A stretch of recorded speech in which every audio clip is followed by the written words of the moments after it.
What's going on, guys? It's your boy Beats by Ash, and we are back for another banger of a Magic stream. And today we're going to be doing the MTG Qualifier Weekend day number 1 for Duskmourn. Today's format is sealed, and we need to go 7 wins before 3 losses.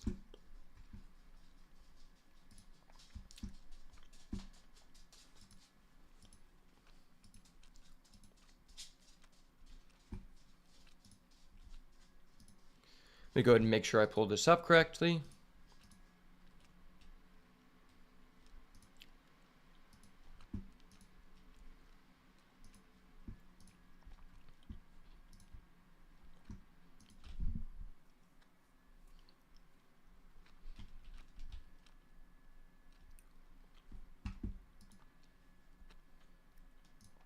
All right, we're good to go on Twitch, good to go on YouTube, or we good to go on Rumble. All right, we're good to go.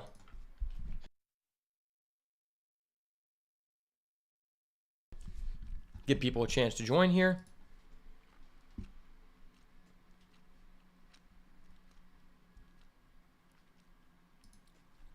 And I'm going to go ahead and run an ad on Twitch so that pre-rolls will be disabled for 30 minutes here before we get started.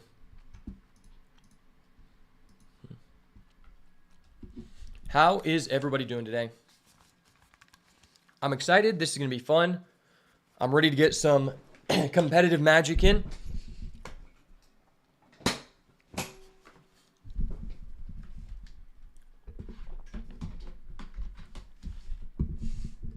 My brother's going to be coming over today, and we might open up a booster box of Duskmourn and do some sealed battles. And going to try to record that on the channel if I am able to. He has his kids with him, so I don't know how much time we'll have, but I'm going to try to get that going at some point. So stay on the lookout for that. I actually have a homie who's going to be...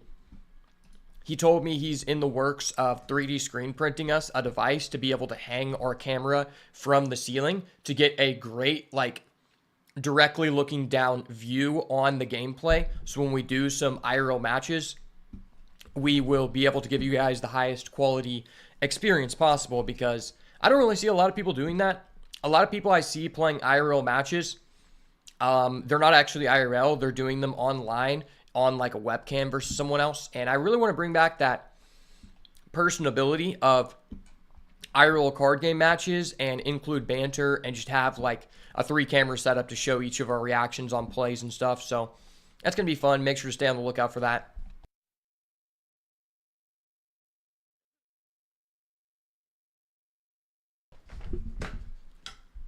All right, we should be good to go here.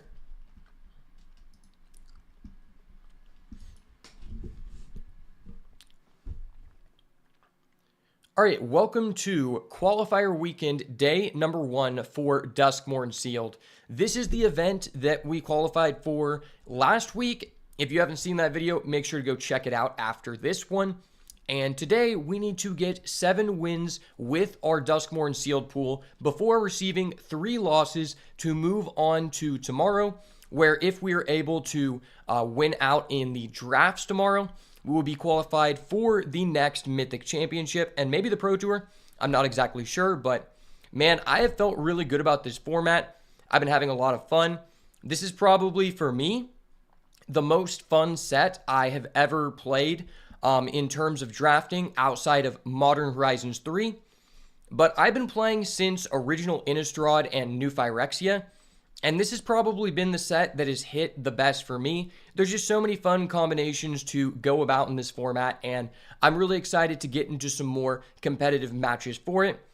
But before we get to the drafting portion, we do need to tackle Sealed, and I will say, Sealed is a little bit frustrating in the Play Booster era. I can tell you it definitely has not... I can tell you the Play Booster era has definitely not made Sealed overall more enjoyable. Some sets, it has hurt worse than others. I feel like this one is a little bit more manageable than Bloomborough was, because there's actually inherent fixing, so you're not super punished as much as you were in the previous standard set. If you don't open a pool with with enough cards from a 2-color combination to be able to make a 2-color deck.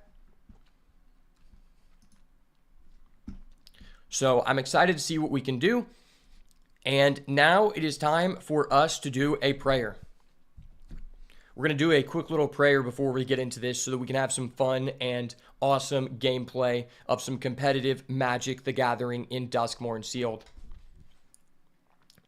Thank you, Father, for allowing me to compete in this event and go against good people. That's all I've ever really asked for, is to go against the best so I can test myself and see how all of my work I've been putting in will match up against other players in order to just really find out if what I have been doing is working. Thank you for allowing my community to join me during this. Thank you for allowing my community to join me during this time to showcase some awesome matches of Magic the Gathering. Please give me your strength, Father, as we go into this sealed run. And hopefully we can, and if it is your will, allow me to qualify for the next day of the qualifier weekend. In your holy name, Father, we thank you for everything you've done since the last time we prayed. Amen. Let's get it. All right. If there is one rare that I could open in this sealed, it has to be Valgoth's Onslaught or the Roller Crusher Ride. So I'm really hoping for those two, but let's go ahead and see what we can do here. The rares can really vary because you could end up with 6 rares and 4 unplayable, and then another person could end up with 12 rares. So we really got to hope that the rares are hitting for us to make it to day number 2.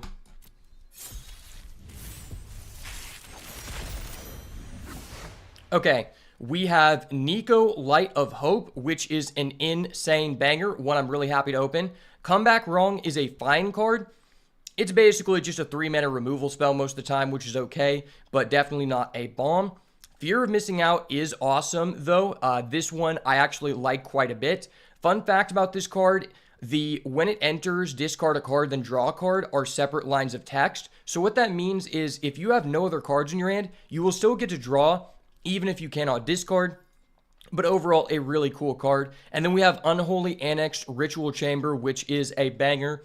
I mean, just 5 mana to get a 6/6 flyer while developing a game object, in addition to being able to pay 3 mana to drain our opponent and gain us 2 life, while also drawing a card, is just an awesome combination on 1 enchantment. And then we also have Overlord of the Balemercs. I mean, this card is just a banger. Really good in green-black. Could be decent in white-black as well. But, I mean, 3 very solid black rares. And that is exciting to see. This is probably my favorite Overlord in this format. Just because I think the effect is really cool. And the impending cost of 2 is pretty ridiculous. When all of the other ones, their impending costs are higher. And then we got a white-blue land, which could allow us to play Nico. And Victor. Victor can actually be pretty good. It's difficult to end up with enough cards that let you trigger Eerie twice in one turn to really make him pop off. But if we open a pool that can do such as that, then we're definitely going to play this guy. But we've got some cool rares here, and I'm excited to see what we can do. So let's check out our pool. I'm really excited to see what black has to offer, because black, our rares are just really strong. Okay, so white has a Fear of Surveillance, Shard Mage's Rescue, Jump Scare, Split Skin Doll, Orphans of the Wheat, Unsettling Twins, Fear of Immobility, Seized from Slumber, Hardened Escort, and a Nico. So white is fine. Nothing too exciting, but it could be decent just to play the Nico. See what blue has here. We have an Unable to Scream, Flood Pitch Drowner, Piranha Fly, Stalked Researcher, Fear of Imposters, Tunnel Surveyor, Twisted Reality, one of my favorites, 1 Glimmer Burst, 2 Vanish from Sight, 2 Underwater Tunnel, and Slimy Aquarium. So blue seems decent. Could be a good supporting color to be able to play our Nico. We could be blue-black splashing white. Hopefully our black is insane. Okay, so black has 2 of Fear of Lost Teeth, which is okay. Nowhere to Run, great. Winter's Intervention, Appendage Amalgam, Commune with Evil, Cracked Skull, Come Back Wrong, Live or Die, a Land Cycler, and our 2 black bombs. So black is pretty decent. Not the most interaction, but if our green is insane, it's going to be really, really good. See what our red has to offer. So red gives us a Percussionist, nice, Turn Inside Out, Fear of Missing Out, 1 Scorching Dragonfire, 1 MVS, 1 Painter Studio, 1 Horde Caller, 1 Fear of Burning Alive, and a Glasswork. So red has some really powerful cards. We might have to try to find a way to get red in there. Hopefully green is a banger. So green has 3 Flesh Burrower, interesting. Manifest Dread, House Cartographer, Overgrown Zealot, Cryptid Inspector, Threats Around Every Corner, Moldering Gym, 2 Bashful Beastie. So green seems decent. It does provide us 3 ways to fix our mana, and that could be pretty advantageous because we do have a Brood Spinner, and I really like this card. Hopefully we get a couple of dual lands here to really pull things together.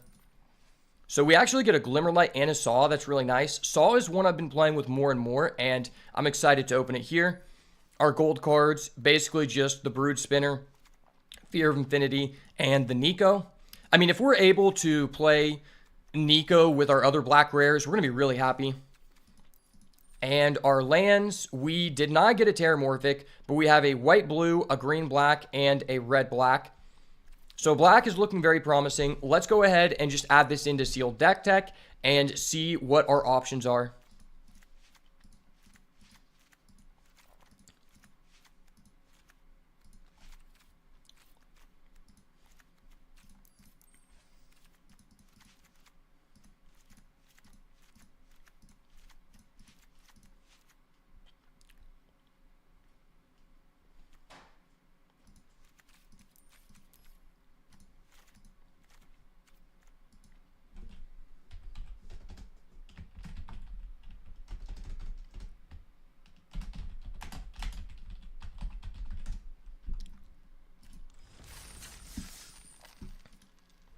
The only thing I'm a little bit scared about is our deck has no recursion other than the Overlord.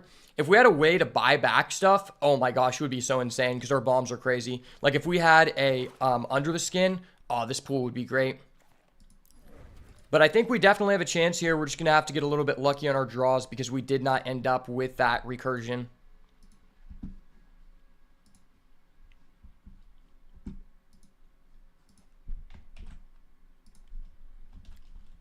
Honestly, overall, this is probably better than some of the pools that I've opened. Definitely better than some of the ones that I have qualified with in the past. So I have high hopes for this. But at the end of the day, you always have to be a little bit lucky. So let's clear our deck.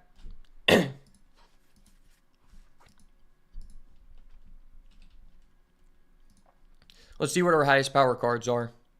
So we've got our 2 black cards, our Nico, our FOMO. And if we go to color identity, our deepest colors are black and blue. Maybe we could end up being black, blue, white. That is possible. I think I should probably play black because it gives us 2 awesome rares. It gives us 3 okay rares. Crack Skull is fine, but I think you'd prefer not to play it. If I wanted to combine that with the green, I could maybe. I mean, red has some really good cards. Red just gives us interaction, which seems like really nice.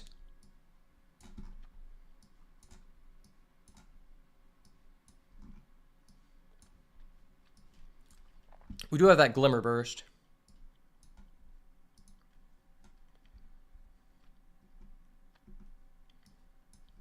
Could play these Fear of Lost Teeth. Man, if we had like a Disturbing Mirth, red-black would be the goo, for real. Could just play this Saw.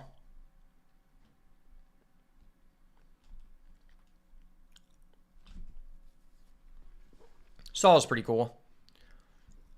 Yeah, I mean, black just seems so powerful. Maybe I'm green-blue splashing black.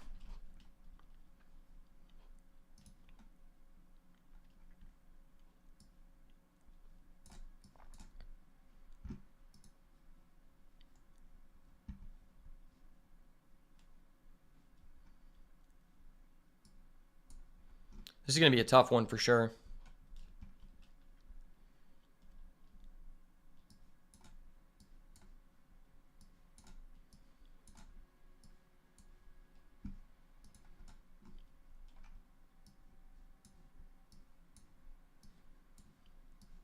Fleshborough isn't terrible. Brood Spinner is amazing.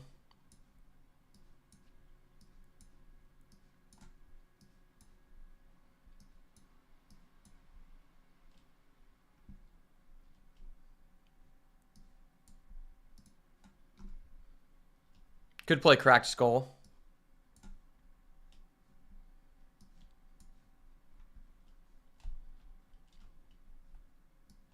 Or I could just play the Spectral Snatcher. Okay, so this doesn't seem terrible. We have how many pieces of interaction? Nowhere to run. Winter's Intervention. Come Back Wrong. That's 3 pieces, 4 pieces of interaction. That's not terrible. How much Manifest Dread do we get? 1, 2, but that's like a slow form. 3, 4, 5. And this does just give us like a recursion to get back a bomb, which would be kind of nice. I kind of want to try to like input Nico somehow. Like Nico would just be insane. Maybe we're black, blue, splashing white.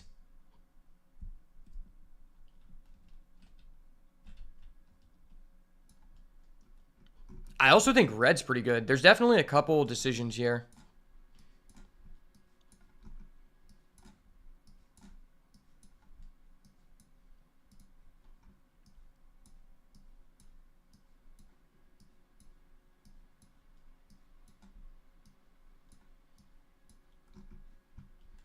So that doesn't make any sense. What if I'm green, blue, splashing white and black? Gosh, Nico is just such a powerful card. This is a tough decision, boys. This is definitely a tough one.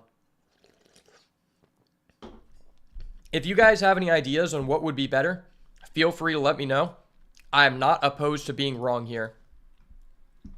I'm always down to listen to other people because this is a high-stakes situation, and it's always just good to get the opinion of another person. It's always good, like, if you have another person to get a set of eyes on your deck, that's always good. Okay, so if I just sort by rating, it feels like green-black might be the way to go. Black-red does also just provide a lot. Like, black-red just gives us so much interaction. It's kind of crazy.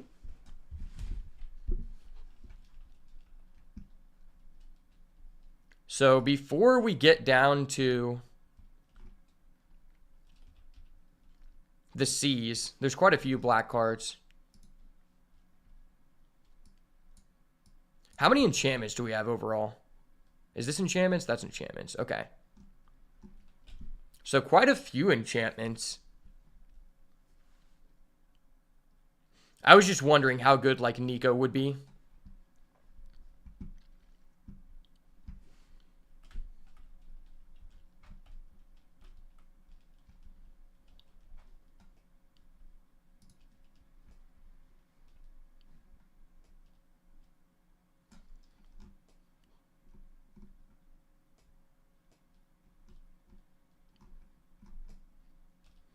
One, two, three, four, five, six, 7. 1, 2, 3, 4, 5, 6, 7, 8, 9. Okay, so we have like some pretty premium cards in red and black. Blue has 1, 2, 3, 4, 5, 6, 7, 8, 9. Oh yeah, we have these underwater tunnels. So this might actually be a mood. I wish we had like one more land. That would be so clutch. So let's see what we can do with a green base. Because green does just give us 3 pieces of fixing, which is pretty big. Maybe 4 if you count the house cartographer.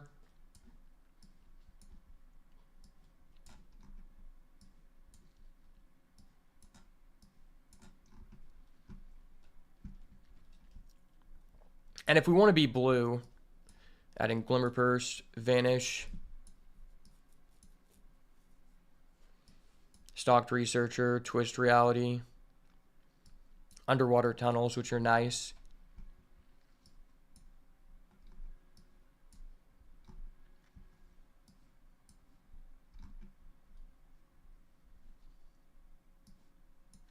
And then we get 1 green black land. I mean, this seems like a pretty premium deck. It's just our lands are pretty suspicious. Oh, we have a haunted screen. That's actually huge. Okay, that's actually huge. I forgot we had this.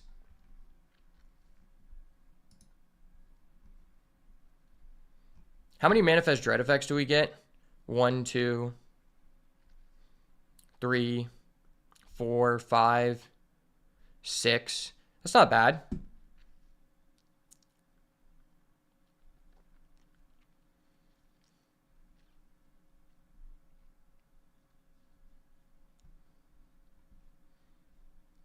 We have a decent amount of enchantments, so maybe the Stalked Researcher is better than another Flesh Burrower.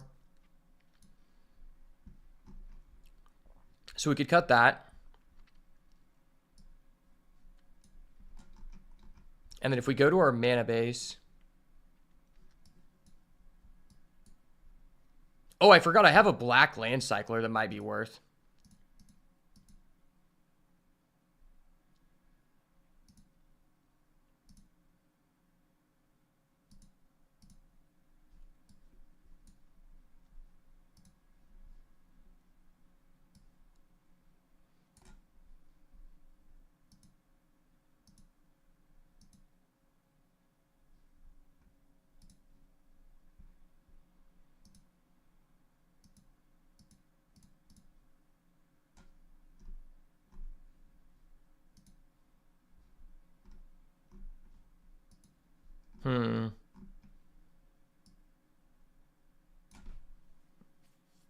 Yeah, that is a little bit suspicious. I'd like to have a second black, because you can, like, mill a black.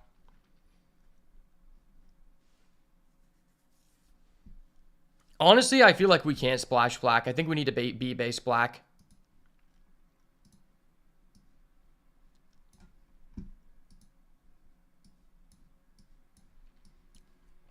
I basically have to play these cards.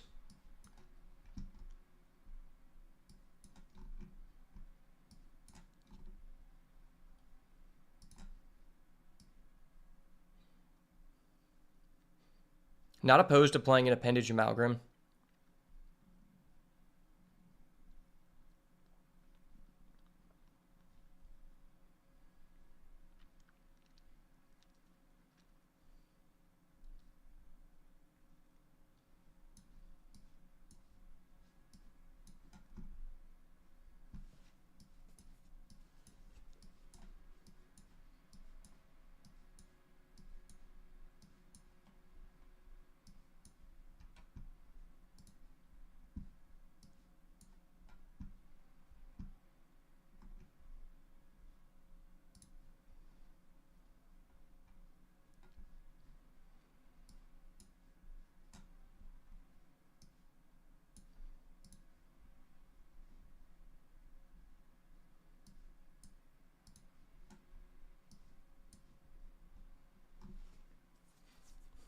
That's 22.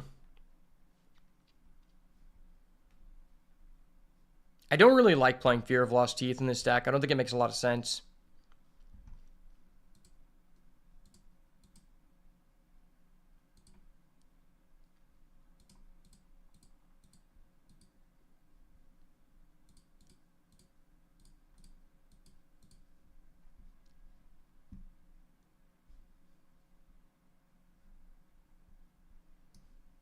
Could play Grab the Prize. I don't hate that. So this is like a real deck. And then if we go to our lands...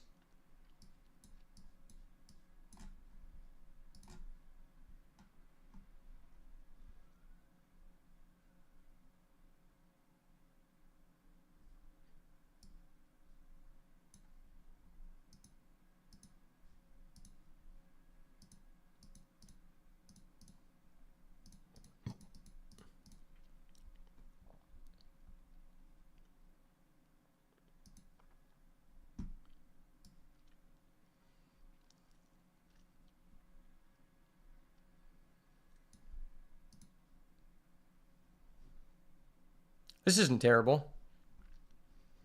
So this is like our first option.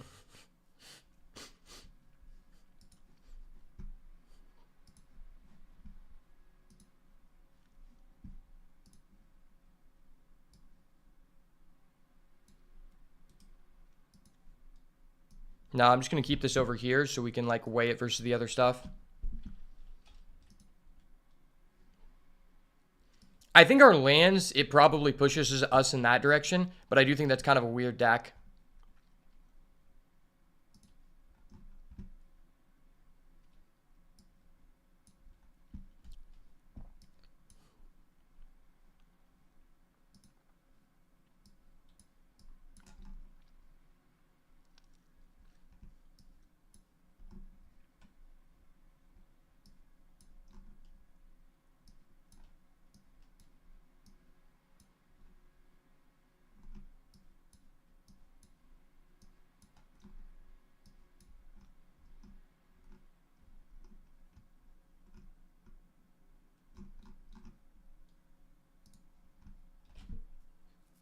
I'm just adding in everything that's a B and see like what the most is.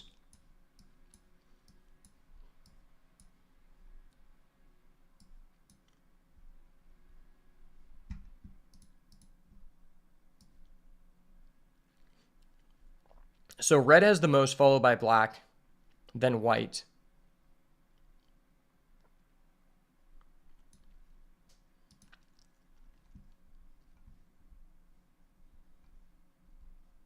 Could we be green, red, splashing black?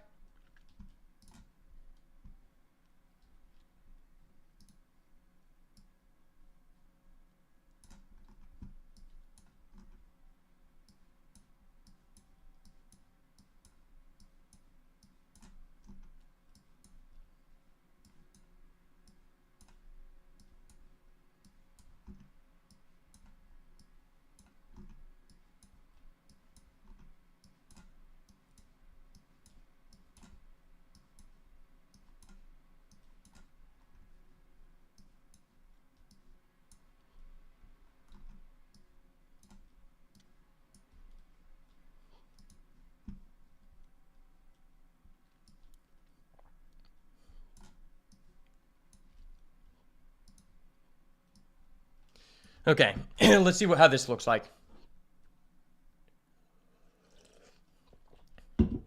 I could also throw a black land cycler in there.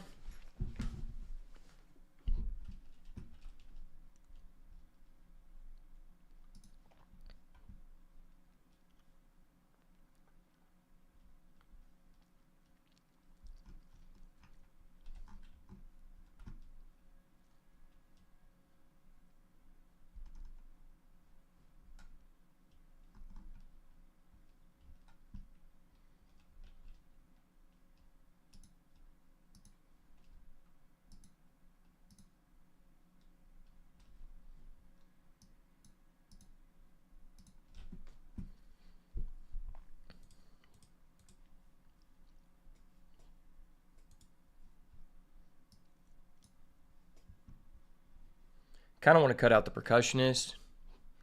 And just cut down on some low cost cards. So to do the impending, it only costs 2.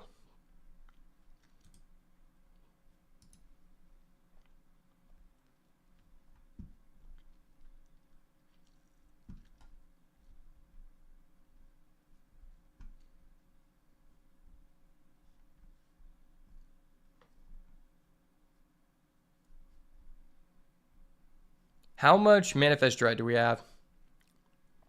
1, 2, 3, 4, 5, 6. So I don't think this card's that good.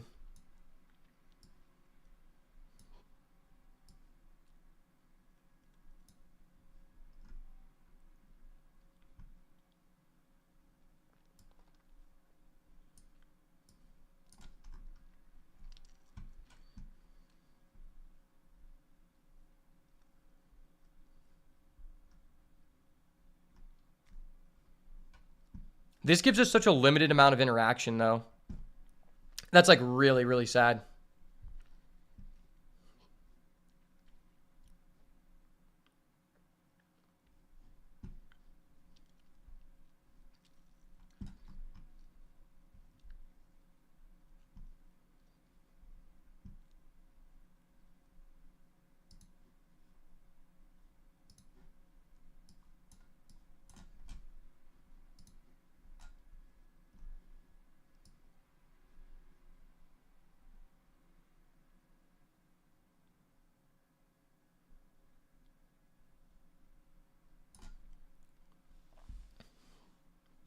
What is my fourth black card? Maybe it's this.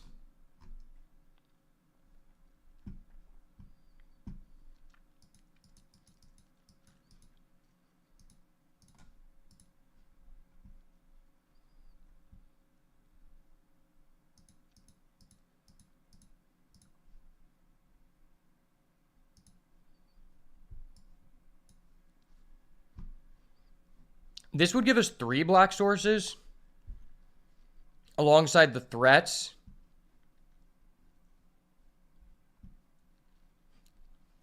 This is interesting. This is very interesting.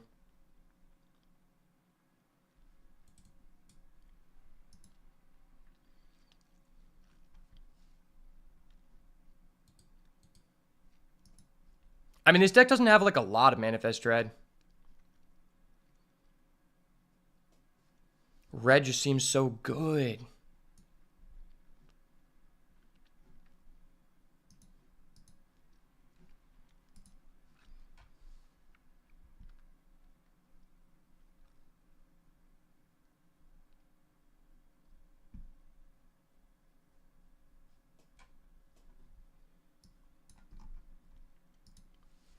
Is there any way to play Nico? I'd probably have to be black, blue, splashing white.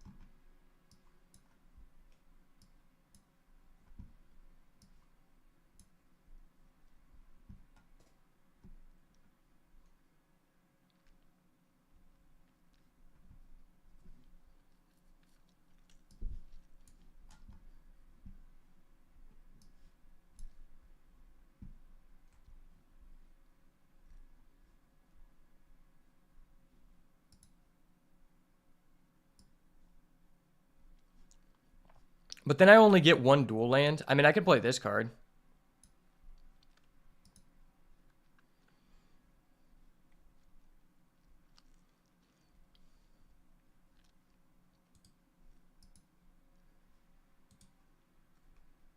This lets us put 4 rares in our deck.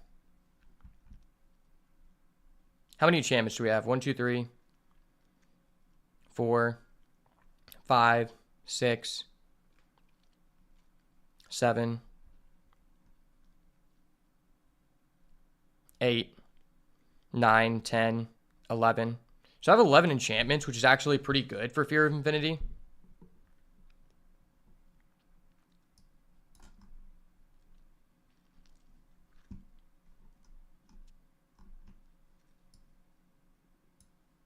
And then I play a Duskmourn Domination.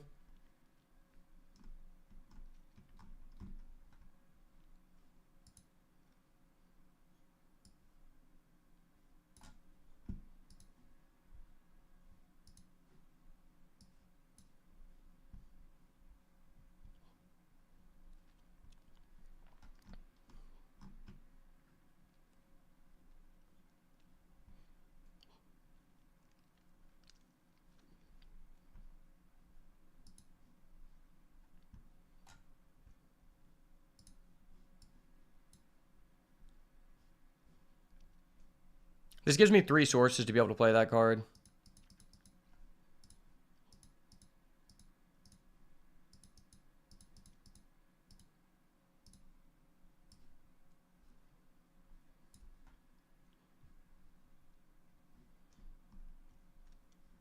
I don't hate this build. This gives us a lot of premium interaction. We have 1, 2, 3, 4, 5.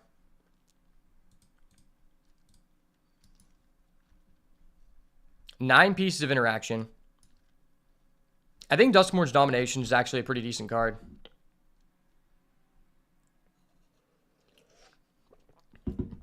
And I think Haunted Screen is a good card. Haunted Screen has been really good for me.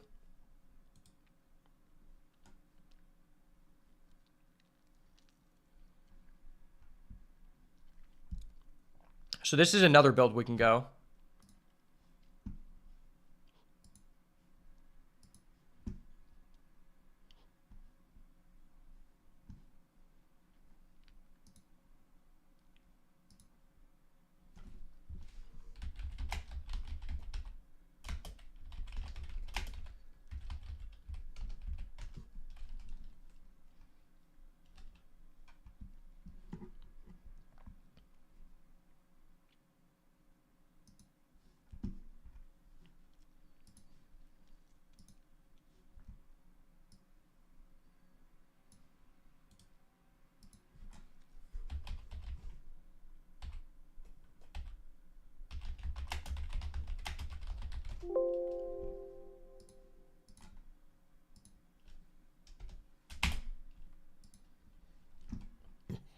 Okay, so that is an option.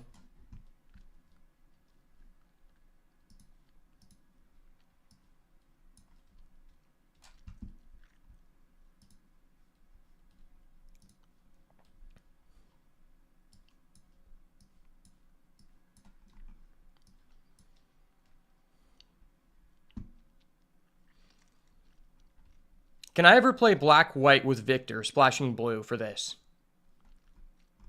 Is that possible?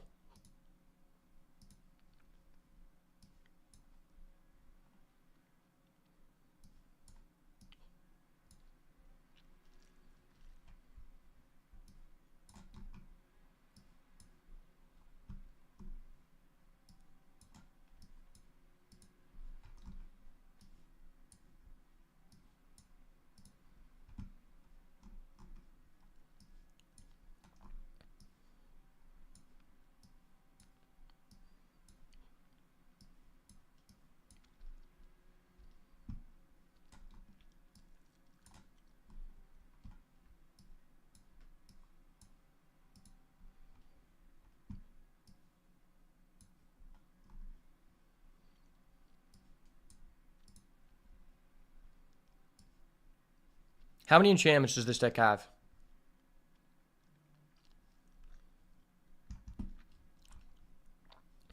Because like that really depends on Victor's value. So 1, 2, 3, 4, 5,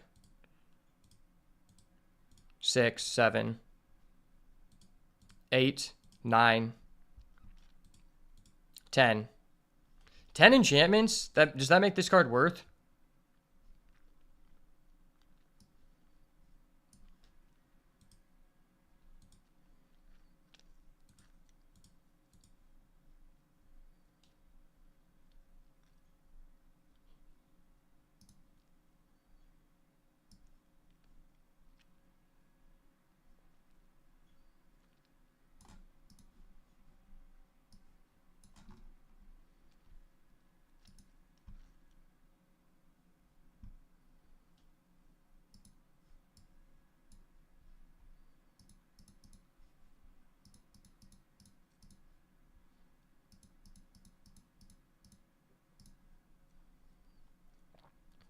So that gives us 8 black, 8 white, a haunted screen, a land cycler, and it gives us 2 blues plus the haunted screen to be able to play this card. And this allows us to play 4 rares, or 5 rares. But this guy's not really that big of a bomb. I mean, what am I reviving? I'm reviving this, maybe this for sure.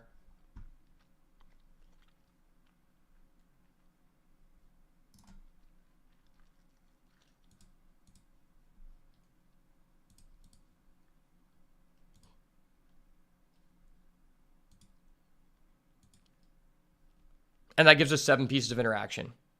That's actually really interesting. If we had a Shroud Stomper, it would be so easy to just slam this. Wow, there's actually legitimately 3 or 4 possibilities for us to do. That's actually crazy.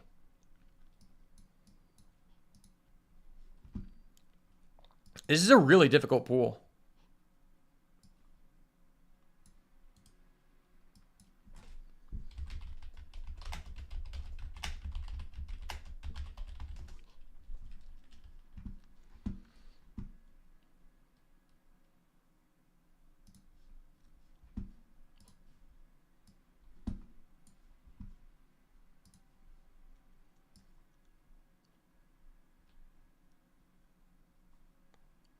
Blue looks deep, but it's really not.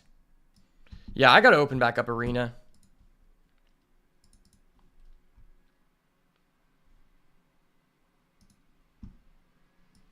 This is tough. If anyone has any opinions about what we've looked at so far, make sure to let me know.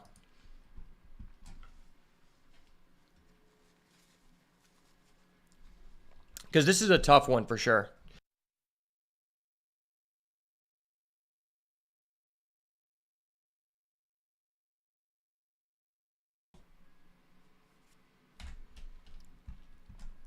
I feel like it's in my best interest to play red, but it's like we don't have good lands. Not having good lands is just so sus.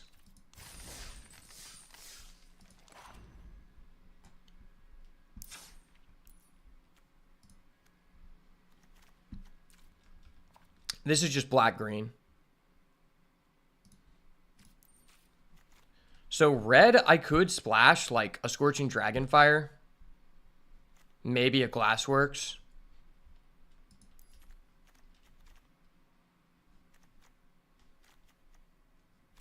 Gosh, Brood Spinner's just so gross.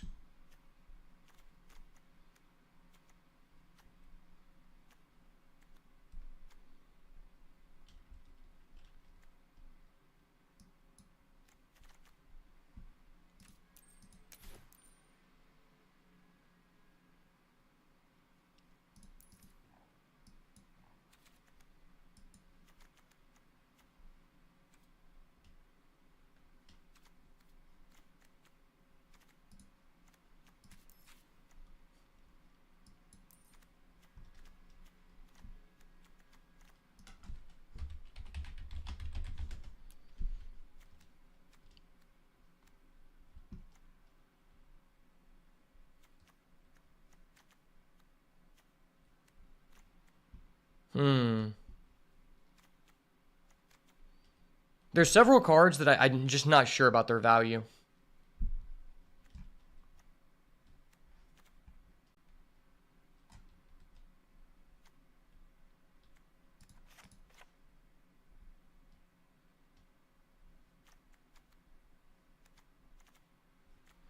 Cracked Skull can be fine.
So this gives us one. Yeah, we have 1, 2, 3 ways to fix mana.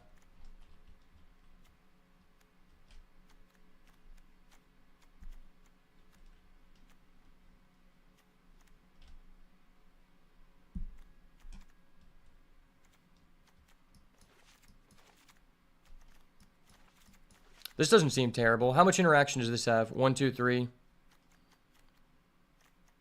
4, 5, 6. Yeah, that doesn't seem bad. Red just has so many good fucking cards, dude. Like, gosh, red is just so stacked, man.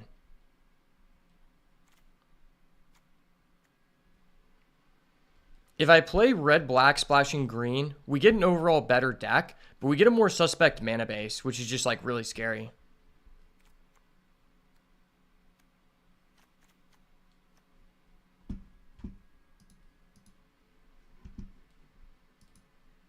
We get this.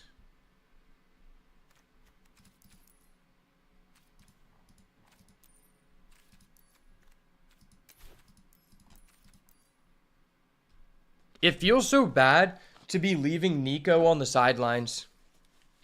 Like, Nico is just such a game-ending card. But I guess I am getting Overlord and Unholy Annex. And this deck has 10 creatures. I can buy back Brood Spinner.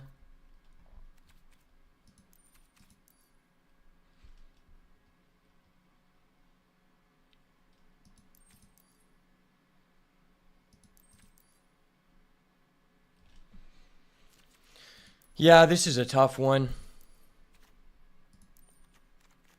Like, overall, the red cards are better than the green cards, but this mana base is nice. And, like, even if we mill our red land, which we don't have that much Manifest Dread, we have 1,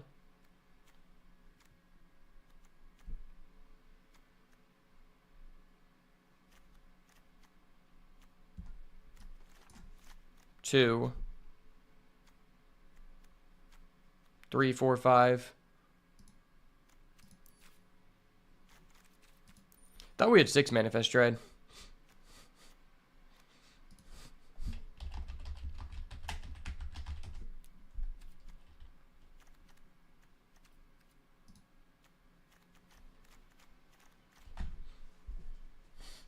So these are all of our Manifest Dread cards. I mean, having more Manifest Dread cards does just make our threats around every corner better, but it's not like I have a way to buy it back.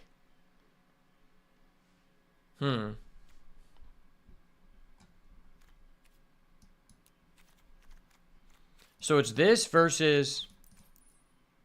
Not really leaving anything on the table here. Am I running the Horrid Vigor? I'm not. I could run the Horrid Vigor. Just don't know that it's necessary, really.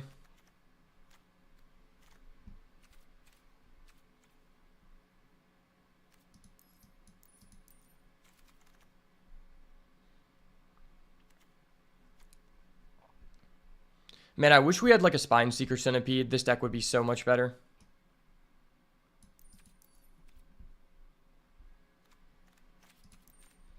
If I just run pure red-black, what does that look like?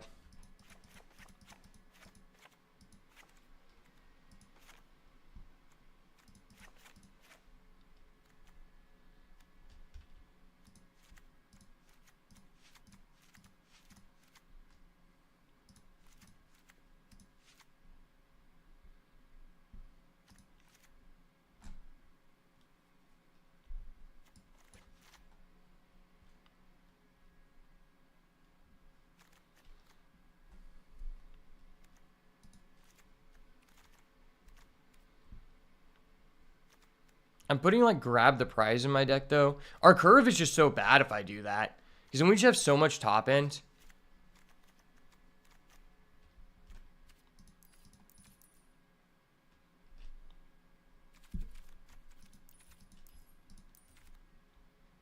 Red is so good, though.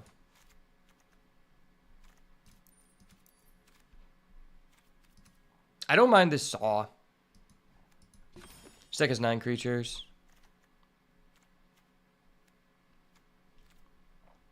This deck just suffers from not having enough 2-drops. Like, I have really good red cards, and so it's, like, difficult to say that I shouldn't play red. But I am just missing a lot of 2s. And if I go red-green, and I just cut, like...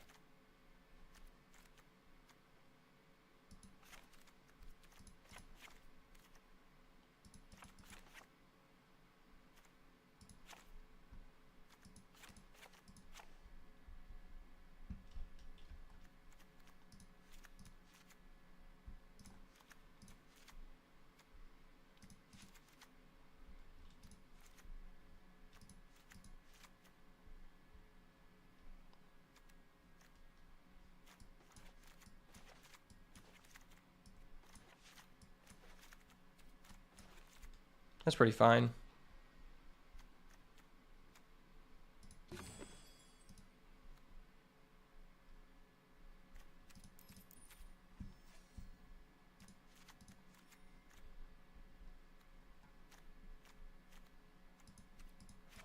I'm definitely supposed to play Jund.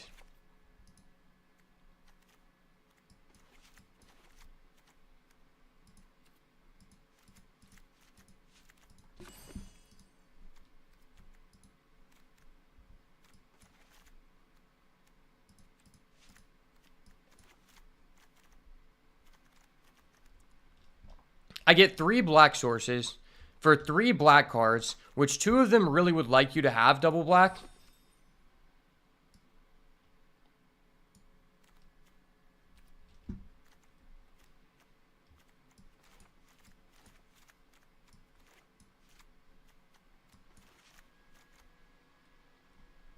Yeah, I think it actually is just better to be green-black. Don't get me wrong, I love Fear of Burning Alive. I think the card's amazing.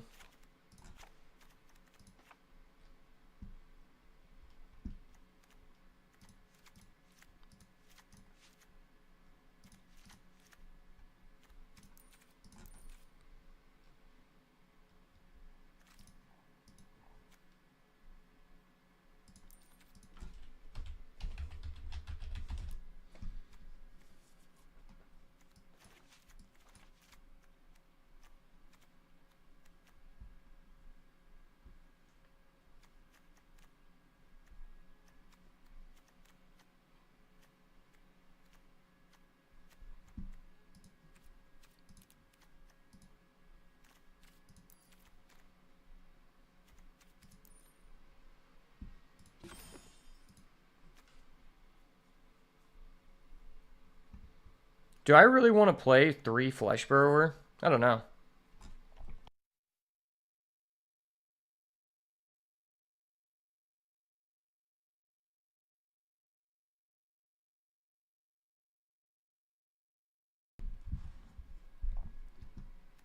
This is also a 2-drop. I have to consider that. That's also a 2-drop. It's a lot of 2s. I don't know how much I like Cracked Skull in this deck. I think I don't like it that much.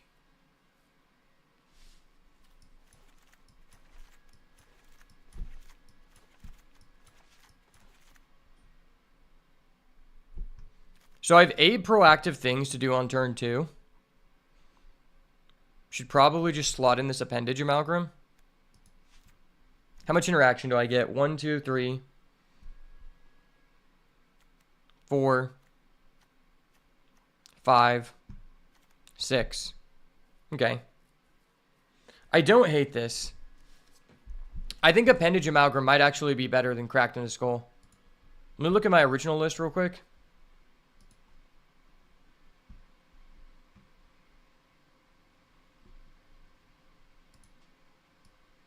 The black-white one is tempting. Because, like, then we just get access to Nico, which is just a game-ending card.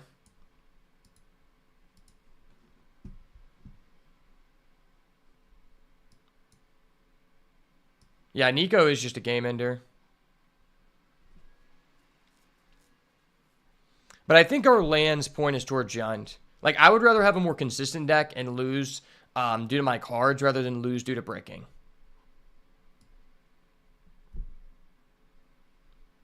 And I don't really have any huge eerie payoffs. Like, it's just Nico's just a good card.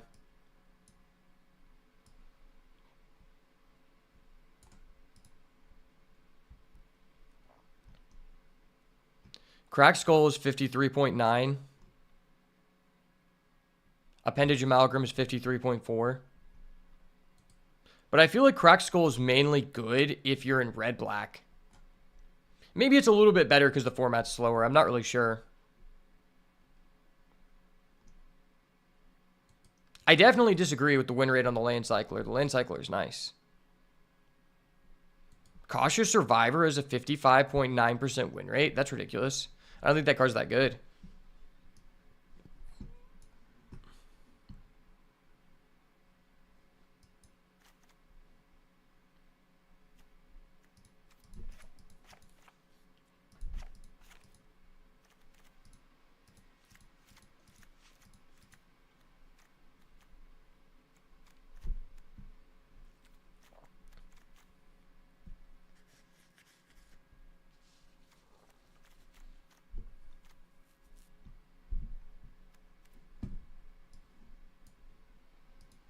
All right, I'm almost done, guys. Don't worry.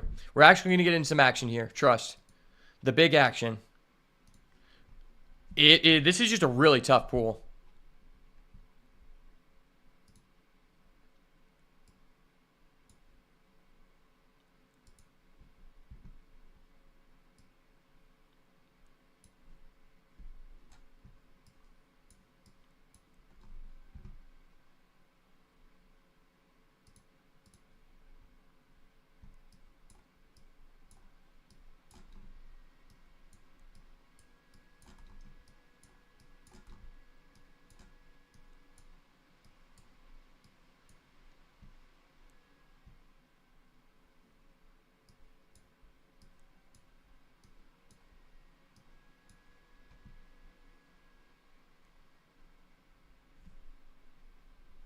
I wish we had the Frantic Strength. I would much rather play a Frantic Strength.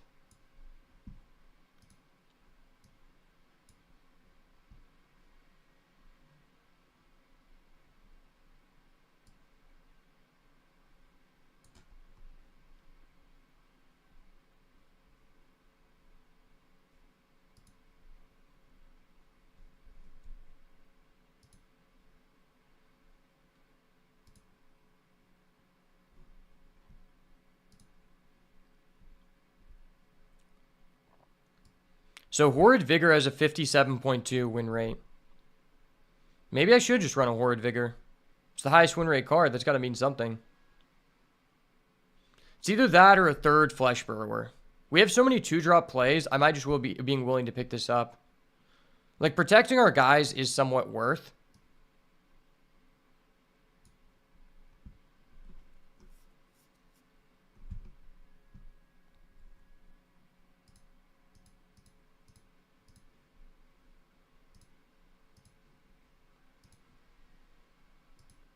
Saw has no win rate. Saw's insane.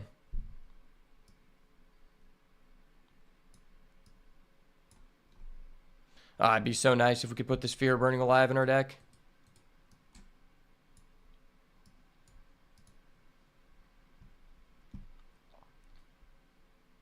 Nine creatures. Really 10 with this.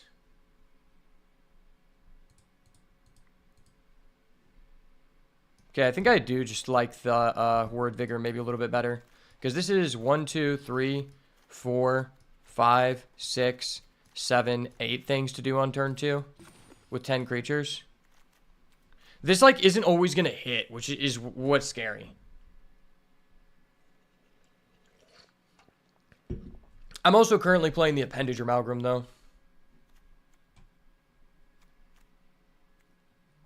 Appendage Amalgam might not be terrible. Do we have any reason to hit Delirium? Not really. Yeah, this isn't a turn 3 play. It's a turn 5 play.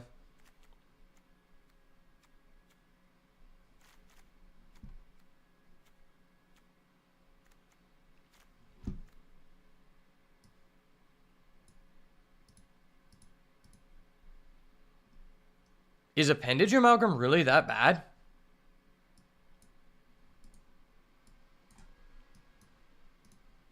Let's look at some trophy decks real quick.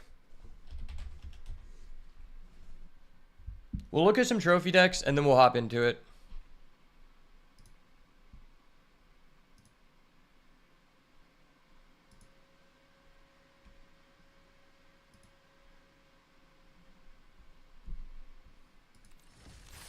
Because this is best of 3, right?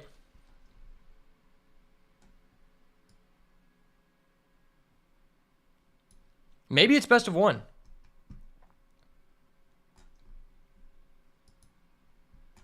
Does anybody know? I can't really tell from what the screen says.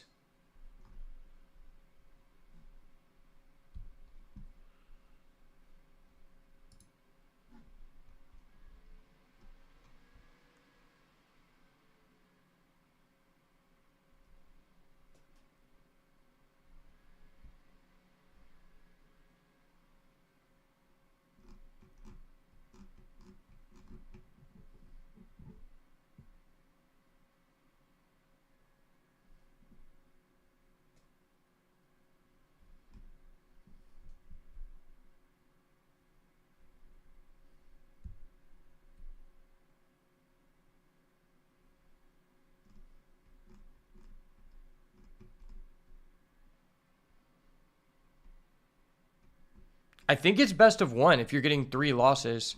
Usually 2 losses is what you do if you have a if it's best of 3. I just want to make sure I have an additional deck to like smokescreen into if it's best of 3. Because I don't know.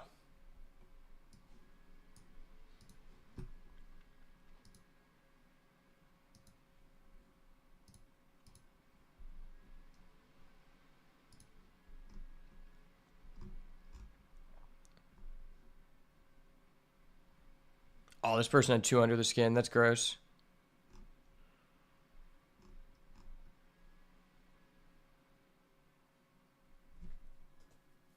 Yeah, this person played an Appendage Amalgam.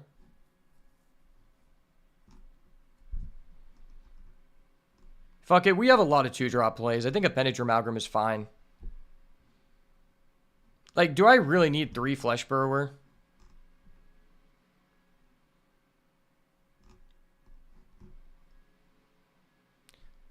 $55% versus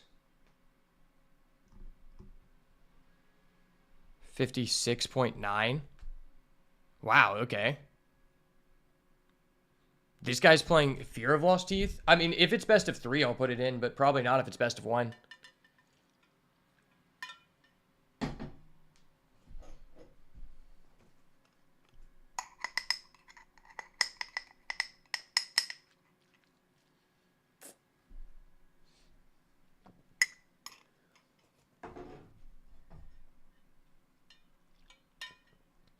These people are playing like 9 threes.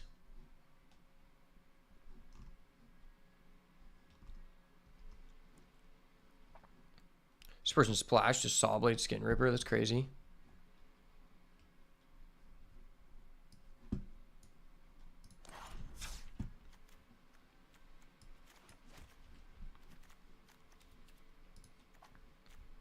Yeah, I mean, I don't have that many real 3-drops.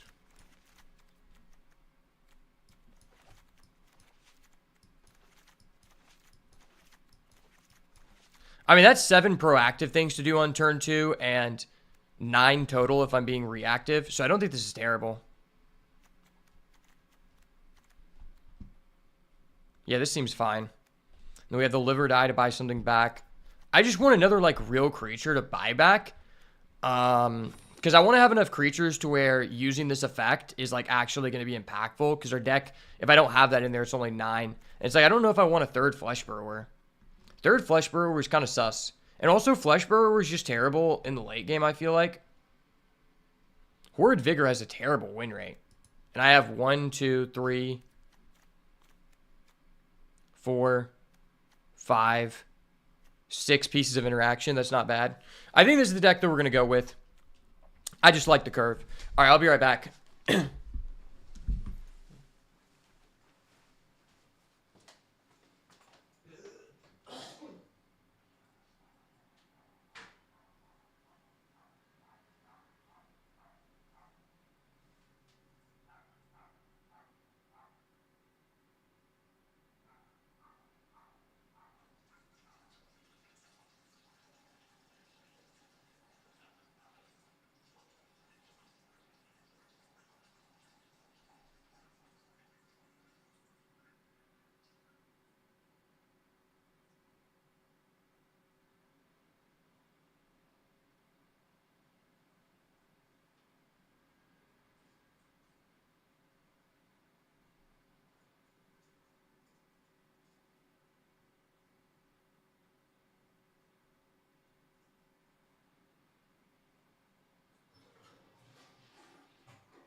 Let me put my hoodie on so we can be sweaty here.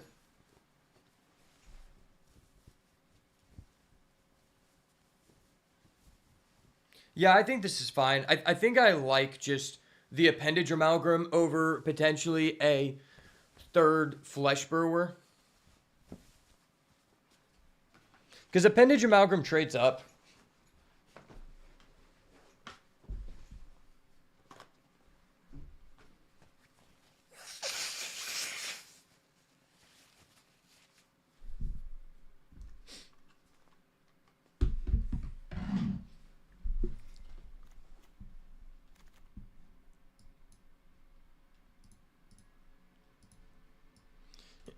All right, I think this is the deck we're going to roll with. If anybody has a different opinion, just let me know. But this is what we're going to do.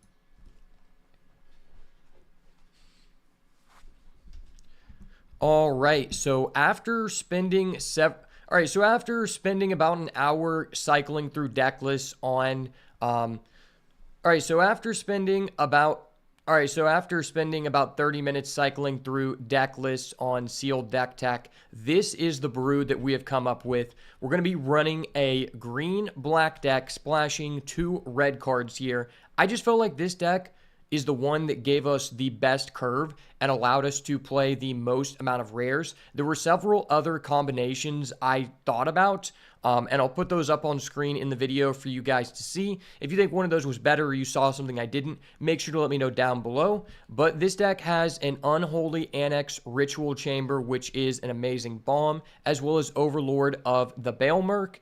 And then we also have a Come Back Wrong, and then we have a Brood Spinner. Those are our really super premium cards.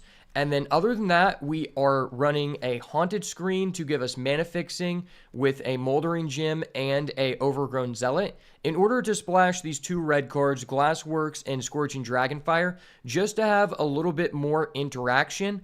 Really what it came down to was I wanted to incorporate what was going to let us put the most powerful cards in our deck while also utilizing the lands we were offered. And given that we have a red-black land and a black-green land, I felt like Jund was probably the answer. And I think if we went red-black splashing the Brood Spinner, we would have better cards overall, but we would also just not have a very good curve. So this is what I decided to do, and I think we have a chance to trophy here. We have quite a bit of interaction with Nowhere to Run, Winter's Intervention, and then we also have like a Commune with Evil, a Live or Die to get back maybe our Overlord. Unfortunately, we don't have a way to recur the Unholy Annex. That's going to be a little bit suspect. But overall, I think this could be a banger. I'm excited to see what we can do. So let's go ahead and hop into these games.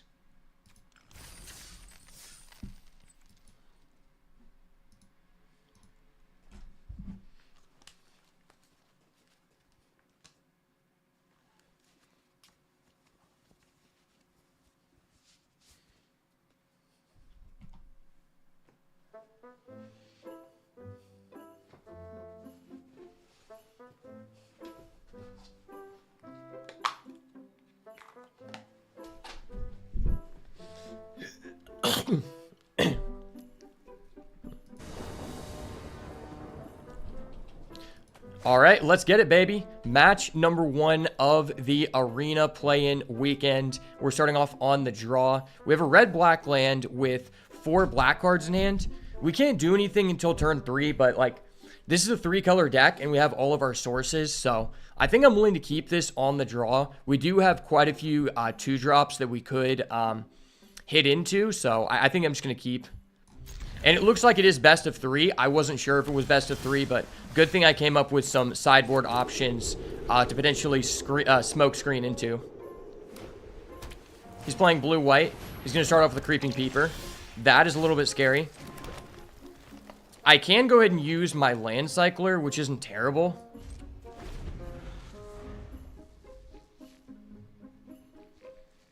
Hopefully he plays like an Unsettling Twins. That's a pretty good card to get back with Come Back Wrong. This card lets you trigger any ETBs that you kill something with, so it's pretty decent. Gonna get him with the 2.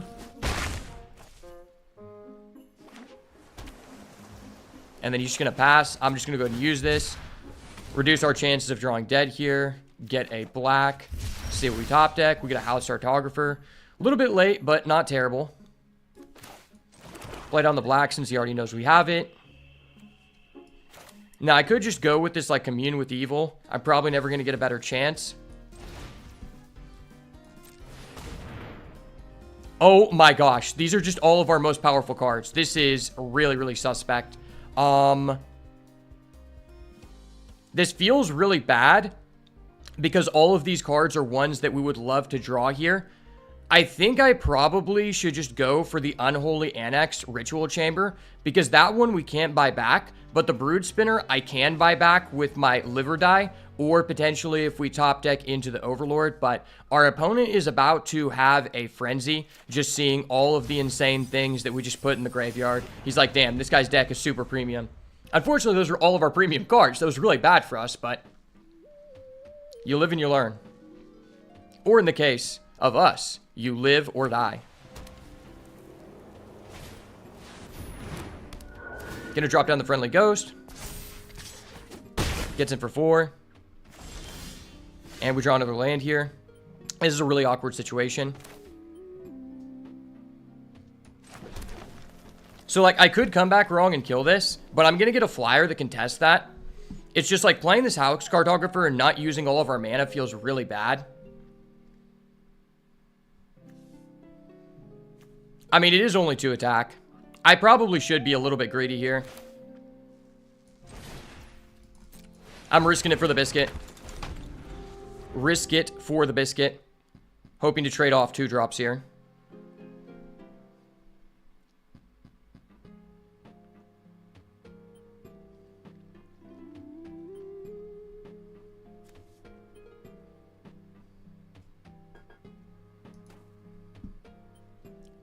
Haven't seen anything too crazy from our opponent, but he's seen all of the goo.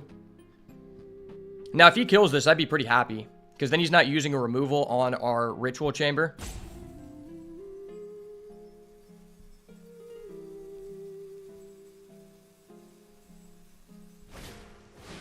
Friendly Ghost number 2. Okay, that's really Sussy Baka. That is Sussy Baka Supreme. Now we're getting really low, and this is actually very scary. I think, though, I probably just have to do this. It contests in the air. If he doesn't have interaction, we might be okay. If he does, we're taking 4. And he has a trap in the screen. That's disgusting. Hold up. Wait a minute. Something ain't right. That mill was just so bad for us.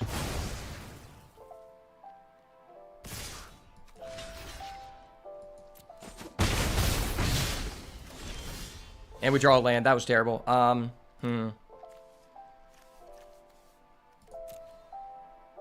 If I bring back the Brood Spinner, I'm going to be able to reach block, which isn't, like, completely ass.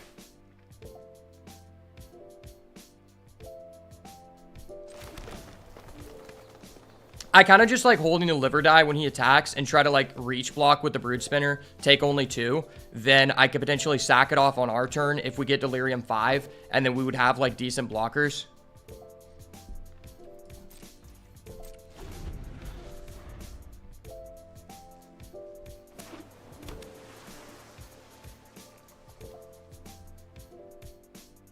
Hopefully he doesn't have, like, a random Ghost Vacuum. That would be so scary.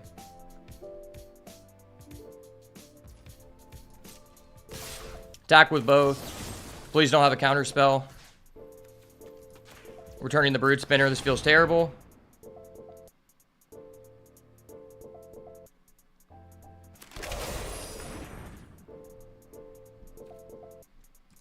Four types in the graveyard.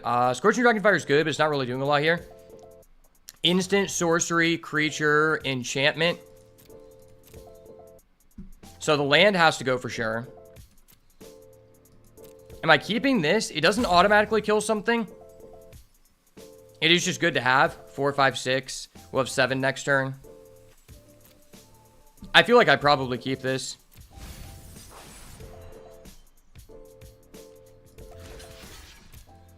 No combat trick. No scream.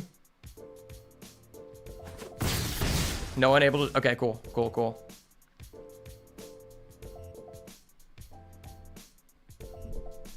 Please no Nico. Please no Nico. Tunnel Surveyor. Okay.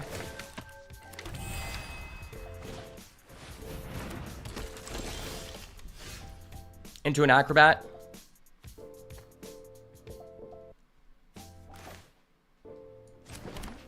This makes 7. I go down to 3. I Scorching Dragonfire that. Well, no, so I block here. I Scorching Dragonfire. I block here. And then he hits in for 3.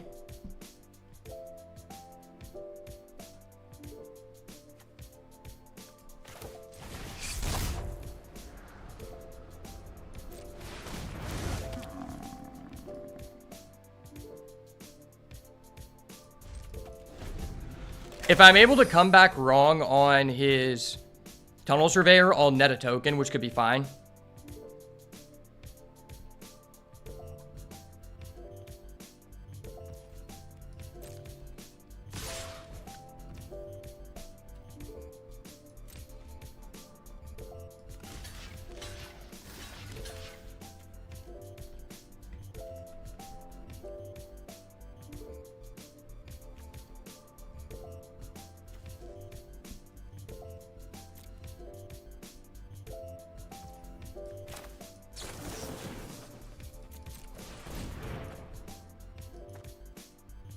Does he have it?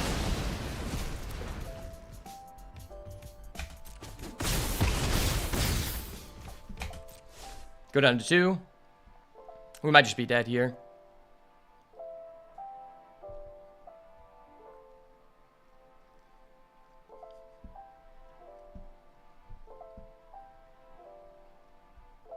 Well, note to self, I can't keep an aggressive hand. I mean, I can't keep a non-aggressive hand.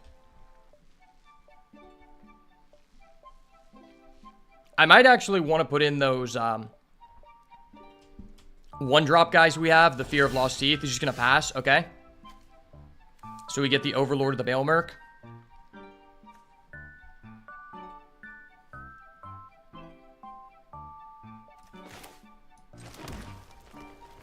So I activate this ability.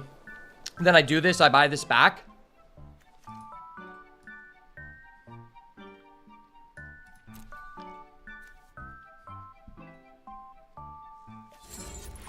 I don't hate that.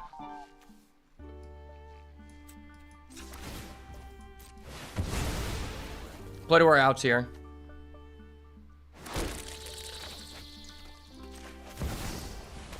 I doubt this is ever coming back.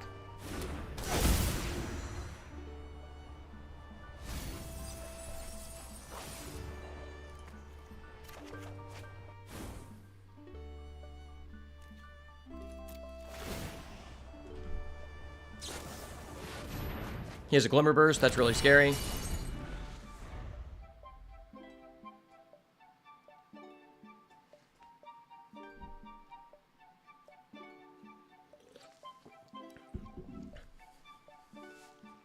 If I chump block here, I'm not dead.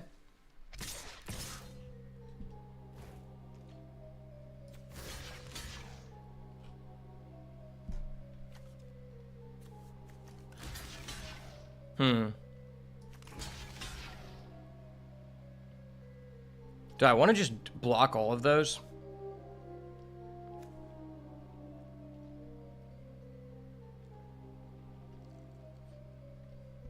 I don't have to. If he has a combat trick, he blows me out. If he doesn't, I'm just going to bet on him not having it. Because the reality is, we need to play to our outs because we're already behind. I have to have something go right for me. Okay, cool. I get to keep 2 tokens. That's pretty big. He plays an Enduring Innocence. That's really bad.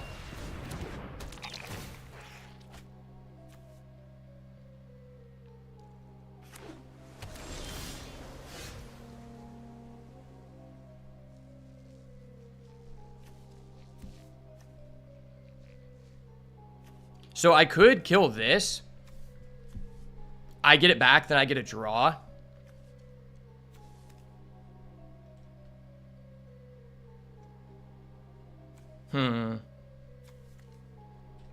That's tough. What do I have left in deck? Winter's Intervention would be huge. This is a total of 7. So I think I do this first. See what the Surveil is.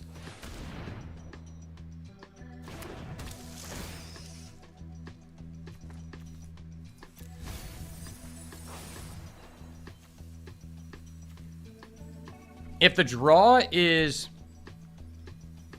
No, that doesn't matter.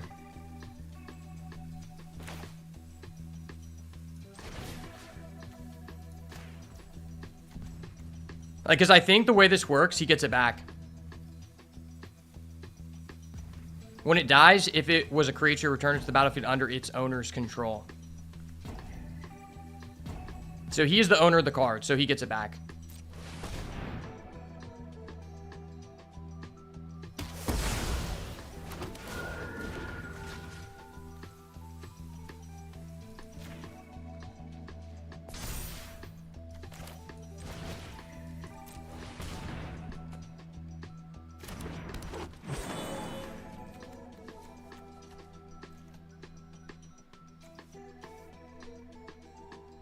I have to keep... I just can't attack.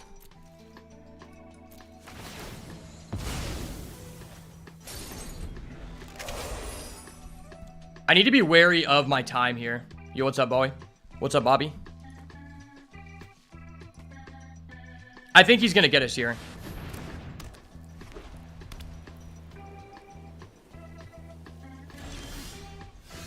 Daggermaw pass into a land. If I do this, I just die.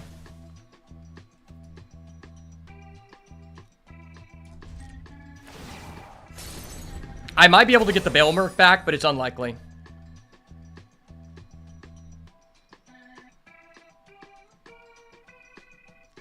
See if he attacks with everyone.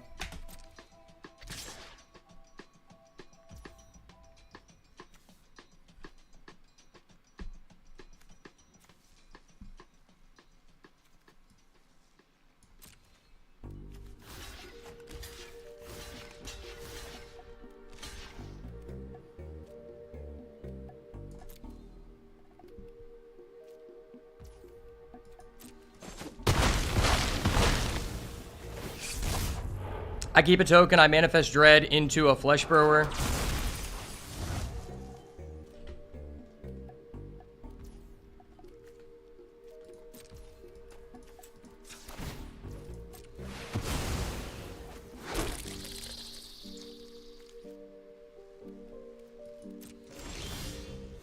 Drawn to another land.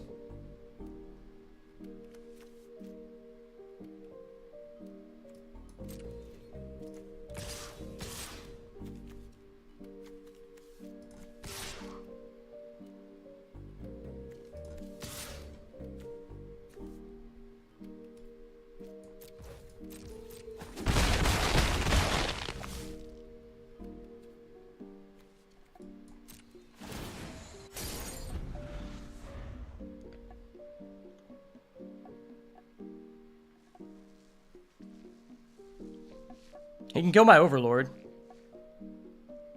I don't know if I'll even be able to Overlord because we're so low in deck. The Winter's Intervention top deck would be huge, though.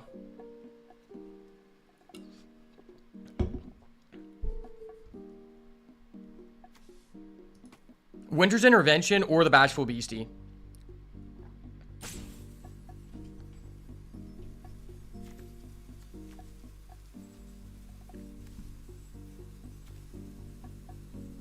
Man, if we would have got a Chandelier, that would be amazing. Because then we just couldn't deck. Because this card decks is so fast.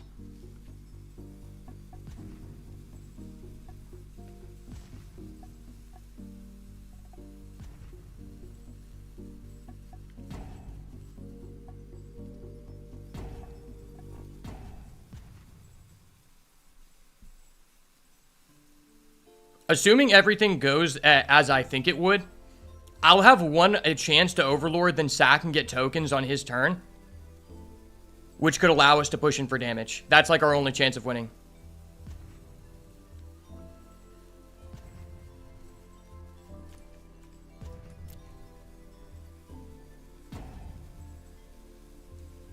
Double Friendly Ghost is really good versus us.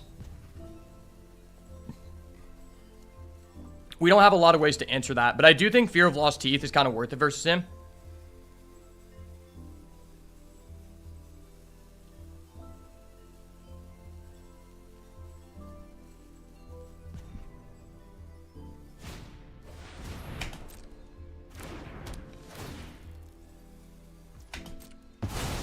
Okay.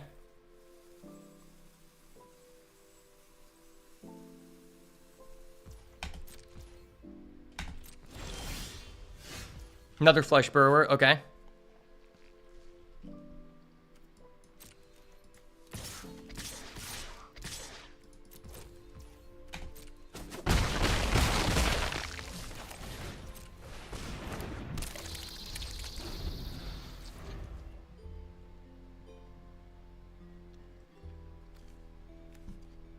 Well, he's definitely not decking out.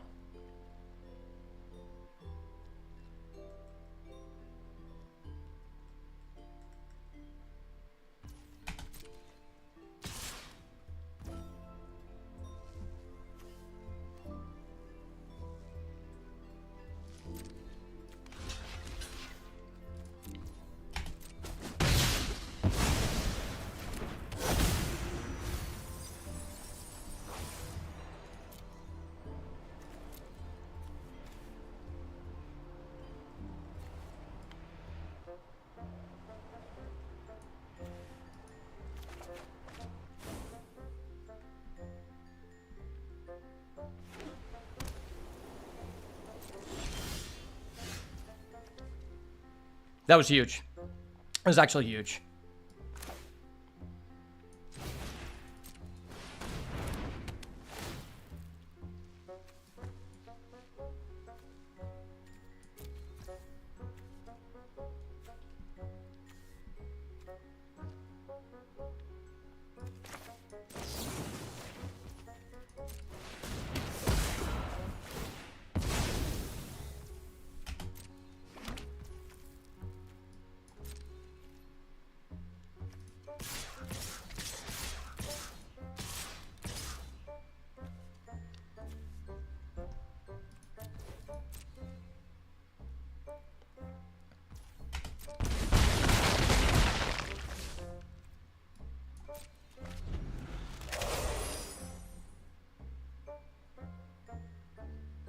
I'll have one chance to make more tokens. This is a high-stress situation. Him attacking with his 2-1 was so advantageous to us, unless he has a split up. Okay.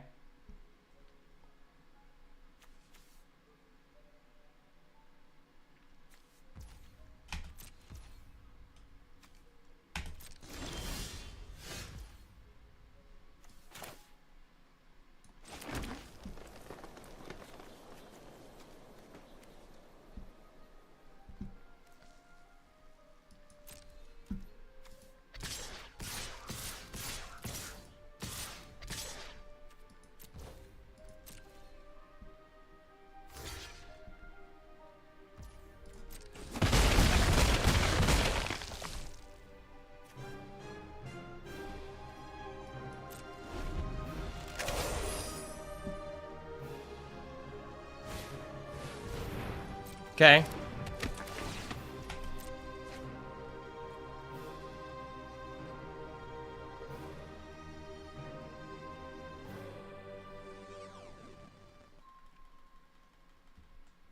Can he make us draw a card?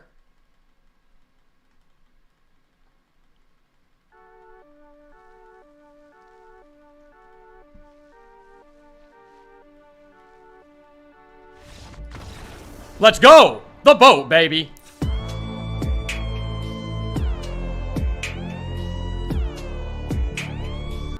Well, that right there was some high elo shit. Like, I should never beat that guy.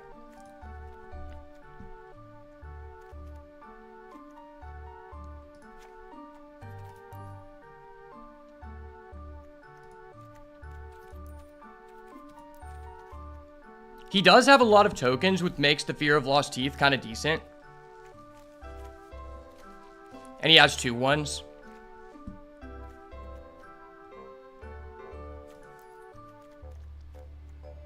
I don't know. I think just having the Flesh Burrows on the ground is fine. Because we got kind of unlucky just milling our 4 bombs off of our Commune with Evil. And that's kind of why we lost. Like, we could still win with a Haunted Screen as well. I think this is fine. Let me go to the bathroom real quick.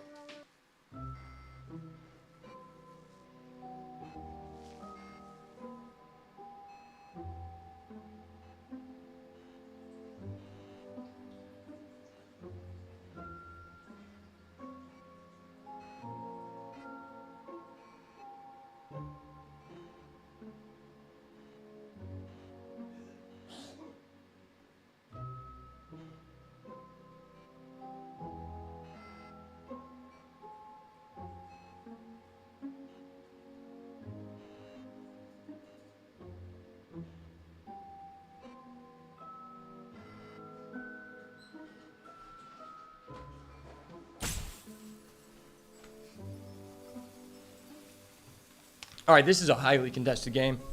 Yeah, I just don't know that I want the Fear of Lost Teeth. Like, it's okay, but it's not that great. It could be bad. If it ends up being beneficial after this game and we go into game 3, I'll throw it in.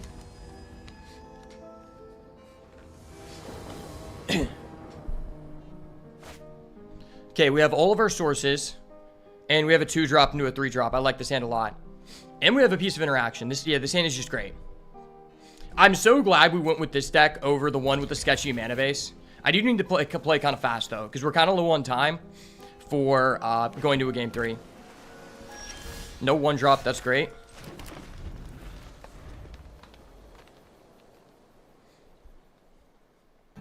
He does basically know every card in our deck, though.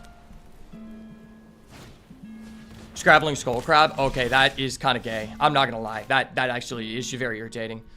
I think I'm just going to go for the Flesh Burrower here.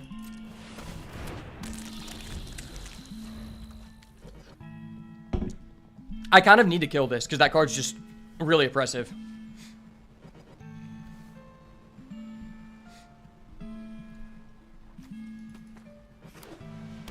I don't want to, but that game came down to such a few amount of cards. I feel like I need to. Fuck this card.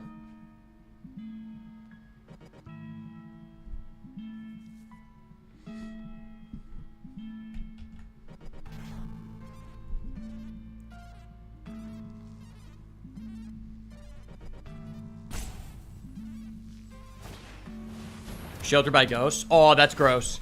That's actually so gross.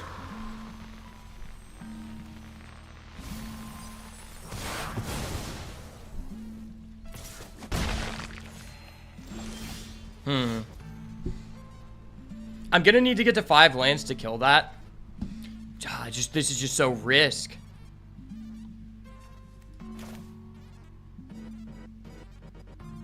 I mean, either way, I'm milling. I have to risk it. Oh my gosh, once again, it's all my good cards every time.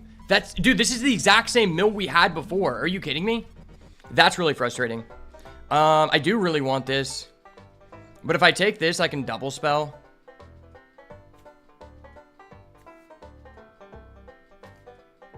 Gosh, this card's just too good. Both games, we mill these 3 cards. The Unholy Annex, the threats are on every corner, and the Brood Spinner. And if we didn't have to do that, oh my gosh, we'd be in such an insane situation. That is so scary. Plays a Friendly Ghost. Okay. Sure. Attacks for 3.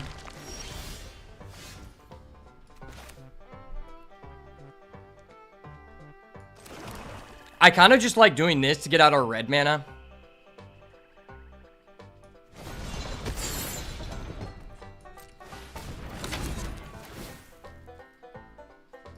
Because he could mill our red mana, and I don't want that to happen.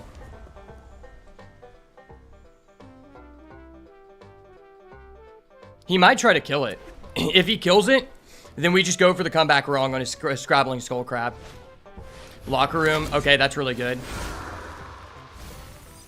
Mills 2 green, sure. Good play, good play. I basically can't do my Unholy Annex. Yeah, this feels so bad. I have to do this, though.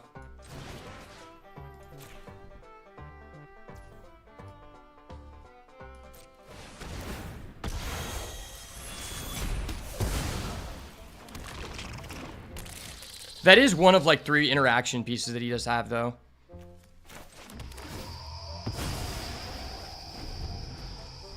Maybe he'll bounce my Flesh Burrower with his Bottomless Pool. That'd be really cool. Because bouncing my token for no value just feels terrible.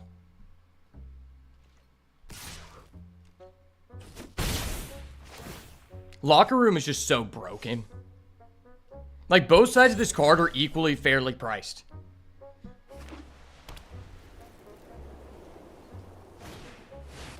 Daggermaw. Oh, that's so disgusting. That's so... I mean, I guess I have a Death Touch guy, though.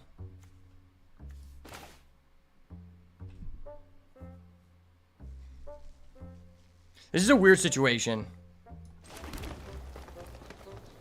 Because, like, if I do this, he can just bounce it, and then... Or he can just bounce this, and I just take both.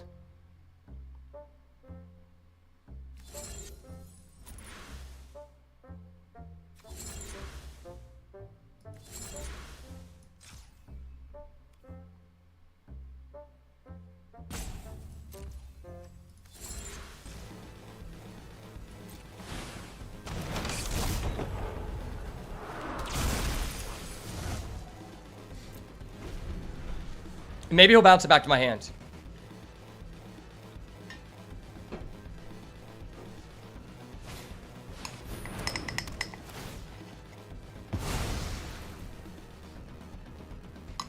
Yo, what's up, Luga? Please bounce. Please bounce. Please bounce. Yeah, this guy's deck is just so angled to beat us.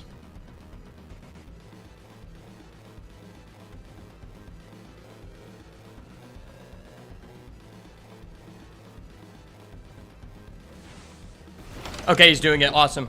Awesome. That's what we needed to see. So, from what we saw in the previous game, this guy did not have much interaction other than what he's done. Which means that's not terrible for us. Okay, he just passes. I play this.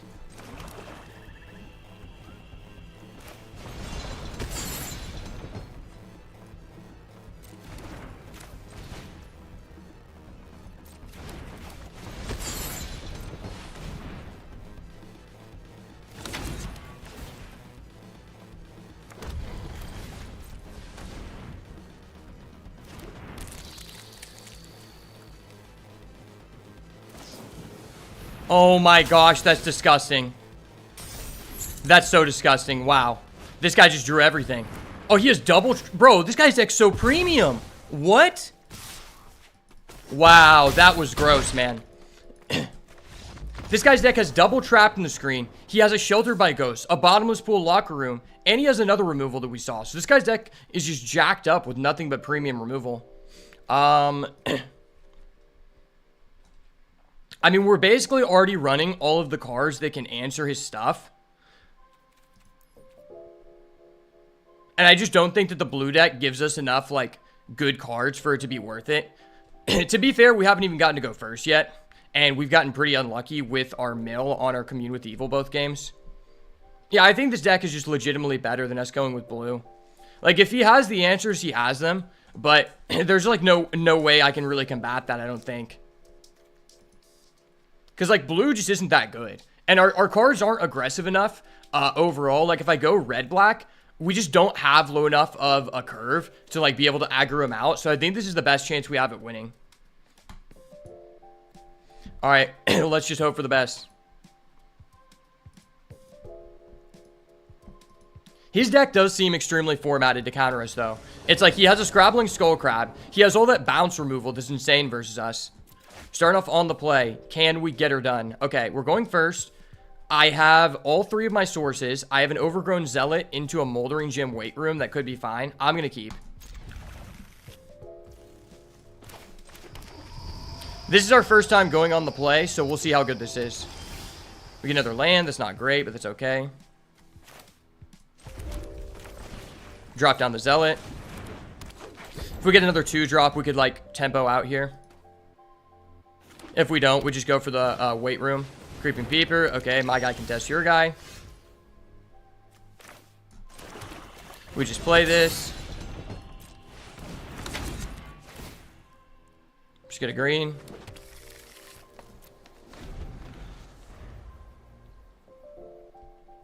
So next turn, I can just go for the weight room.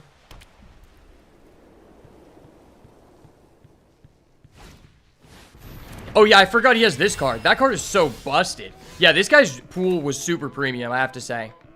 Our deck has decent, like, late game cards, but his guy just has early game bombs and awesome interaction. I would much rather be him in this situation. We do this because he already knows about it. Okay. We have a 5/5 Brood Spinner. Delirium check. 1 engrave, 1 instant. He's going to go for a trap in the screen. That's actually advantageous for us, because if we get that back, we get the ETB trigger. So that was, like, better than anything could have happened for us. We play this. We can tempo out here. Do this.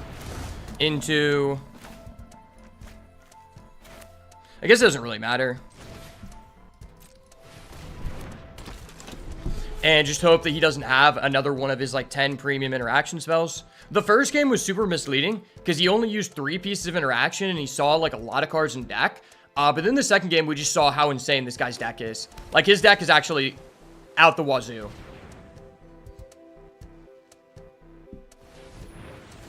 But I feel like I've played pretty tight so far. I haven't really noticed any misplays, which is something I try to do every game to, like, get better. But he just legitimately has better cards than us. So it's going to be an uphill battle no matter what. And, like, no combination I can use is going to counter us. Because really what I would like to do against this guy is play, like, a more aggressive variant that just shits out as many creatures as possible. But we don't have that much. Like, green, red, splashing black, I don't think would be any better. I'm already playing the 2 low-cost interaction spells we have in red as a splash. And the mana base has worked out a lot better. He's going to go for a trap in the screen again. That is pretty toxic. Double trapped in the screen. I have, like, no way to out that. That's pretty frustrating. But he does not trade. We don't get any real piece of action here, which really sucks. I guess I'm just doing this and just passing. He attacks with his living phone. I'm not going to trade with his living phone. That's just terrible.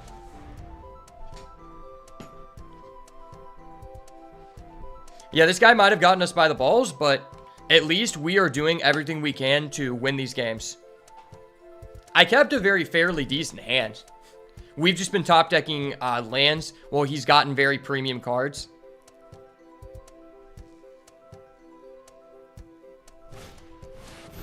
Okay. I could have played another land for my hand, which, like, might change what we could do. But, like, I'd rather have another card in hand to, like, potentially cause him to be more conservative here. Because, like, him being aggressive is what loses the game. Okay, if I take this, he's just clocking me. If I don't take this, he's just clocking me.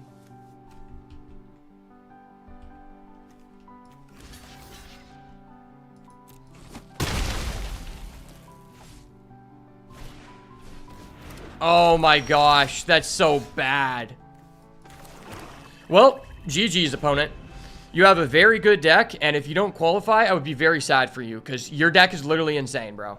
Actually, just disgusting. Friendly Ghost is a pretty good card. Like, this is one of the better filler cards, and even better in Sealed.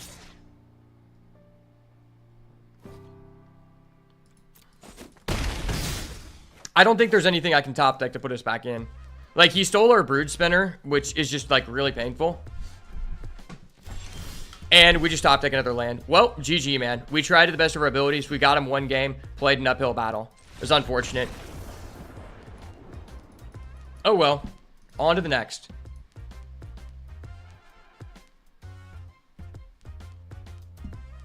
Am I missing anything? This is where I just start to question myself and look back at the other possible combinations.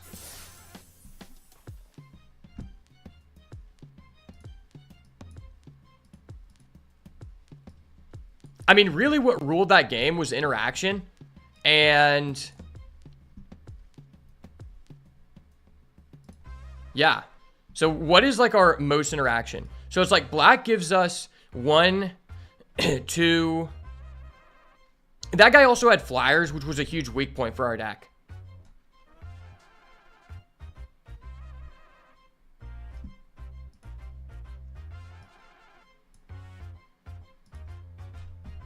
Okay, I'm just going to take out all the interaction and see what has the most.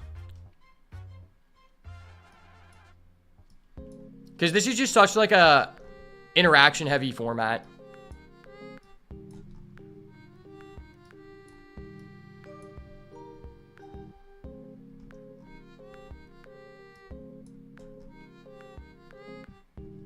Blue has 5 pieces of interaction.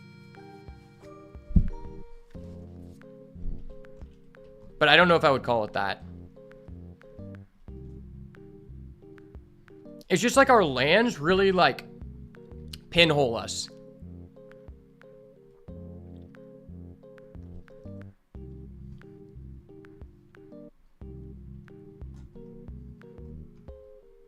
I mean, blue, black, splash, white isn't terrible.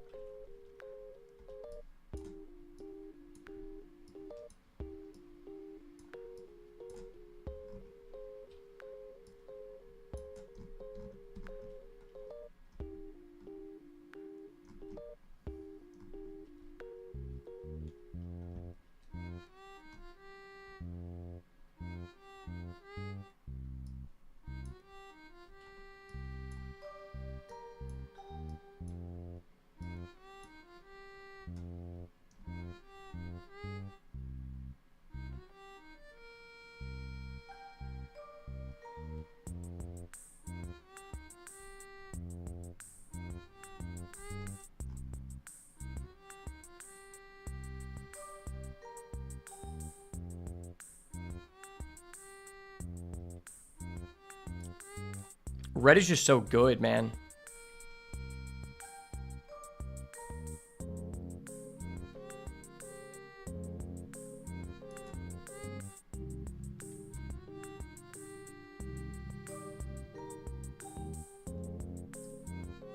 So what I'm doing right now gives me 6 pieces of interaction. If I decided to go blue-black, we go up to 8, but it's like lower value interaction.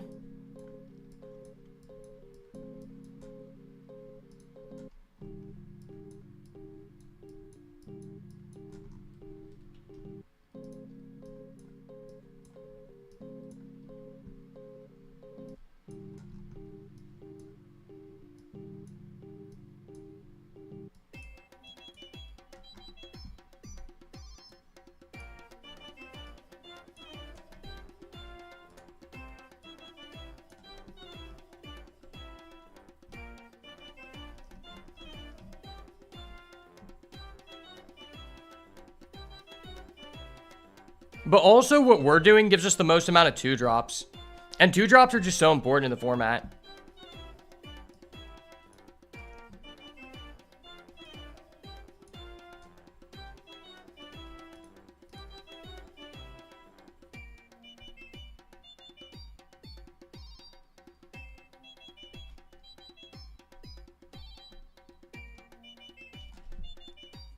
This does give us a lot of enchantments.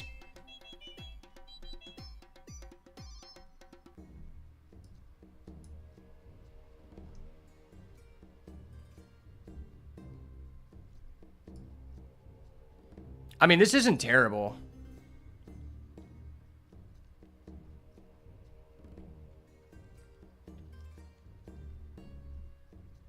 But this deck also just makes the Overlord worse.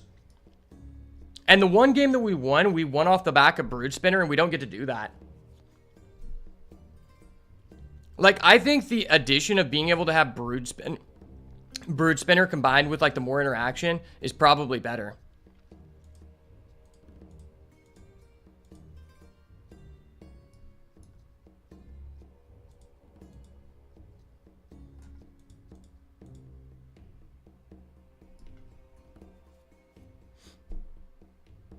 I mean, this gives us 9 total pieces of interaction. And how many enchantments are in this? 1, 2, 3, 4, 5, 6, or 5, 6, 7, 8, 9. The reason I'm counting is because I want to see, like, if this Fear of Infinity is even good.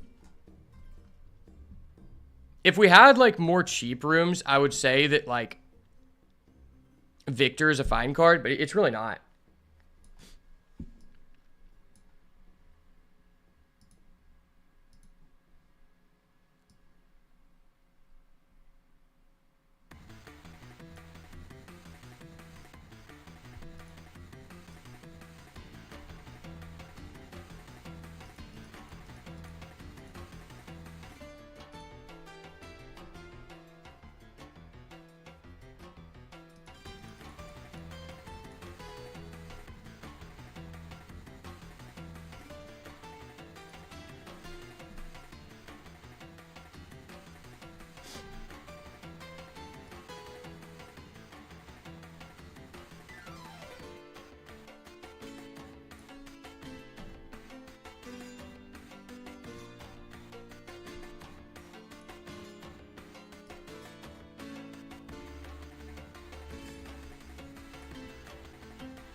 This deck is, like, fine. I'm going to keep it in my back pocket because this is, like, a decent smoke screen into someone who was doing, like, what we're doing.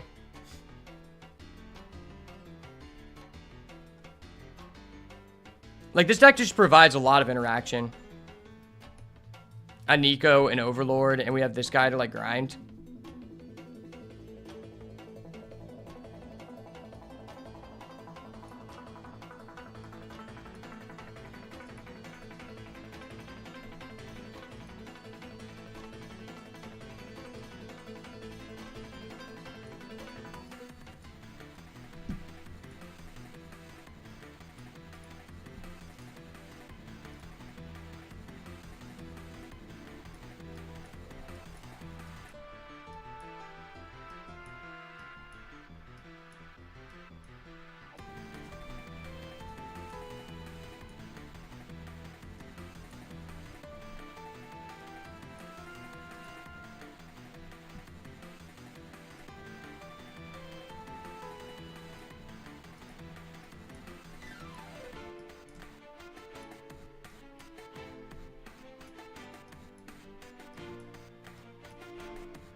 This deck also isn't terrible.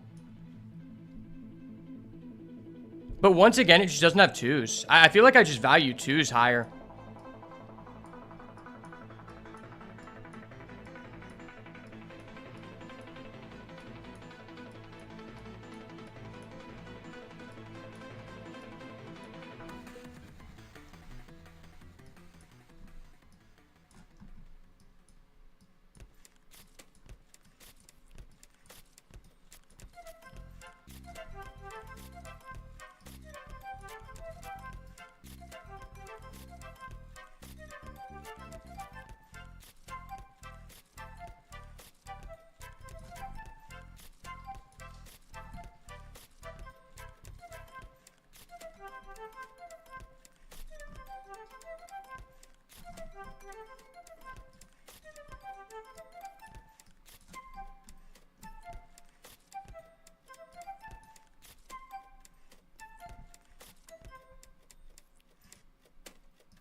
I like that card, but it's just not doing a lot for us.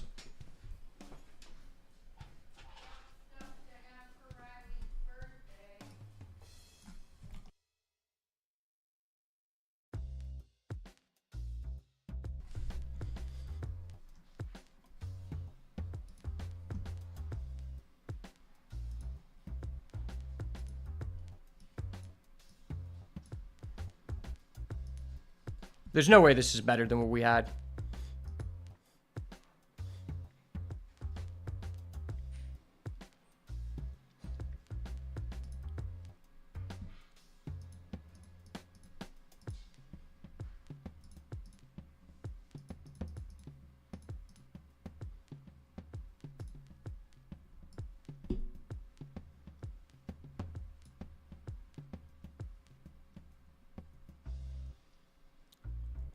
You see, this deck just has so much top end. It's just kind of like scary.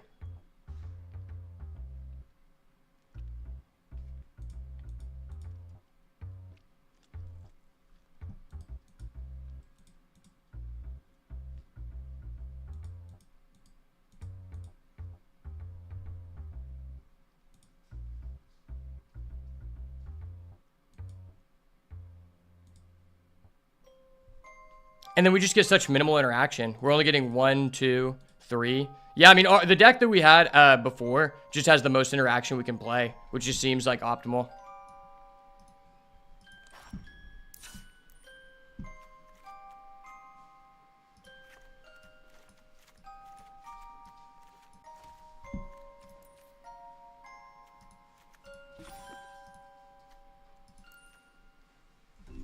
All right, I'll be right back. I'm gonna get some food from the kitchen.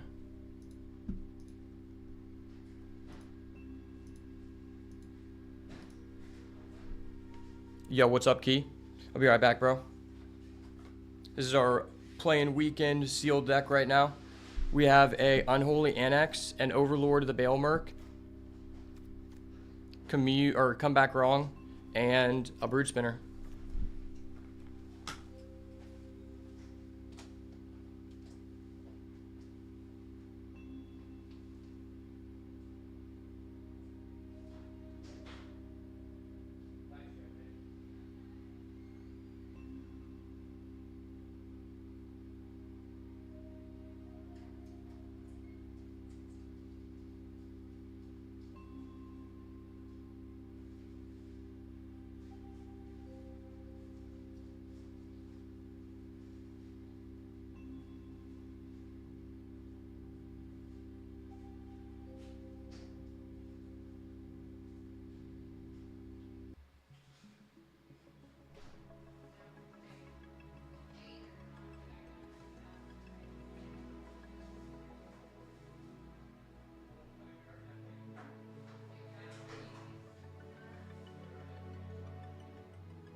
stop turning the air down for a minute.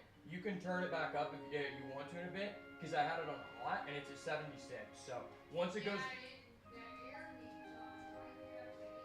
because this morning it was in the 50s and the house was literally freezing. So I had to turn it up for a minute. But then I went to the recyclables and came back. So. Well, it wasn't working without the heat on. I was really cold. All right. We're back, boys. What's up, Key? What do you guys think about this deck? So what's really weird about this pool is that we also have a Nico Light of Hope. And that makes me wonder if it's better to go with this list. This list has a total of 10 enchantments, I believe, for Fear of Infinity and Nico, which means we could also be playing this dude right here, Victor. We're just going to call him Victor. His name's hard to pronounce. Because this guy is pretty good. He gives us a recursion element, which is kind of relevant because we do have the Overlord. The only issue I have with this deck is it doesn't have the 2-drops that our other deck has, which may not be an issue as much as in Draft because this format's much slower. But it just kind of depends on like what you care about, because this list has less interaction. We get 1, 2, 3, 4. This is kind of interaction 5, 6, 7. Or so this list has 8. So this list has more interaction. But if we play this list, our mana is just all around better. And I almost just prefer like the 2-drops in the mana. And if we go against someone who's like countering our deck, like if they have like a Ghost Vacuum, I'd probably sub into this, because it is best 2 out of 3. They just have to have big creatures, because I need this Vanish from Sight to be worth. So if they're like not a green deck, I think I'm supposed to play this. I think this list is better versus aggro, because we won our first game with Brood Spinner. It just comes down to like, do you like Brood Spinner more or Nico? Because they actually have the exact same win rate. And I just really like, so if we play this list, it's like we have 2 lands that can get us to Nico with a Haunted Screen. So that's 3 sources. But with this list, we're able to play all of our black bombs. We're able to get fixing from green with a Brood Spinner. And then we also have Haunted Screen, Overgrown Zealot, and Moldering Gym. So that actually just makes our red so much better. And also, it just allows us to play this Glassworks and the Scorching Dragonfire for free. And then also, like, this card is way better because we have, like, more creatures. And we actually have a red-black land and a green-black. So it's like our lands kind of point us more towards Jund. That person, it just had an insane deck. I mean, they just had multiple. I think they had 3 copies of Trapped in the Screen alongside a Sheltered by Ghosts. And they also had the thing that kills something that's tapped. And they also had a Enduring Innocence. So they just had, like, a lot of bombs. And we just couldn't get through it. I won the first game off of a Brood Spinner. I was down to 1 HP, and I recurred it 3 times to get a total of, I think, 20 flying tokens to win. We came back from literally 2 HP to kill our opponent while they were at 20. The only thing that turns me off from this green deck is that we have 0 recursion outside of the Overlord, which can only get back creatures. So, like, I really wish we got one of the recursion cards for green. It would make this Unholy Annex so much better. Because every time we play, this person's like, okay, I bounced the token. I'm like, okay, I cry. That guy had so much bounce removal. He had a bottomless pool. He could have had more. I'm not sure. But it just invalidated our tempo. So maybe I was supposed to side into this blue-black deck. Oh, he also had a crab. That was also pivotal in beating us. Because the first game without him using the mill crab, we got down to like 4. No, we got down to 0 cards in deck. I won on the turn when I had 0 in deck. So then when he threw down a crab in game 2, I had to use my comeback wrong to kill it, which meant I had no way to answer any of his other threats, and that just sucked. But this deck does have 6 pieces of interaction. We have a Scorching Dragonfire, a Winter's Intervention, a Nowhere to Run. That's 3 right there. We have the Comeback Run and the Glassworks. That's 5. And then we have the Live or Die.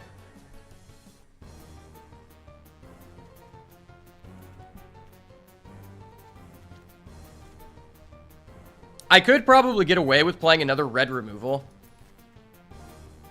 Red just has like this FOMO and this Fear of Burning Alive. It's just we get no 2-drops. And white has 1, 2, 3 2-drop plays.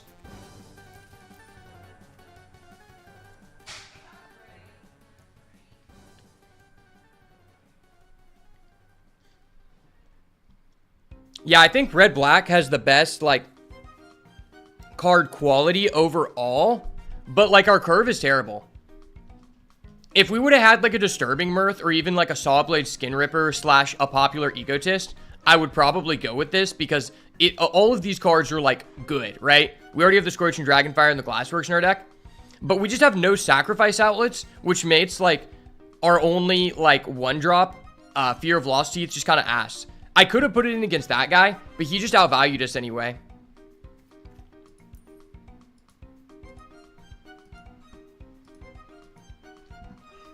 I just wanted to show you that key because I thought you might have a different perspective. It's always good to get a second set of eyes on it. But we're going to rock with this. We're 1 loss. We can still get it done here. I believe. If anyone thinks that the blue-black deck is better, let me know. Because, like, I'm not opposed to being wrong. I'm not opposed to being wrong in any capacity.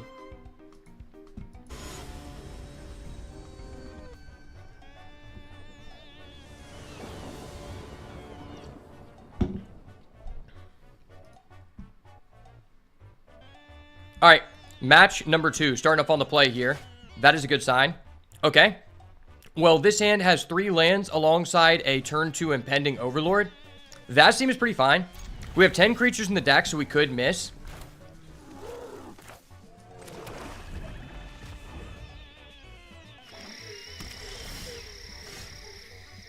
Okay, he's playing green-blue. That's a little sussy baka of him. I repeat, we have a sussy baka in the chat, boys. Is it better? Nah, I think you always do this on turn 2. Like, if this is just going to come out, like, so quickly since we're on the play. Oh, that was so bad. That was so bad. Hold up. Wait a minute. Something ain't right. In the 4 games we played, our deck doesn't even have that much mill, but we've milled our threats around every corner every single time. Like, first turn. I guess I could have went for a Manifest Dread first, but if I'm doing that, I'm waiting on the impending counters, which just seems objectively bad.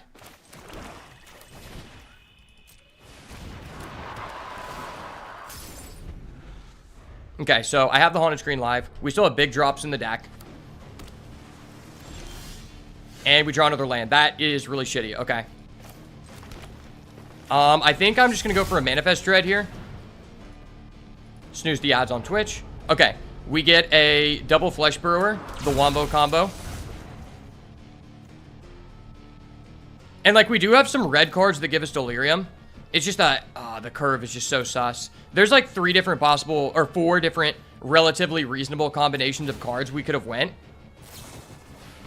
Oh, he has an Entity Tracker. Oh my gosh. That's so scary.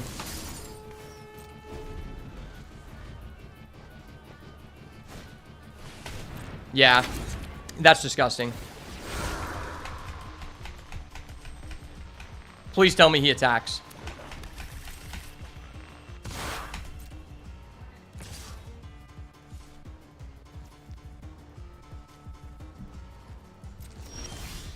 Oh my gosh, this is so bad.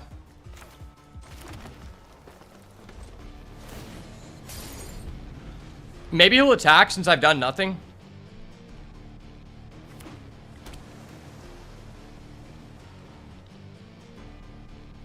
I will be able to Haunted Screen next turn. Grasping Longneck. Okay, that's busted. He's now just Pot of Greeted.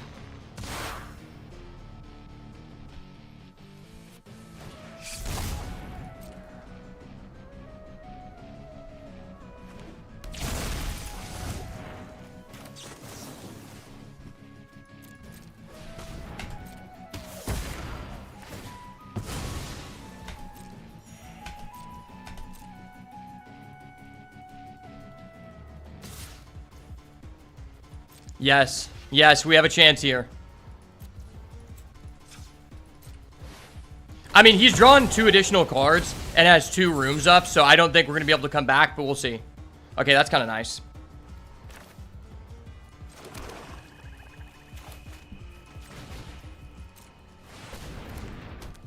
So we basically have 3 big beaters. We have the Overlord, the Spectral Snatcher, and next turn I can Haunted Screen for 7 and just attack with it. So I have 3 big beat sticks, but he's just going to remove the Overlord and I'm going to cry. I guarantee you. Bashful Beastie, okay. No, he has a bottomless pool. That's so gay. Wait, he's bouncing that back to my hand? That's kind of nice. Okay. Ooh, that's kind of nice. Okay. Wow.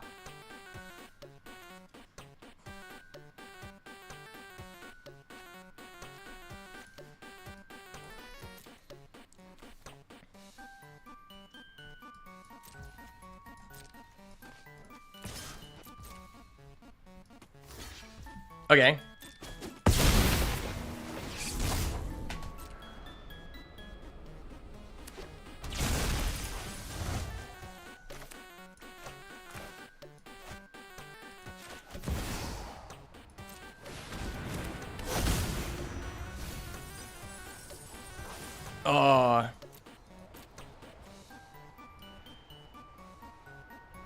Do I get back the Flesh Burrower or probably Spectral Snatcher?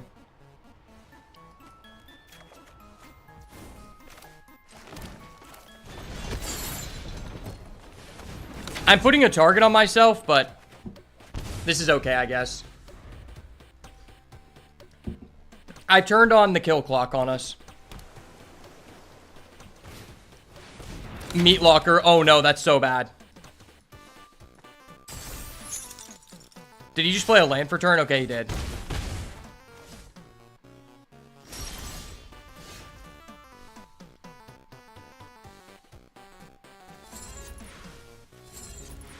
I think I need to do this.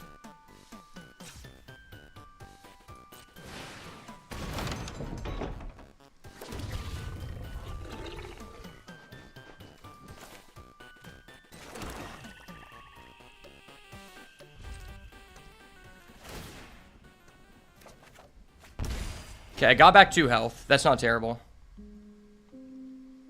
Please don't answer my 6/6. I'm just going to die to burn. I don't want to die that way. I want to die to your cards, not my cards.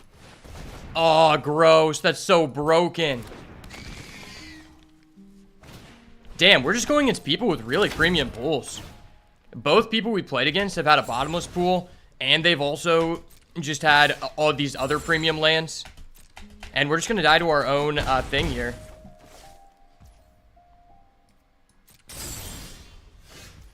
Spirit creature, okay. 9. Damn, if we had one more land, we could double spell and that'd be huge. I could kill one of his guys, but that's just like seems objectively bad. Gosh, this is so bad. Maybe I just see if he wants to attack and see if he doesn't think we can do anything. And then I Haunted Screen and block. Because if we get like a land, it'd be huge. Like, there's no way I can contest this in the air. I really just need to hit another land.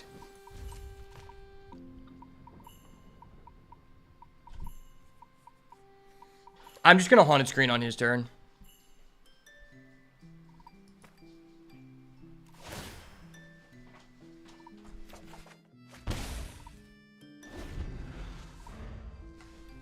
Mom came in with the sandwich, the power up. It's a guaranteed W now.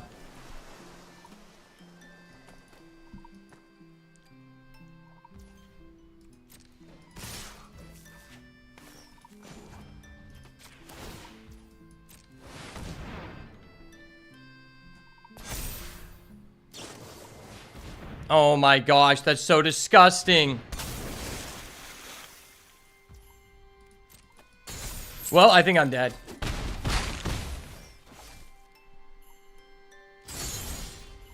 Yeah, I really needed to draw a different card.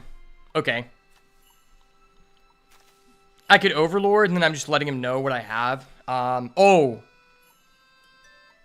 it's an additional cost. If it would have entered and done that for me, that'd be so huge. I can leave his guy tapped, but how am I killing him in 3 turns? I don't think I can kill him before this kills us. And I have, like, no life gain in the deck. I already used the Winter's Intervention. I think I legitimately just go next game without giving out information, because there's no way I can win before Ritual Chambering. Like, it's not physically possible.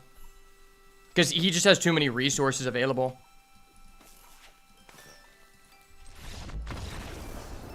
Okay. Given that he has the bottomless pool and he can lock down big stuff, is it correct to go into our blue-white deck? Or our blue-black deck? Is that correct?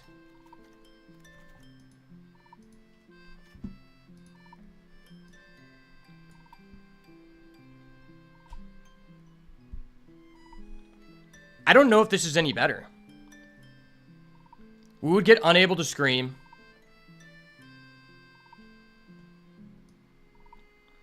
It might throw him off.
One, two, 3, 4, 5, 6, 7.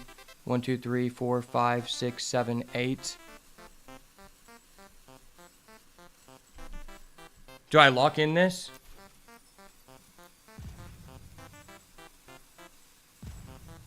Fuck it, I'm going for it. Balls to the walls. The smoke screen, he doesn't know. He doesn't know about the smoke screen, boys. I'm that guy. And then game 3 to fuck with him some more, we do it again. Okay. Play the black so he doesn't know we have the blue. He didn't swap decks, okay.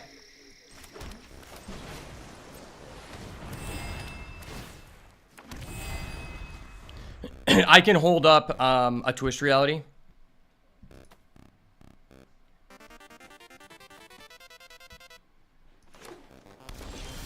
He's just gonna pass.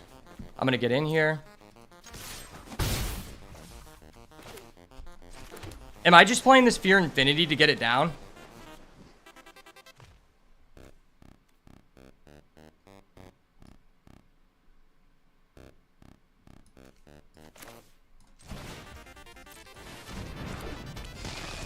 I'm risking it for the biscuit. He's going Moldery Gem. Oh, he's going Duskmourn. If I would have held it, oh my gosh. Hold up. Wait a minute. Something ain't right. Dude, if I would have held it, are you kidding me?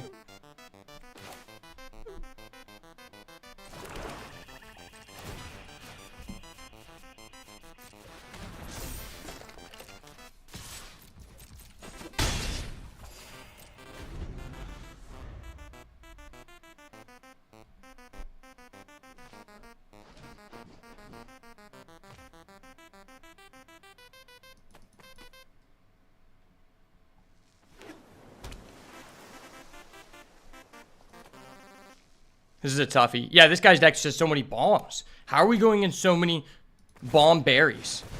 Why do you have that? Okay.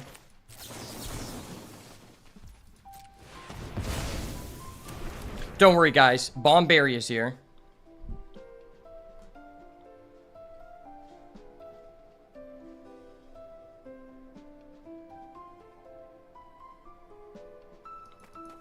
Next turn, I vanish from sight as Duskmourn. And then that'll buy me 2 turns to be able to stop him. Oh, I didn't get a land. That really hurts.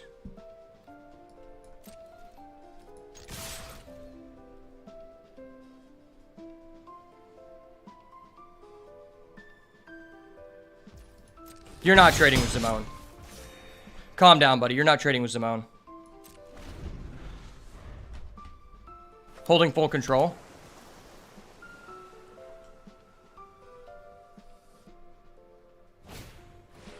Are you kidding me? That's so stupid. That's actually just the perfect answer.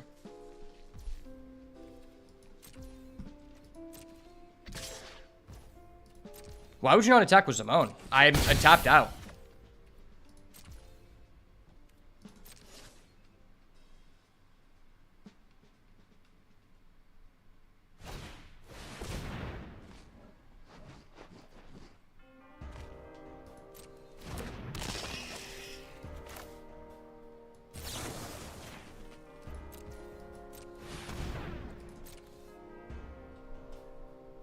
Okay.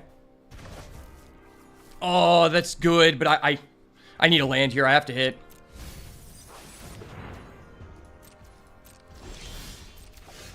Okay. Well, I think I have played to the best of my abilities. I think this deck has, like, thrown him off. And against a person with a better deck, I'm more willing to do this. If he doesn't have an answer, which we reset his top deck, I do have a 2-turn clock on him. Oh my gosh, she's gonna give it to us. I fucking knew it. Oh. Wow, I can't believe he just gave it to us. That's crazy.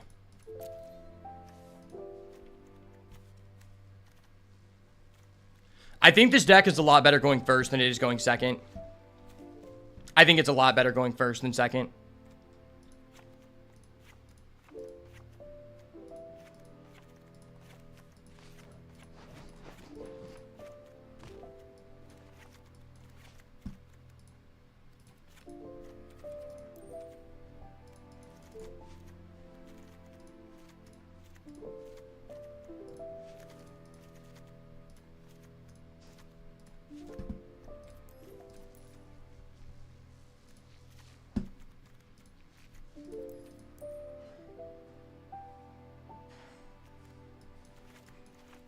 This is 23 cards. Okay.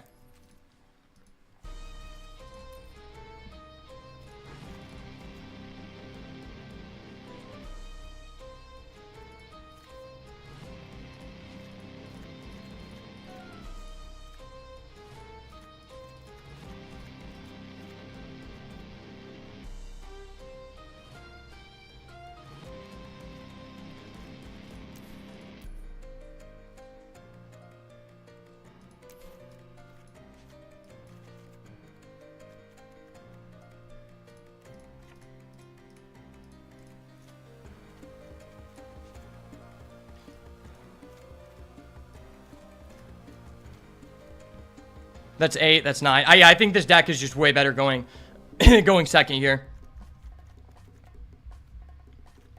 He also might side deck accordingly. Yeah, I think this deck is just better. Wow. The fact we actually got that W makes me feel so good. Even if we don't win this match, I'm just glad I was able to perform a smoke screen in the time limit because I've never been able to do that.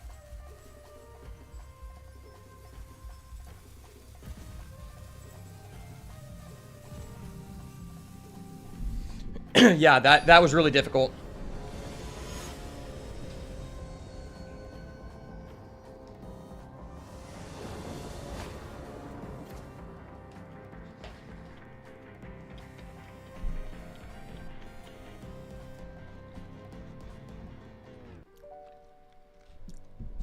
I don't think this is keepable. The issue is my opponent's deck is way better than ours. And I feel like I need a really strong hand to be able to beat him. If I keep this hand and get a green, I think I could win. Because the Glassworks is so good to be able to Simone. This is a 50-50. The payoff is there if I hit a green land. What do I want to do here? It's too risky. My Lord and Savior, Jesus Christ, take the wheel. Okay. This hand is more respectable. I'm going to throw this back. I have a 2-drop at least. Underwater Tunnel, turn 1. Okay. I need to get access to some mana fixing. Okay. That is mana fixing. It'll take us a little bit to get there.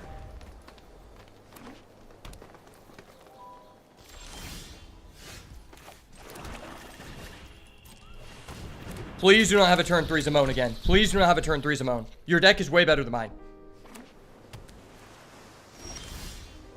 No turn 3 Zimone. That is huge. Okay.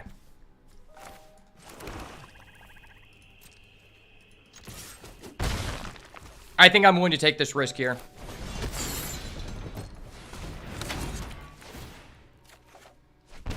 Okay. I mean, I am the aggressor currently, so I can afford to do that. He's flipping that over. That's a sign of a weak hand. He goes there. I play this. I activate this. He's just gonna give it to us? Let's go! Oh my gosh.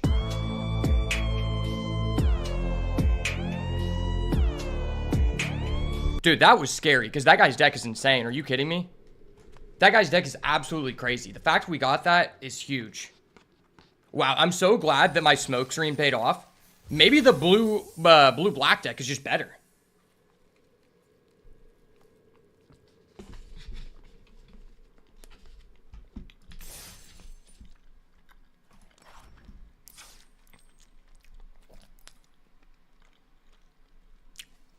I just think fundamentally, the green deck is better going second.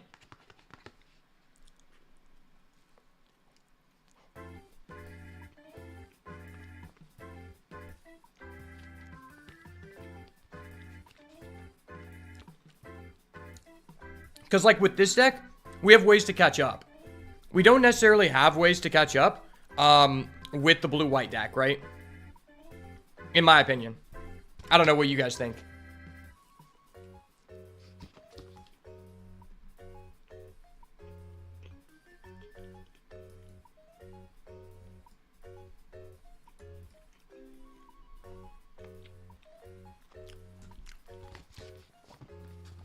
See, this deck doesn't have many ways to win the game. It just has ways to stop the other person. And, like, just having the counterspell against someone who has Zimone, like, if they're not playing green, I can also put in the Fear, the guy who's a 3-mana counter in Manifest Dread.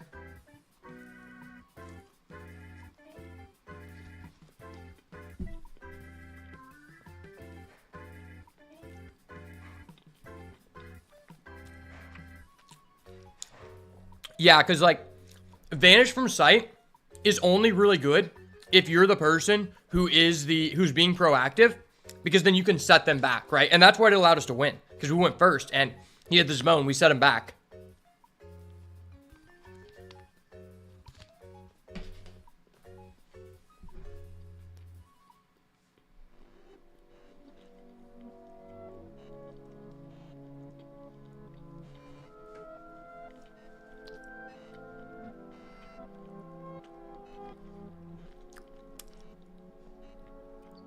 And I was legitimately surprised that Fear of Infinity was so good. Like, that card just hit.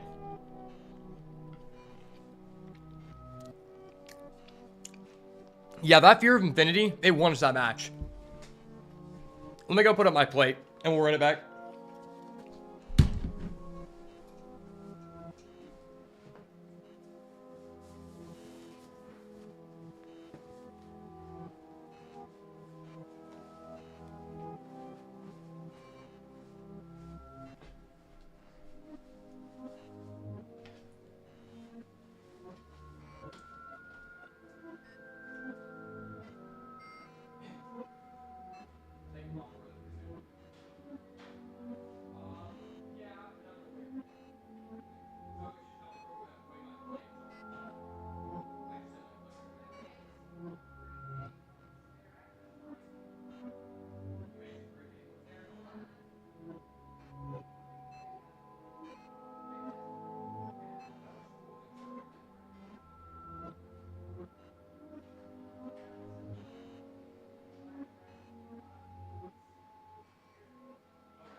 if Ben shows up and I'm in my match, you might have to.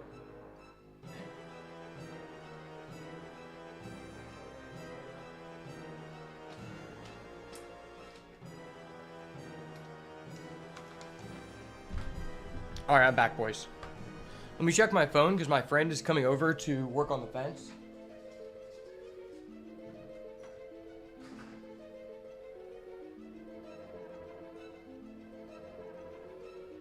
Steve said the kids are eating now. Yeah.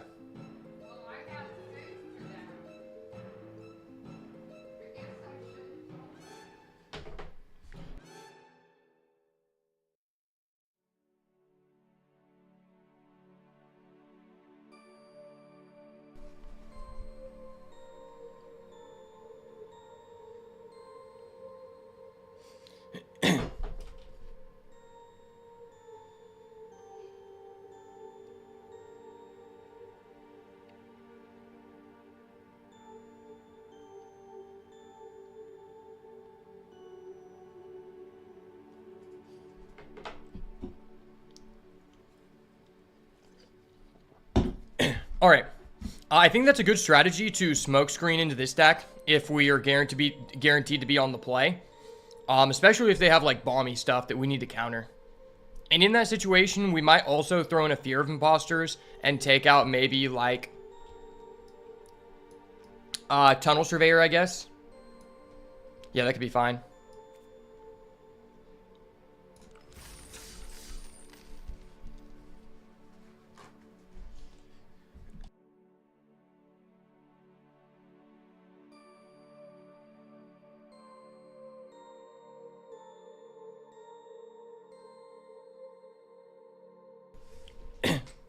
All right, let's get it, baby.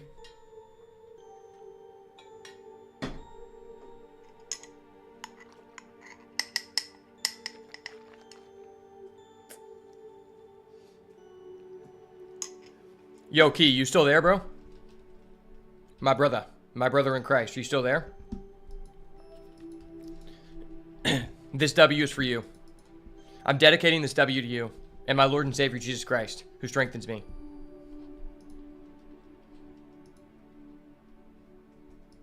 Let's get it, baby. Yeah, that's a really pro tip. If you're in sealed and your pool supports it, make multiple builds so you automatically know what you're going to smoke screen in those 3 minutes, because it is a short amount of time. All right, match number 3 starting off on the play. Let's hope for something good here. So we have 3 black cards and double green source. That's really sussy baka. If I didn't have the Scorching Dragonfire and this was like a green card, I'd probably keep because it's so high risk, but I think I have to mull here. Okay. This is a very similar power level hand, but if we get to a 3rd land, we're going to be online. I think I genuinely put back the Liver Die since I have the Glassworks that kind of does a similar thing.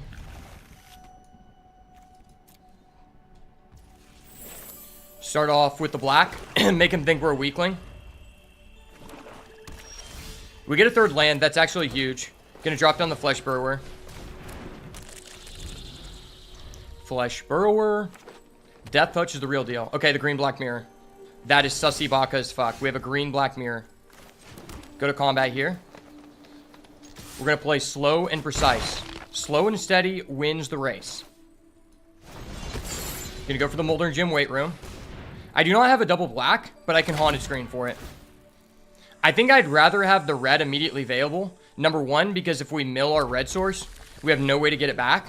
But number 2, because I'm likely to play the Glassworks next turn. Oh, he's also playing Jund. Holy shit. Well, we definitely need an answer to that, and we don't have an immediate one. I guess I technically could trade with the Flesh Burrower. That is not terrible. But if he has an answer to our Flesh Burrower, yeah, that would be a predicament. If we had another land here, this would be nice, because then I could hold up both. I might just do this.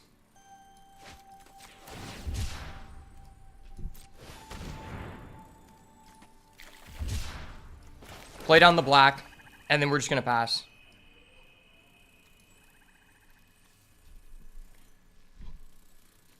Well, I need the Glassworks, actually, if he's willing to trade. If I just play this... So, if I just play this, I'm susceptible to him putting us at 9.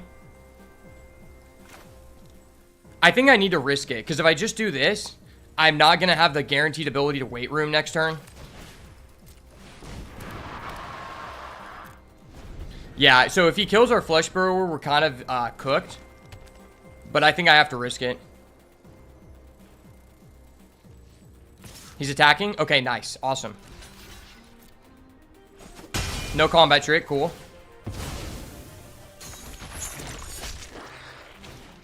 And he has a threat around every corner. Okay, that's really scary. So he's forcing us to 2-for-1 the unstable slasher. Or 1-for-2, I guess. Then we get our threats. We have 6 on field. If we had 1 more mana, we could do... we just have to do this, right? Well, no, we don't. He'll have a stun counter next turn. Yeah, he will have a stun counter next turn, so I could just wait.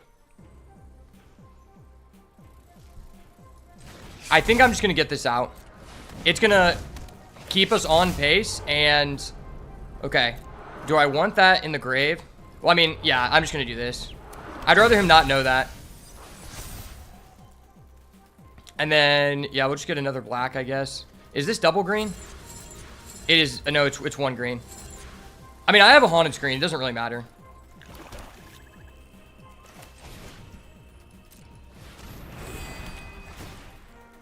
Hopefully, he does not have a cracked skull. If he has a cracked skull, I'm actually pretty fucked, but we have to play to our outs.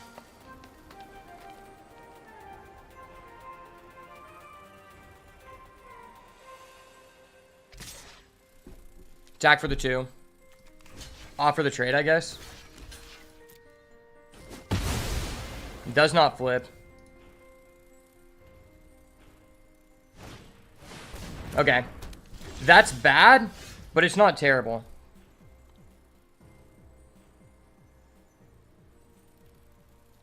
Well, I have to do this here.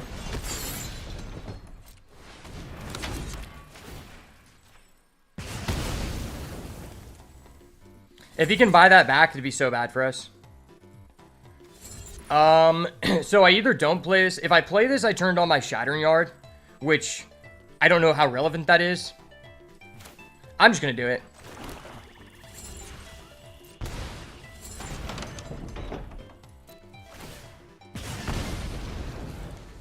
Yeah, he might just grind us out here.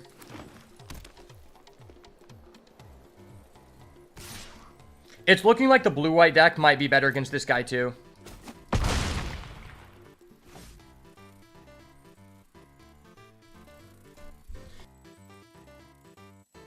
Man, he has so much more resources than us.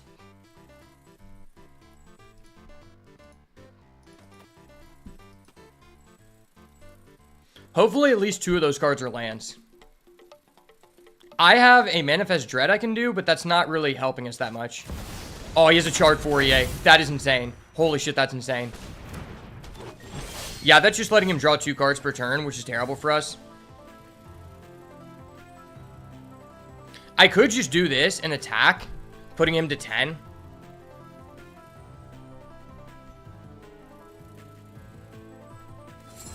I mean, this will let us wait room and Flesh Burrower.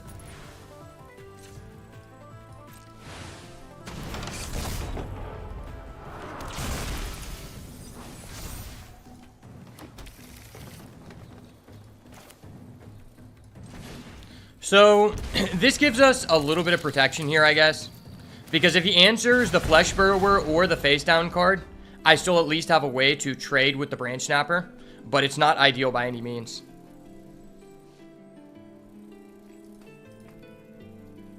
If I can trade away the Branch Snapper, I'll be able to potentially attack with the Haunted Screen.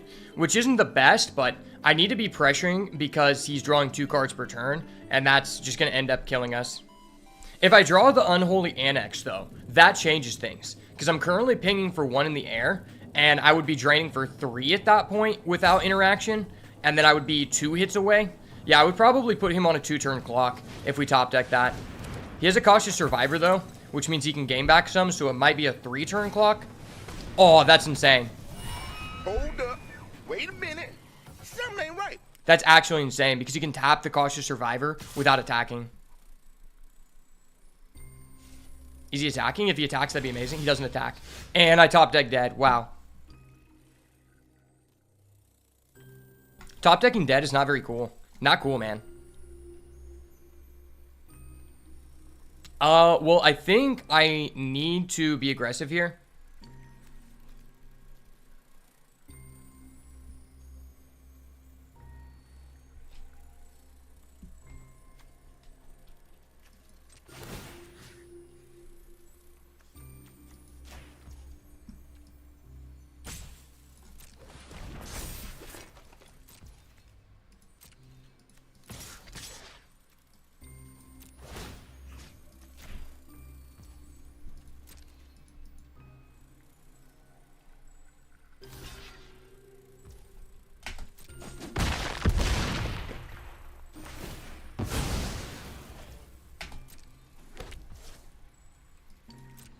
Yeah, we might have just lost, but I need to play to my outs. Oh, and he gets that, nowhere to run. That's crazy. That's actually insane.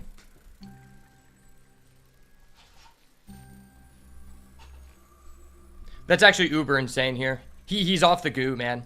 If it's not the goo, it's got to go, and he's got the goo right now. So what he's doing, he's got to go, man.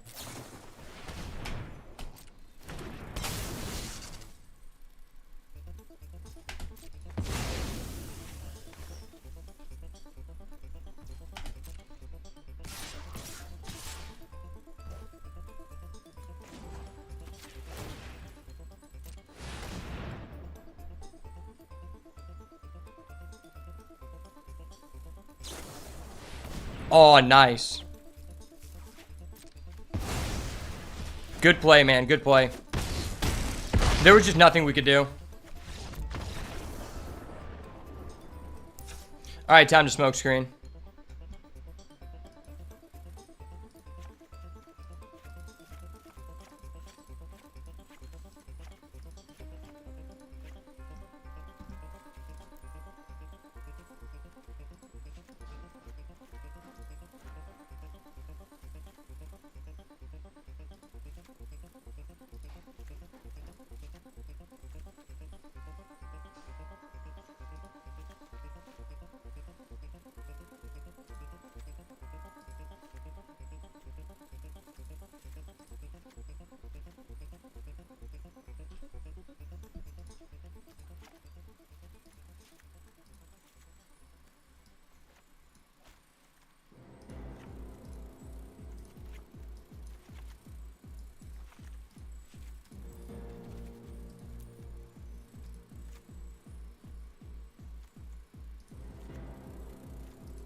Alright, we're going to try to steal this game here. It was really scary. Once again, we are back on the bubble. Starting off on the play here. Okay, we have Overlord and Unholy. That is great with our sources. Cool.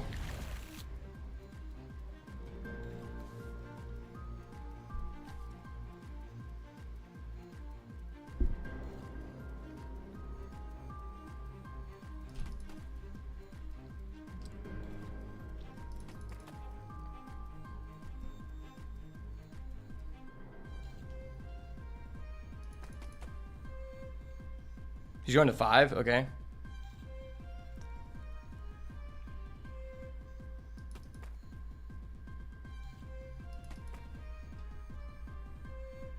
Yeah, this is hella sussy, Baka.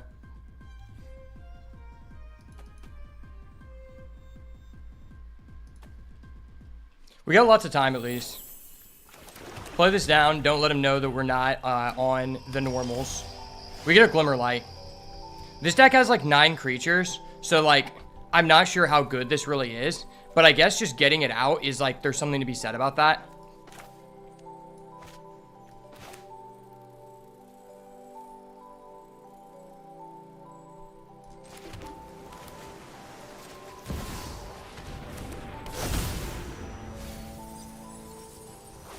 Okay,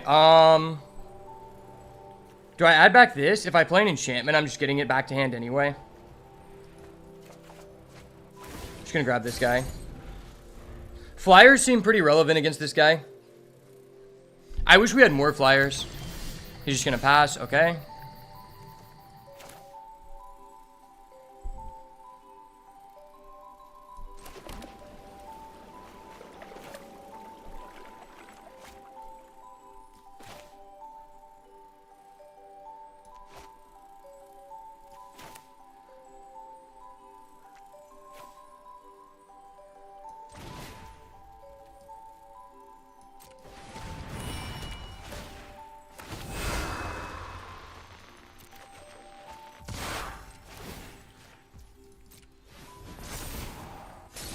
Okay, that's fairly decent.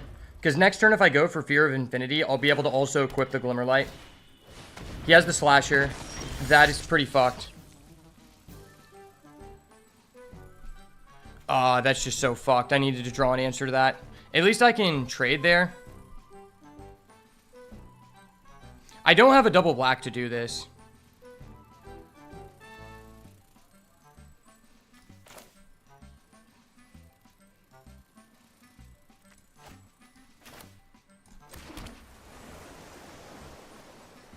If I turn this on, I have an extra chance to like draw an answer to that. Just establishing this feels too impactful though.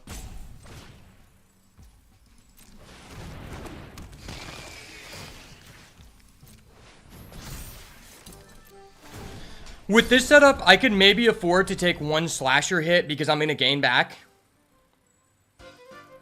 It just kind of depends on what he establishes here.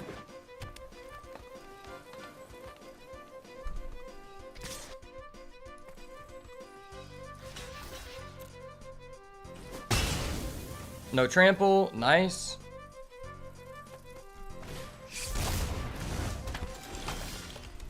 Defiant Survivor, okay. I could just kill that guy. I get another black, so I could just establish this. I don't hate doing that.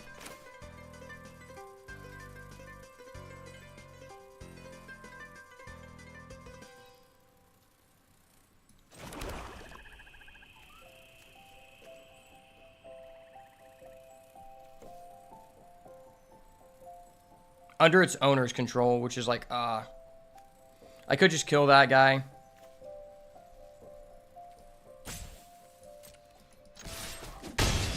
I'm gonna go for it.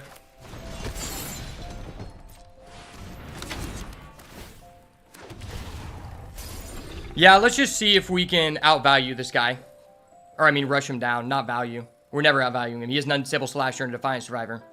If he has an answer to my token, I'm probably screwed. But if he doesn't, I might win.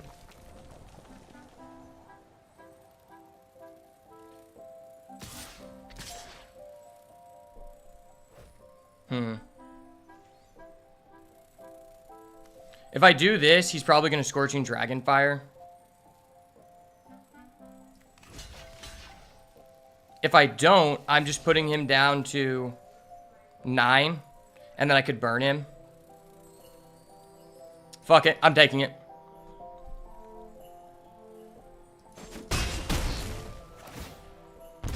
Same result. I think this is the way we win. If he doesn't have an answer. Because it seems likely he has like a Scorching Dragonfire. Why else would he attack with his Survivor?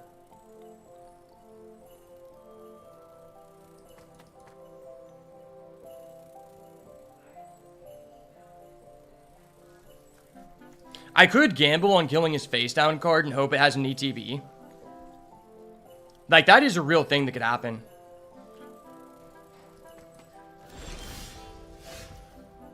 Okay, that's not great.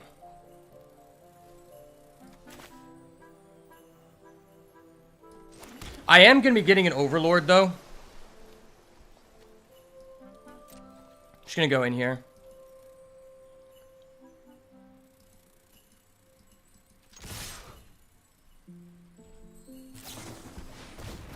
You're disgusting, bro. You're so disgusting.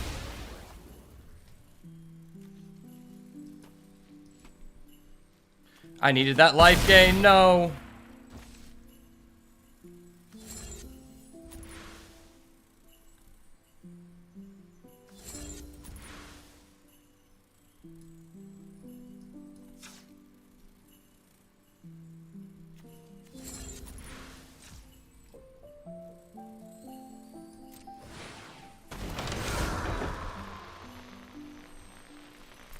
I unlocked this. Now the question is, so I'm going to go back to 11. I wouldn't die. He goes to 9.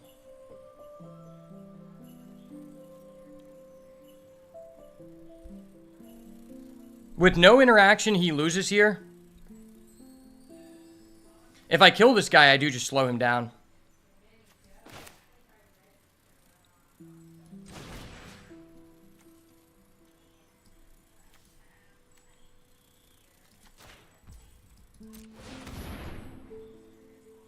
I'm risking it.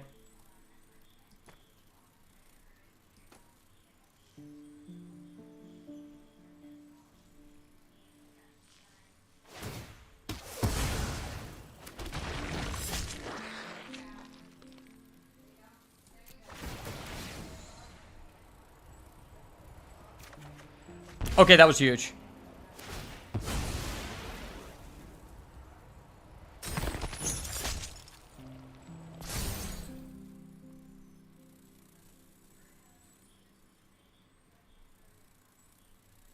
That was actually pretty huge.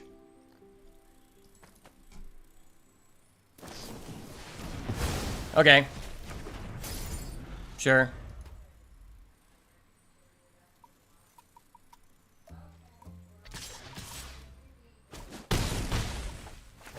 If he doesn't have an answer to this, I do just have lethal.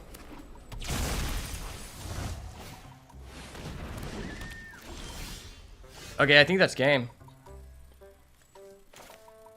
He has 1 green / red. What can he do with that? Nothing.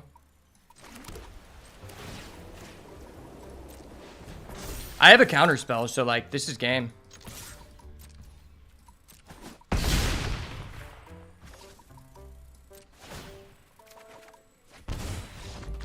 Wow, okay. Fuck. This is tough. Do I switch back to the other deck? I feel like this deck's just so insane versus him. Because I can, like, bounce his stuff and reset.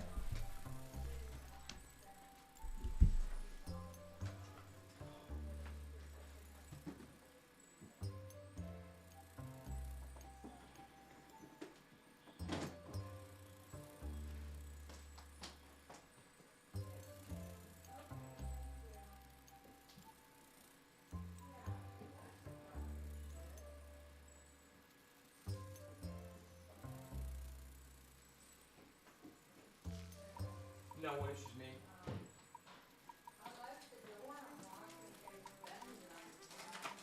Okay.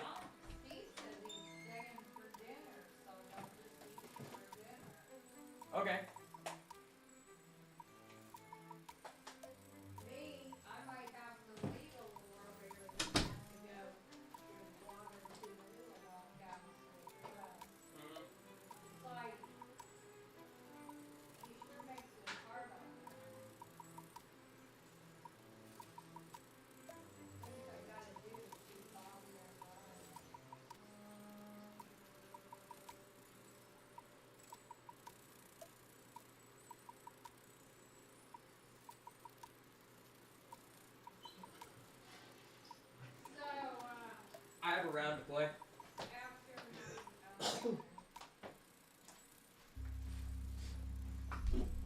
All right, I think we just keep this deck.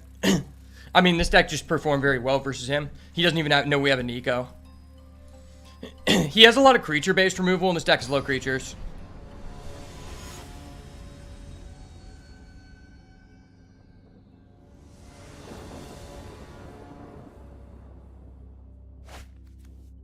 All right, final boss battle. Let's see what we can do here. So this is like almost the exact same hand as last time. But we don't have to mull. So we can go Verge Land on 1. The Nico's online. If we mill it with this, it's just huge. Yeah, this card is probably the best card in our deck, even though it doesn't have many targets. He's keeping 7. He waited a long time on that. It might be a suspect hand. Ooh, we get that guy. That's goated.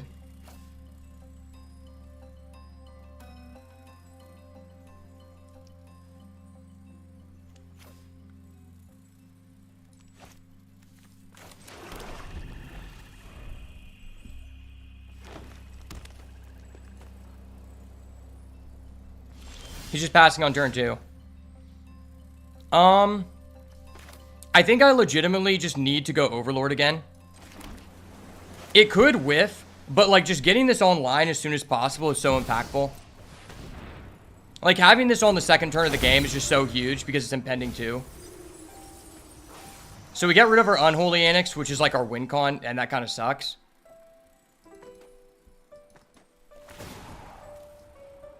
Wow, I would have top decked. Oh, all of those cards would have been so gas. That actually sucks so bad because I would have had the unable to scream.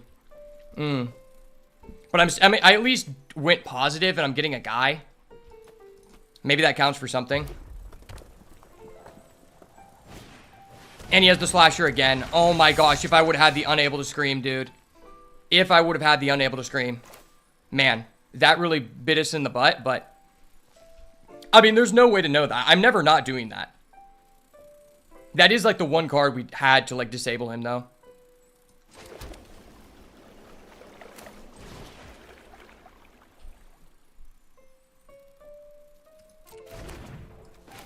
Am I ever just doing this? If I'm doing this, I have a chance to kill his guy.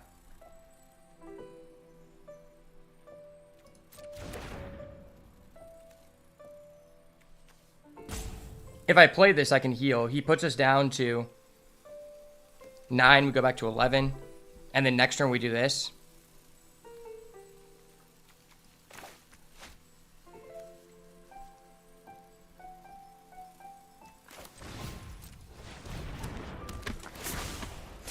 I mean, this gives us 2 turns potentially to like wait on that.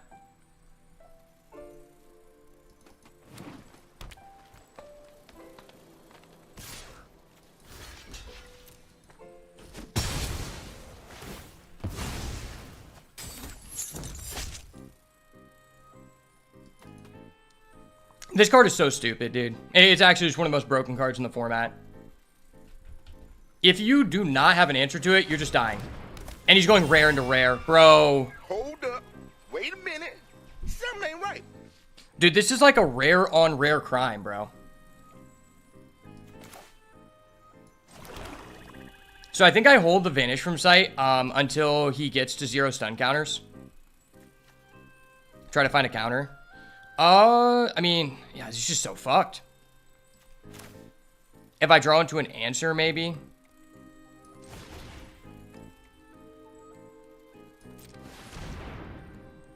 Okay.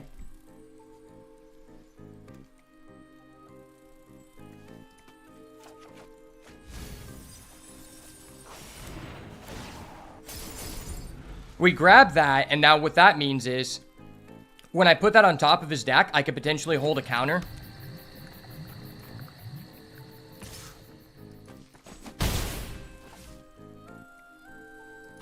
So not this turn, but one turn later, I do this.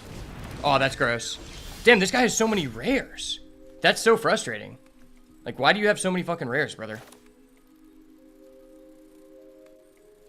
If he resolves that, am I just dying? I might actually just die if that happens.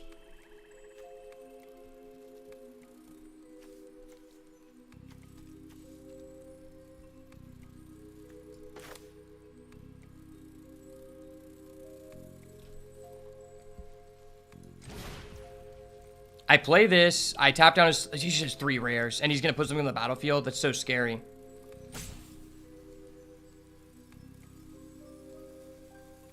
But if I counter and do this, like, he can still just put something on the field. Yeah, there's no way around that.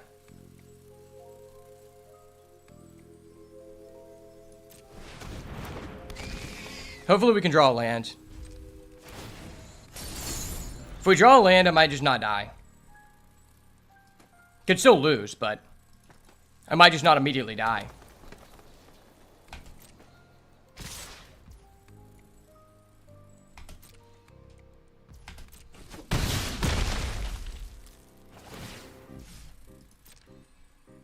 Put an Altanac on the field, make me cry. Yeah, that's basically the same thing. That is disgusting. I need a random split up out of my ass. Yeah, this card was just too oppressive. I mean, he just played 3 rares back to back to back. It is what it is. And we don't draw a land. That is just horrendous. If we drew a land, I could at least say something back here.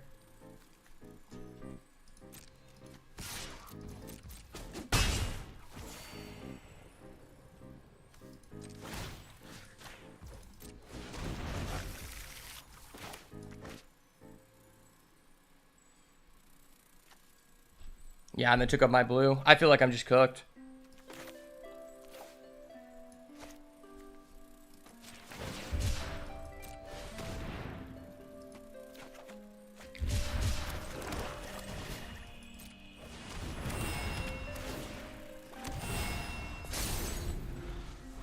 I have an Overlord. Maybe that stops him from attacking with anyone besides Branch Snapper. No, he just top decked a removal. Okay. Well, GG, man. There was nothing we could do.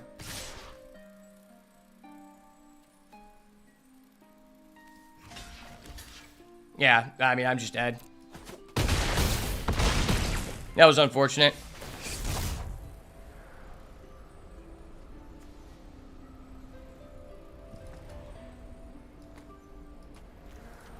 I mean, this guy just high rolled and curved out. He had 3 rares back to back to back. It is what it is. I still feel like the green deck is good. But just, yeah, it was just that unstoppable slasher card that really decided the game. That card is just so unfair. GG's.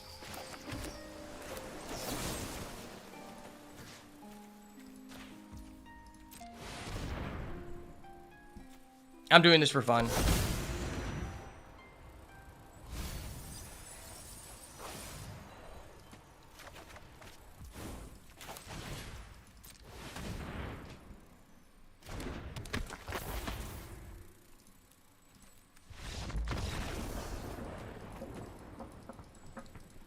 Yeah, there was nothing I could do there.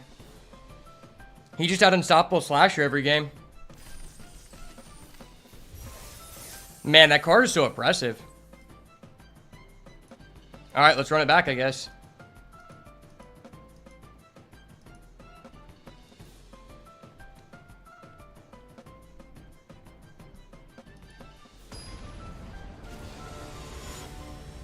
I still think this green deck is better overall. Our blue deck just has better interaction versus people with big things. Okay, we're starting off on the draw here. Don't have a black land, but I do have a house cartographer.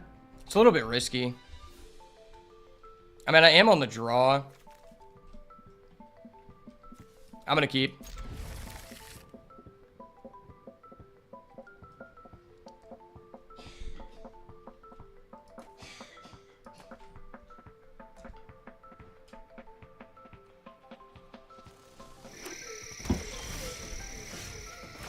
That's a card.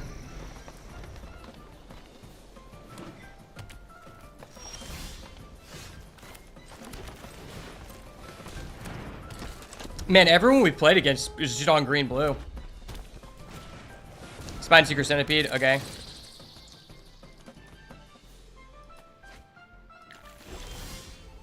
We get a black-green duel, that's not terrible. If I wanted to, I could just slam down the black-green duel. I think it's legitimately better just to do this. If we had a black source, it just pays dividends. And we're using all of our mana.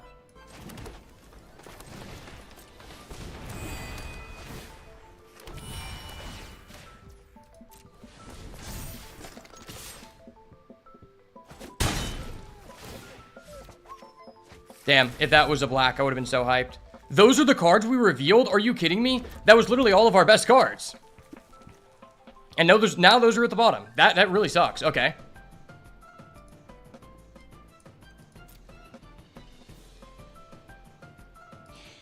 Well, I don't think we're going to be drawing any bombs.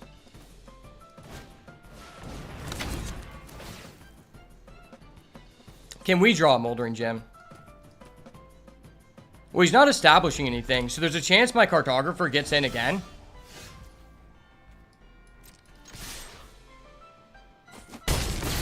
Black land. Black land. Let's go. That was huge. How do I feel about just communing with evil?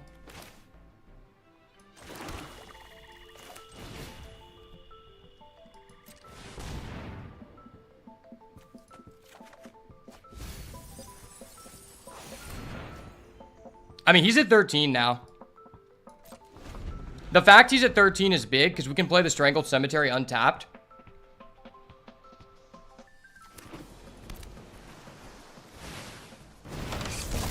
Flips over the weight room. Okay.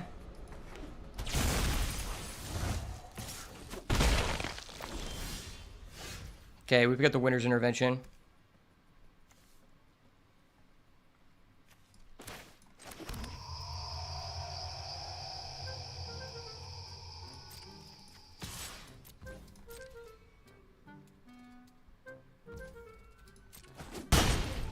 We get a free one.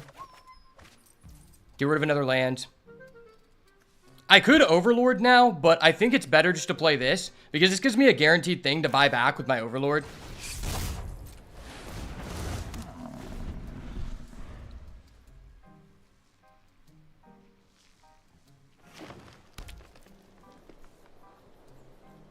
Yeah, getting in for that chip damage was huge. Oh, gross.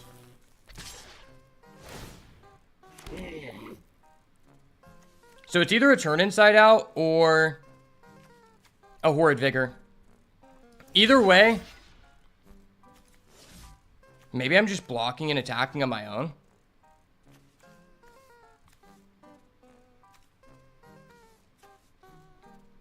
I mean, I don't even need to block. I can just attack. I'm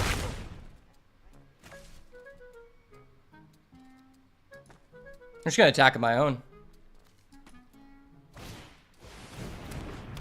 Taps out for the piggy bank. Okay.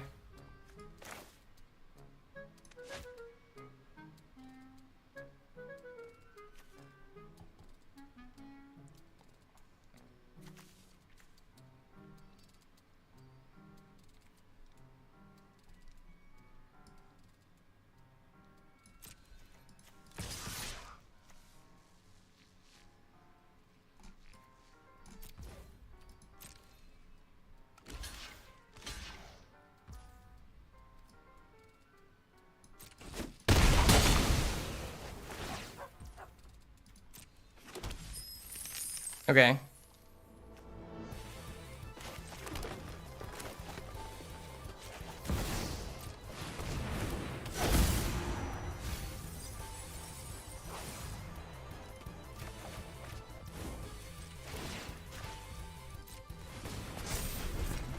That's fine.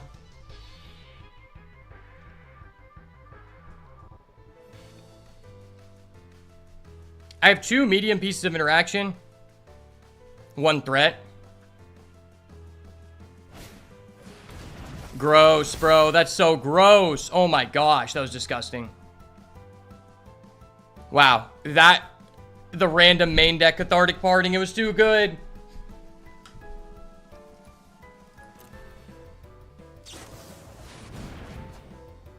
Damn, these people, I thought my deck was good. But like, these people's decks make our deck look like crap.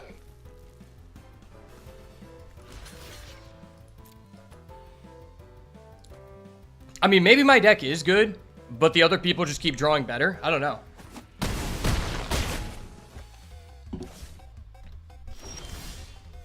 We've lost literally every single game won thus far.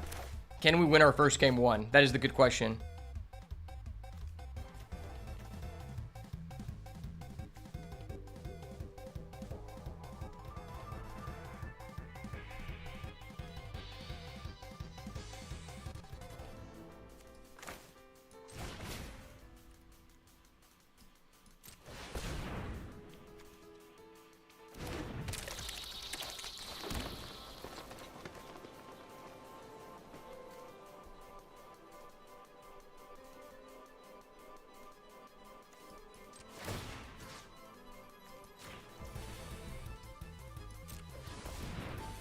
I believe.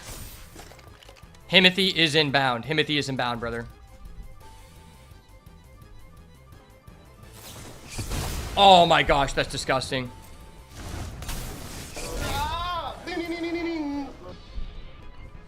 Man, these people, like, that we're playing against, like, every match, we haven't had a person, like, sometimes in this sealed format, you just have a shitty deck, and, like, you can't do anything about it. Every person we played against has had such, like, a busted mana base, and, like, super premium cards that glue their deck together.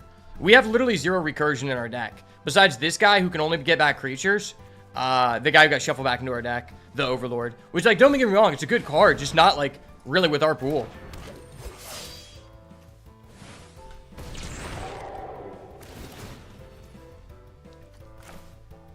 You're kidding me. This guy also has an Oblivious Bookworm? Hold up.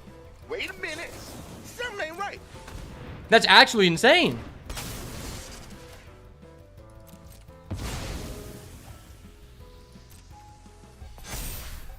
Wow. Like, what is this? This is a draft deck. This is like a super premium draft deck. This is crazy.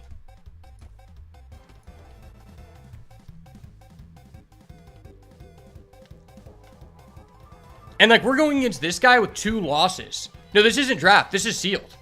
We're going against this guy with 2 losses, and he has this deck in sealed. That's actually crazy.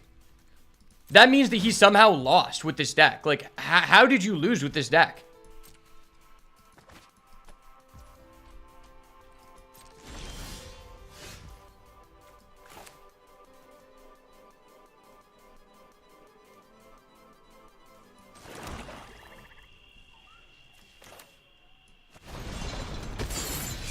Yeah, no, like, if this was draft, I wouldn't be complaining at all. But, like, the fact this guy has 2 losses, you're supposed to go against someone with a comparable record. Especially in this event. I don't know how. Like that's just actually insane. Because, like, in every person we played against had a super premium deck. Even the person we barely beat. I mean, I just outplayed them. Like, barely outplayed them. I beat them by a razor by actually doing a smokescreen side deck. And that was the only way I was able to win one game. Or one match. But, like, I've had so many sealed. Let me tell you this. In the Play Booster era, sealed is so bad. Because there's a chance you get 4 out of 6 unplayable rares. And another person has 12 rares. And, like, 7 of them are good. And, like, 4 of them are in color. Like, there's so many times in the last play-in weekend in Bloomborough, I literally had in the qualifier, 8 out of 10 of my runs, I did not have enough cards in any 2 colors to be able to make a 2-color deck. And I'm not even counting unplayable commander cards. Even if I added in all of the cards that are intended for commander and are virtually useless in draft or made for constructed, I literally wouldn't have enough cards to have a 2-color deck. And the one deck I did qualify with was one where I had enough to actually make a coherent deck. So that tells you, like, the variance of the people we've went against has been ridiculous.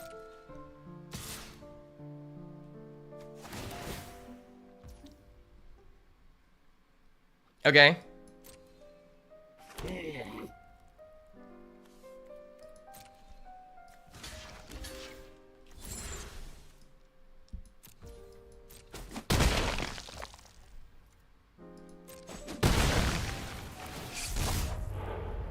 Brother, you're kidding me. This is like the one card that could get us back in the game, and we just mill it every game. That is actually so toxic. Like, our mills have been so counterproductive. I think I should just go to the next game and not show this guy the rest of our cards. I think that's legitimately the strat here, because, like, I don't think we can win. He just, like, there's no way I'm going to be able to remove this, right? Okay, I have a Brood Spinner. I might be able to do something. Okay, I'm not going to quit out just yet.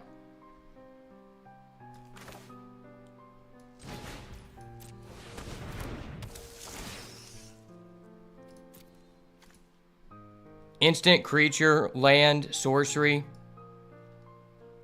artifact. Okay.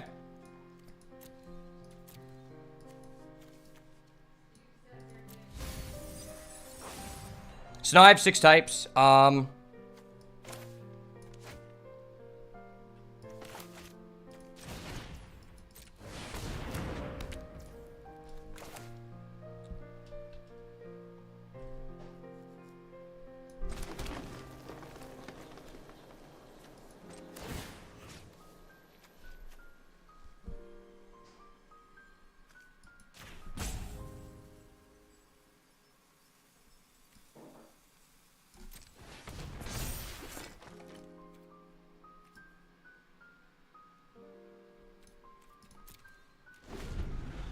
There's a slight chance if he doesn't have a 10th removal, I will be able to Brood Spinner and put him on a 2-turn clock. Yeah, the only way we actually won was because I reused Brood Spinner 3 times in a deck with such little recursion. The way I recurred is I used a liver die. And then I used the, for whatever reason, the guy Sheltered by Ghosts, my Overlord, on a 1/1 creature, then attacked with it, so I blocked and got it back. And that was, I ended up winning with 0 cards in deck exactly. If I did anything else wrong, I would have auto lost. And I came back from 2 HP to kill a person at 20 with looping a Brood Spinner over and over again after the person played 2 Trapped in the Screen, 2 Sheltered by Ghosts, and then he had a Bottomless Pool that he reused 2 times. Like, I actually just played through 8 removals. Like, I played out my ass. The thing is, even though this guy has a super premium deck, it doesn't mean that he's a good player. So we actually have a chance to win. Because if he doesn't play correctly here, like a lot of like mid-level players don't know how to end the game in a stalled board state. And that's very advantageous to us because I actually know how to do math.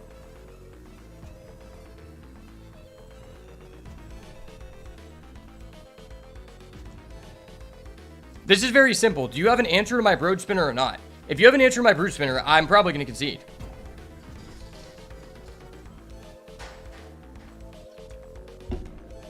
If you don't, I'm just going to sit here and chump off with low attack, or yeah, low toughness creatures. He has a Screaming Nemesis. Holy shit, that's insane. That's actually just insane. Oh my gosh. Wow. So he attacks, he double strikes, he hits us for 6, but then I can't gain. If a player is dealt damage this way. Okay, so it's this way. Well, he has double strike, which means I can just chump with this. That's actually advantageous to us, because if he didn't give the double strike there, it was way better for him to just not do that. Because, like, then I couldn't block, because if I did, my Brood Spinner automatically died. So that was a huge misplay by him. Like, even though his Screaming Nemesis would die, he would guarantee to get rid of my Brood Spinner, or I would be taking the damage, which both would be disadvantageous to us. But, wait, this guy has a Fear of Missing Out, and a Screaming Nemesis, and an Oblivious Bookworm? What the fuck? Hold up. Wait a minute. Something ain't right. Are you kidding me? That's actually just insane.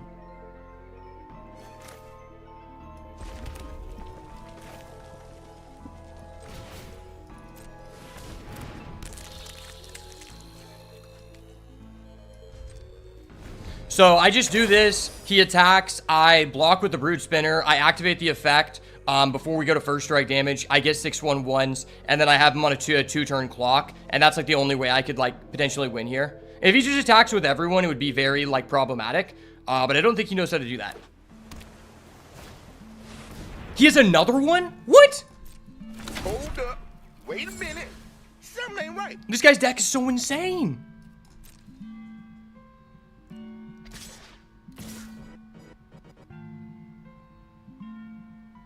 This is fucking crazy. This is actually insane.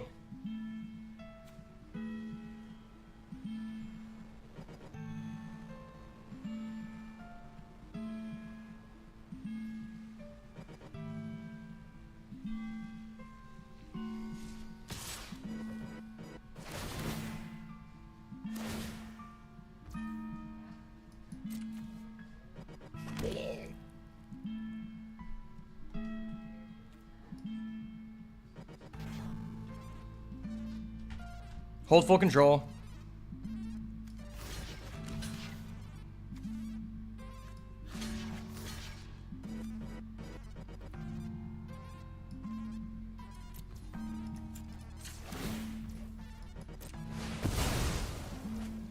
Once again, he could just not double strike here, and I'd be in a predicament. But he just decided to double strike because he's, like, not very good, I guess. Okay, he's going to Manifest Dread. I'm going to kill that one because this doesn't seem live. It doesn't seem like a real card.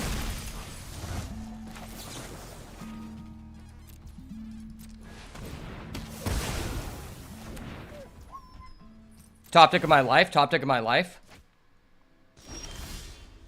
That's a guy. He does things. He affects the game in some matter. Okay, so...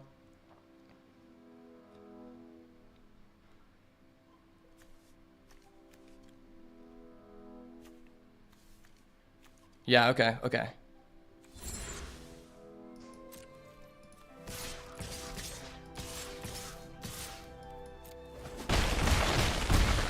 I need to do this because if he has a removal for my guys, it won't be game.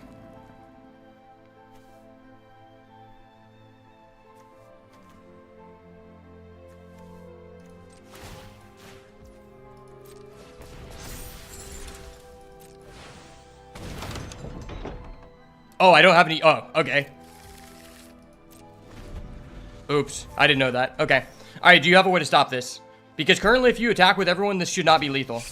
You have a dissection tools. What the fuck? What the fuck? Are you kidding me? What is this guy's deck? What is this guy's deck? Are you fucking kidding me?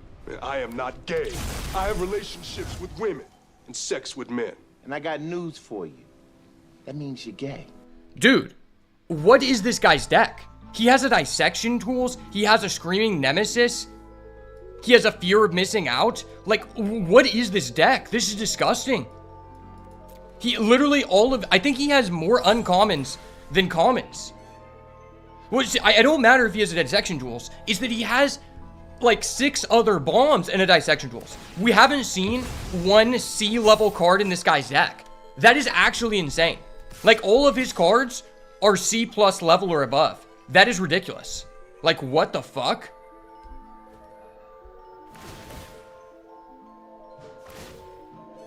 I mean, he just double strikes and we just die because, like, yeah, I mean, I just can't win the game. Okay. That's so sad. That's actually just, like, how do these people get these sealed? Like, I have played in the play-in weekend sealed, like, every set since Wild of Eldraine, and I've never seen a deck like that in my personal hands. I've maybe seen it one time from another player, but, like, I actually just have to smoke screen in this other deck or I'll lose.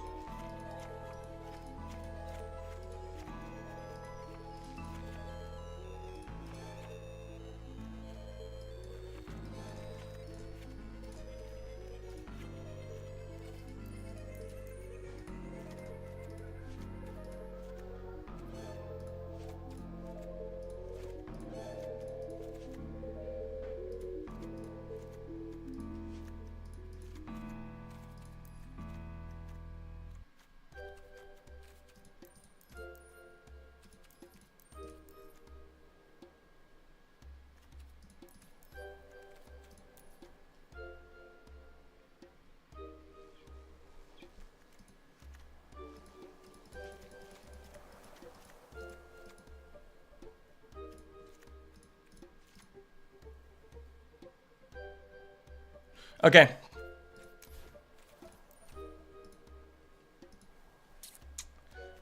Do I want to put this card in? I think it's just too advantageous for him to be able to do that. I can't do that, yeah. Yeah, I just have to smoke screen. That is just so gross, man. This guy's deck is insane. Every person we've won against. Like, I have 4 rares in my deck. That is ridiculous that the people I'm playing against, every single one has had more rares than me. And I'm playing a lot of like C minus D level cards to be able to like make this function. Like that's actually just crazy. All right, I'll be right back.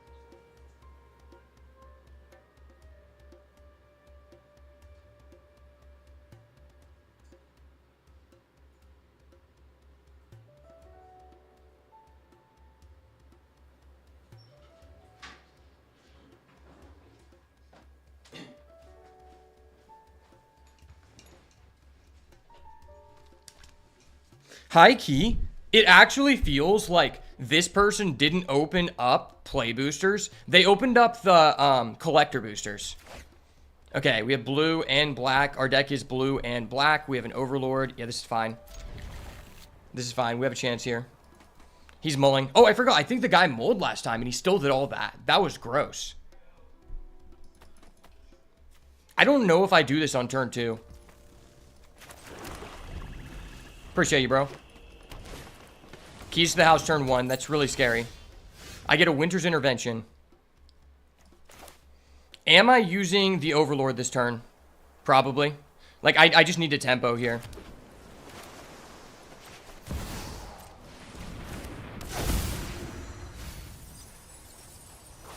Okay.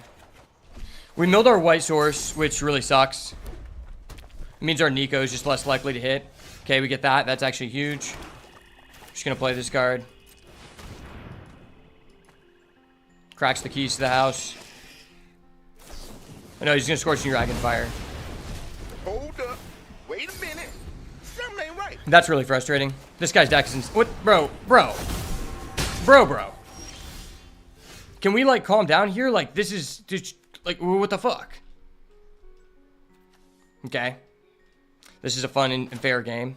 I'm having a lot of fun right now. I have to use a land cycler, and this guy just goes Scorching Dragonfire into Screaming Nemesis. That is really cool, man. I love that for you, man. And if I do this, he just kills my guy, which is just, like, terrible. I don't think I can afford to just take a turn off and Underwater Tunnel. I don't think I can afford that.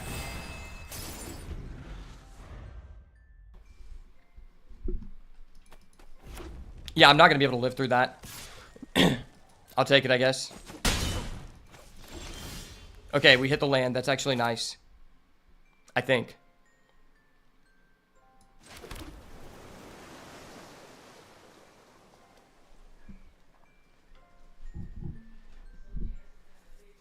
So I kind of want to hold up this Winter's Intervention.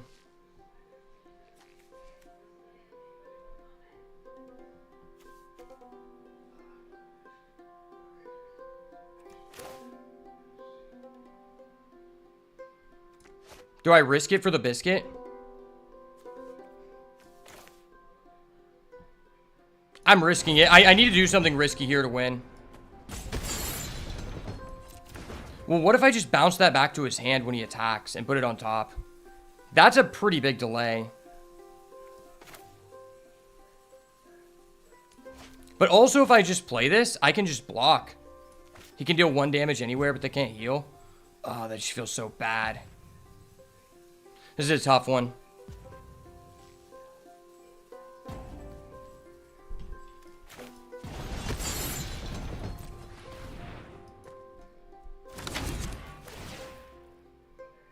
Okay. That really sucks. I can buy this back, I guess, like if I get a white. I don't have a white right now.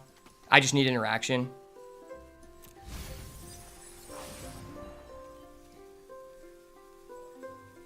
Maybe I just do this.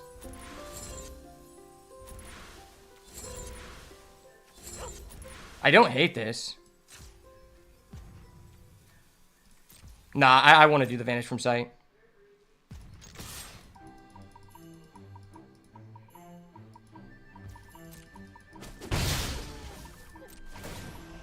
If he keys to the house, I can Vanish from Sight, which is huge. Okay.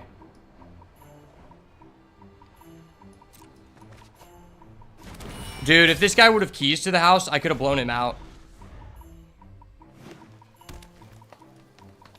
He didn't need it because he just drew Natural Tron. That's how these players are.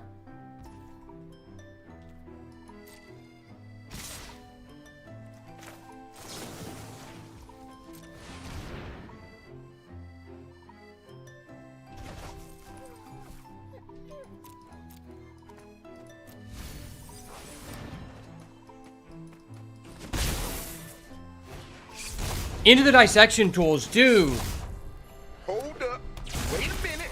Something ain't right. That's so gross. Now he just has a Screaming Nemesis with a dissection tools? That's actually just so disgusting. What the fuck, man?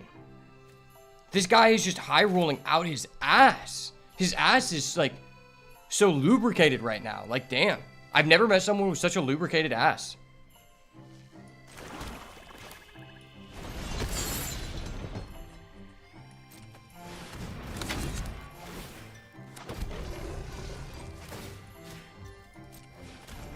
And this guy still has more gas. Like, this is just ridiculous.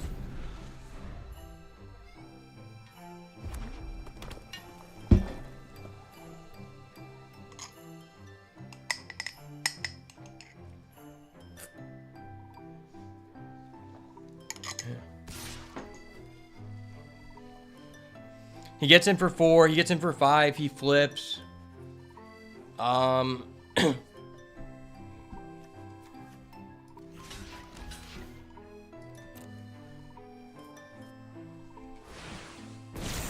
Okay.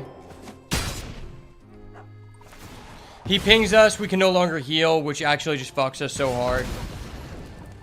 Maybe I shouldn't have done that. I don't know. Bro, this is just so frustrating. It felt like I've had no agency this entire time. Like, the one game we won, I literally had to, like... I think 9 out of 10 people would have not made the lines I made in order to get off that brood spinner line. Like, we lost if I made one error. And then we just go against these people with so many rares.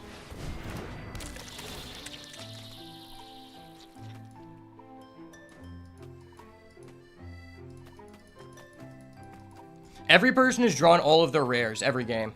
I want to point that out.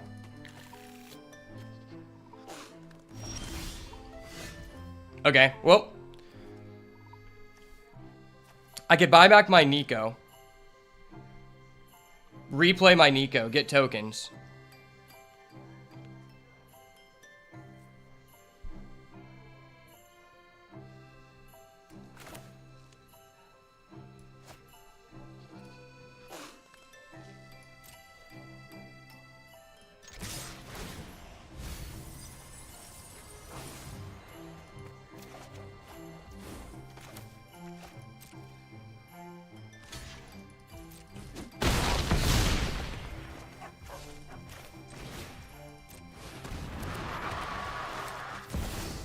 I mean, either way, there's like no way I can remove his dissection tools, so I feel like I'm just cooked.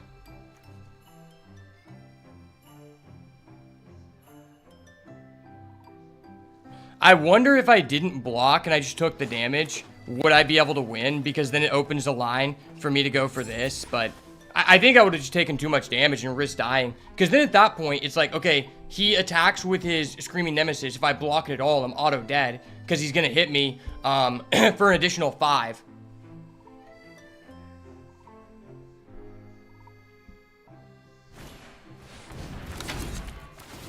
Okay, well, if he's doing that, then he has something else that's busted.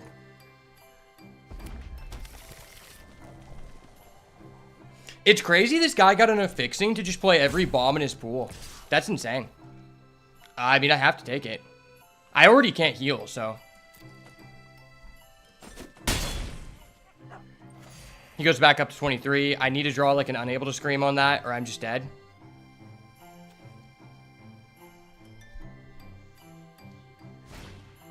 Into a piggy bank, another premium card. No big deal. He just has a super premium card. It is what it is.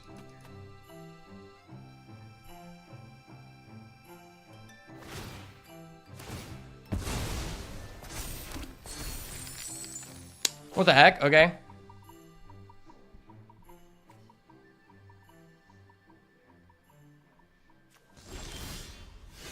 Okay, that is pretty good. That is pretty good indeed.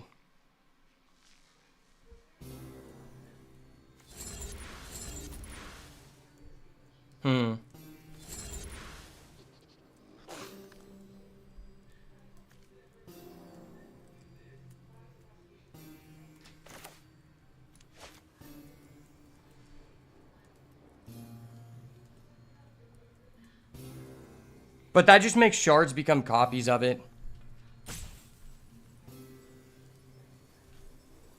Make 2 demons. Tap his guy.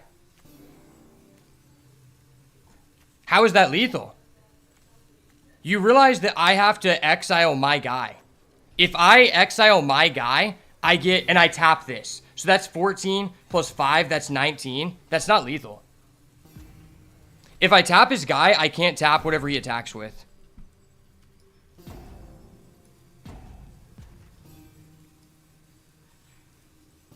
Because the tokens don't trigger this ETB.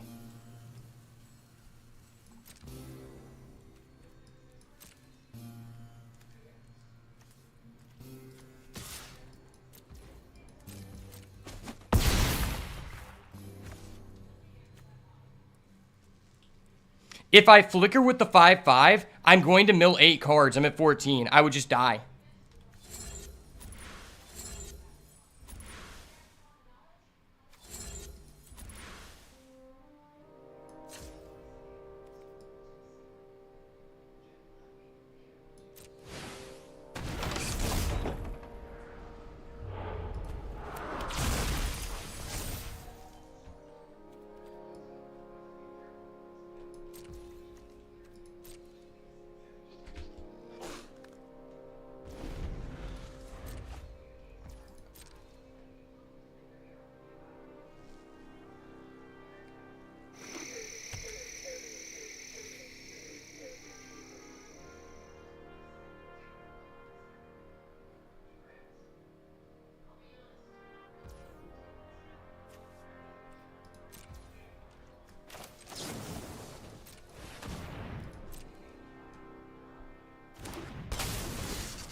Tap that guy.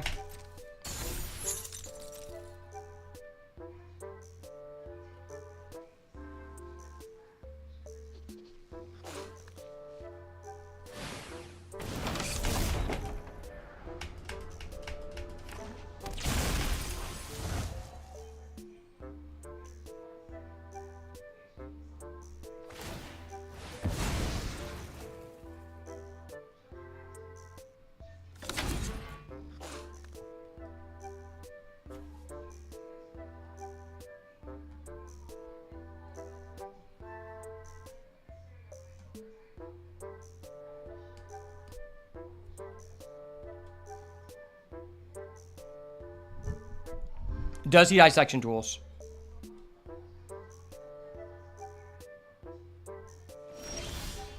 He's not gonna dissection tools. Okay.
Okay, that was really scary. Wow.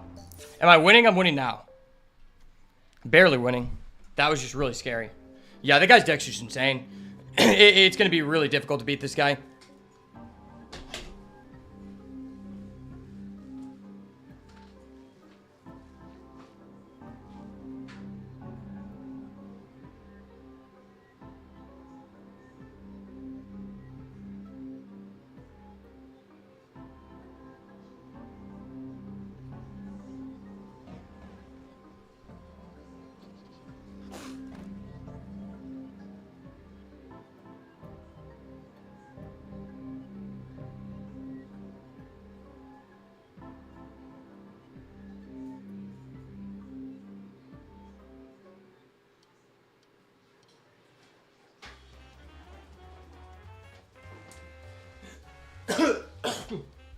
All right, so no matter what color combination I put in, I'm not going to be able to...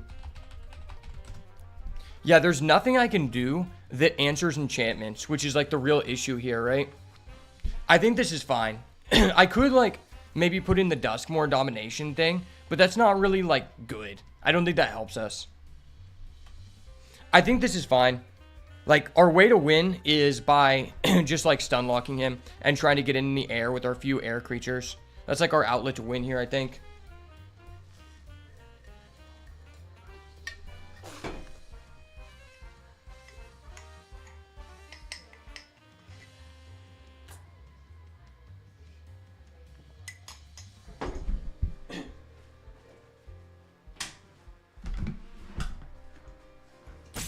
When his Screaming Nemesis was chumped by your Glimmer, he could have pinged your demon to kill it because Dissection Duels gave it Death Touch. How would he have pinged my Glimmer?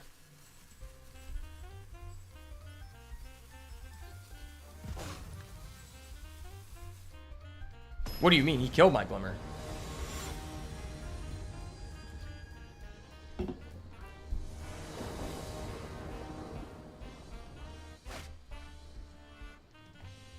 Yeah, he pinged me so I couldn't heal health. If he wouldn't have done that, it would have been so advantageous to us because then I could have been turning on my 3-mana thing that works with our demon. Yeah, I know. My Glimmer did 1 damage to it. I don't think he had the... Did he have the Dissection Tools on it? I don't think he did. It would have been...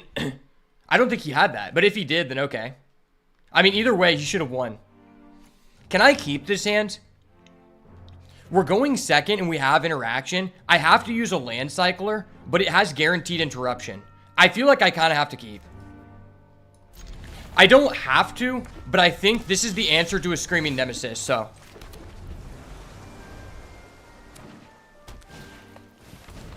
Piggy bank, okay.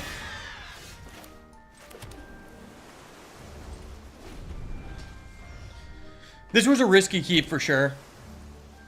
No, I understand what you're saying now, Brian. I didn't understand what you were saying before. I gotcha.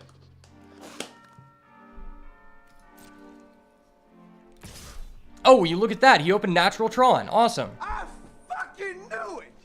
Oh! I'm pretty sure this guy's had Natural Tron every single game.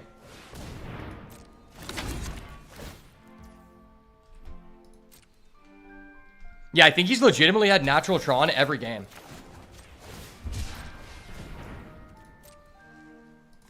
This was risky, but I need to take a risk to beat this guy because his deck is just fundamentally better than ours.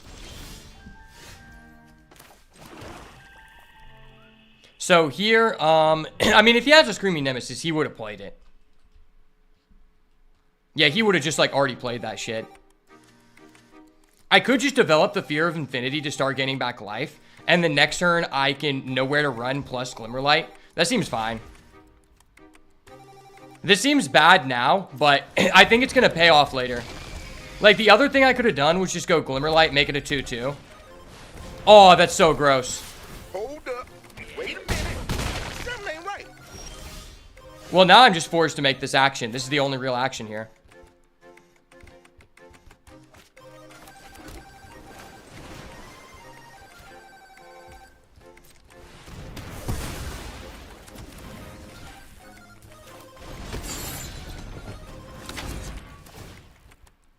Yeah, come back wrong is pretty nice here.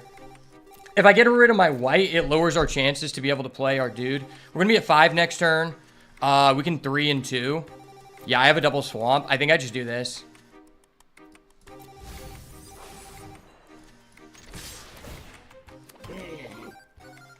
That's actually kind of based here.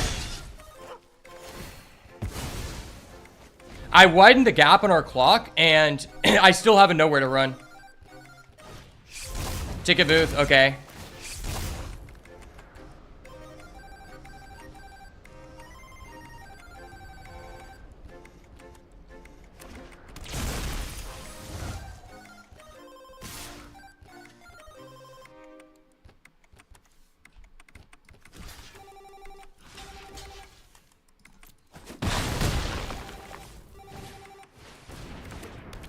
Well, now I have to kill that. Well, you looky there.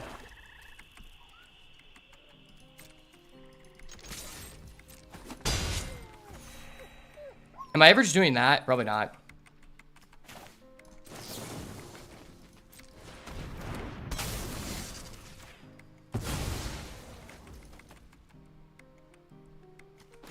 Maybe I'm just establishing this to have a blocker to trade.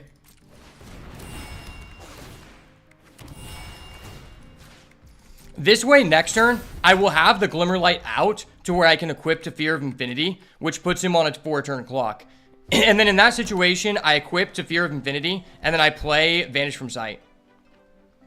If he's tapping out with Tunnel of Hate, that's good.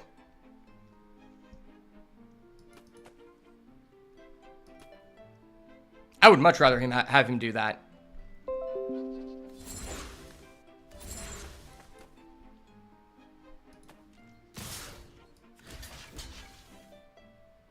If he flips, it'll hurt, but...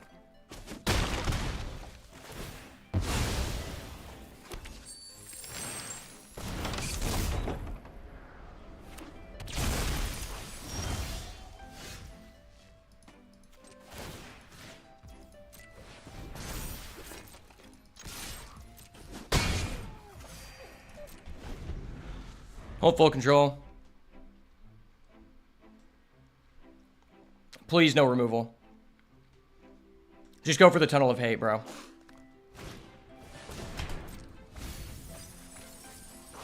Man, I could have vanished from sight. Okay, he got rid of his dissection tools, which is lit.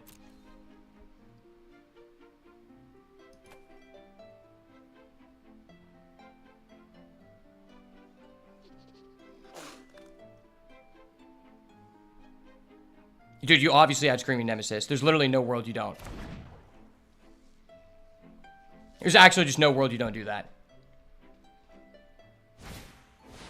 Oh, he's not playing it? What the heck? Okay. Oh, I could have responded. I'm so fucking stupid. Well, it might actually be better to stuff his draw.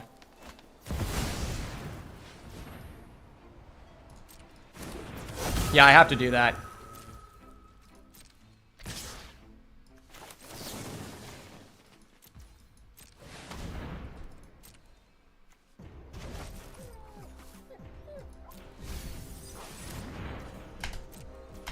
Okay, that was better than I held that. I forgot he had a treasure. Okay, that's real. I'm always attacking.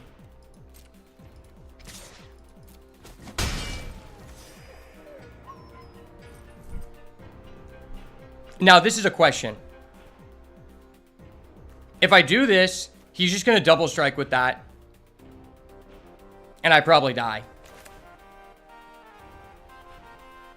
I think I die regardless.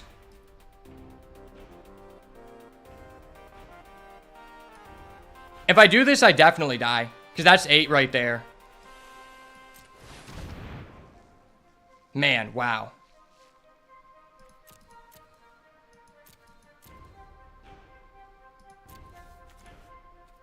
I don't think I'm going to live long enough to activate any of these cards, which is funny.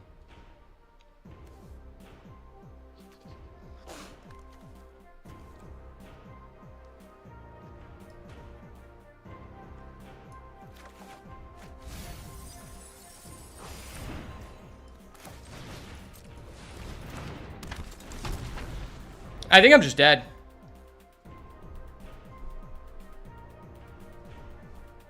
Yeah, I think we're dead here.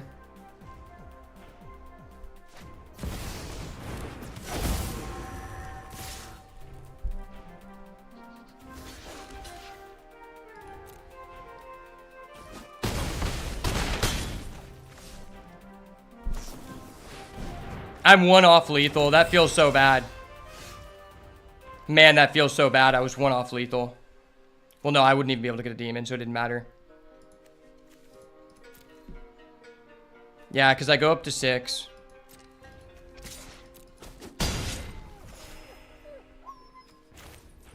And then even if I get 2 bodies...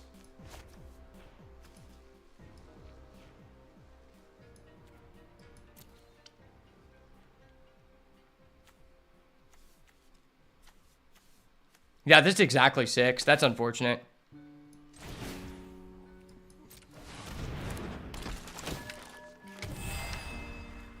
GG's. Well, there was nothing we could do. I mean, the guy just drew his bomb every single game. Okay. I've seen enough. If we would have vanished the 5/5 earlier instead of the Nemesis. The thing is, the reason why I wanted to do that is because... I had the chance to potentially get an extra turn here. By doing the Nemesis, it means I wouldn't have been able to commune with nature.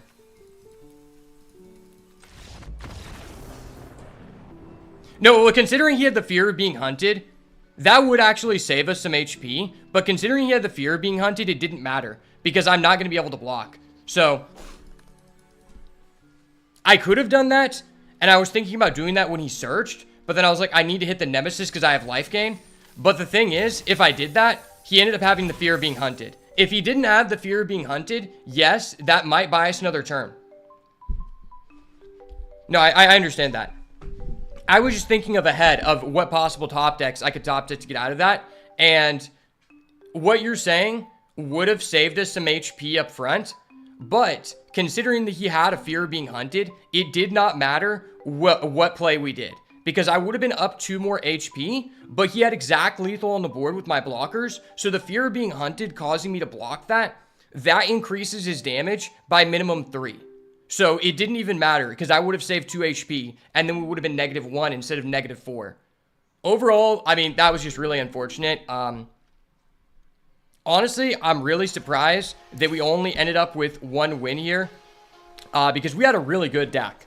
We had Overlord of the Balemercs alongside an Unholy Annex, which I thought was going to be amazing, alongside a Brood Spinner. And then we also had threats around every corner and a comeback wrong. So we had a lot of interaction in this deck overall. It just wasn't correct for our opponents. Our opponents just happened to draw their bombs at the correct time. And in quite a few of the games, we just activated Commune with Evil and milled threats. I think 3 games in a row, we played Commune with Evil on turn 3. We milled threats, Overlord, Annex, and Glassworks, which was absolutely terrible for us because our deck had no recursion. But other than having like maybe one Say Its Name or a copy of Under the Skin, I felt like this was an extremely premium deck.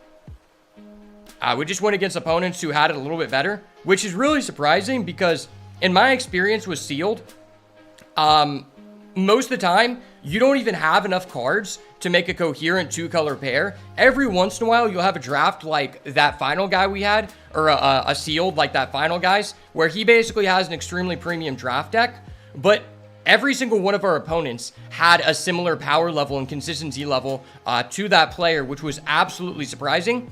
And I think with a little bit of variance on our side versus not going against people of that caliber back to back to back, we definitely could have pulled it out. Now, I will say I am proud of myself regardless because in between games, every game that we took to game 3 was because I smoke screened into this list in game 2 because I knew that this deck was really good if we went first, and just about every time we won. Outside of our opponents just getting a little bit lucky, this build was just as good in some ways. It just didn't have as many 2-drops, which I was a little bit scared about.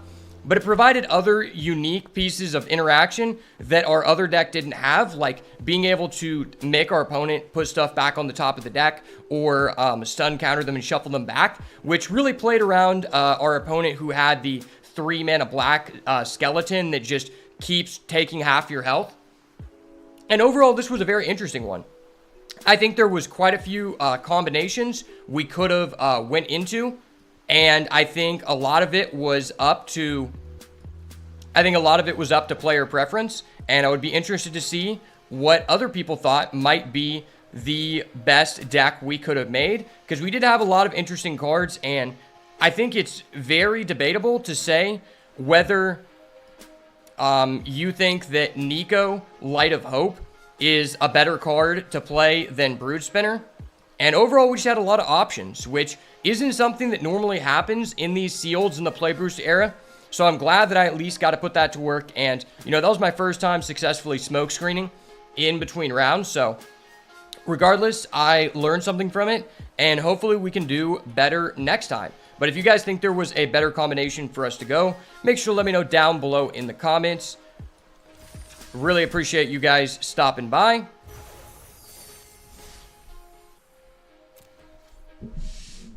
And if you want to see more awesome Duskmourn content like this, make sure to smash the like button, turn post notifications on, and subscribe to the channel so you never miss another banger. Hope you guys have a wonderful rest of your weekend.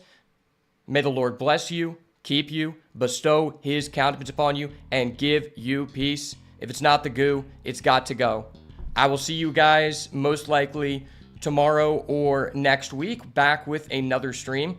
I have family coming over and going to be working on a fence today, so that's going to be it for me, but I will be back to my normal streams while this format is still appealing to me, because it's even fun when you lose. I have to say, that was still fun, even though I lost, because there's just so many things to do, and at least I had options there was some skill involved in building the deck and in the sideboarding, and that makes me feel more rewarded because I felt like I did everything I could to win, and that's really all that matters to me.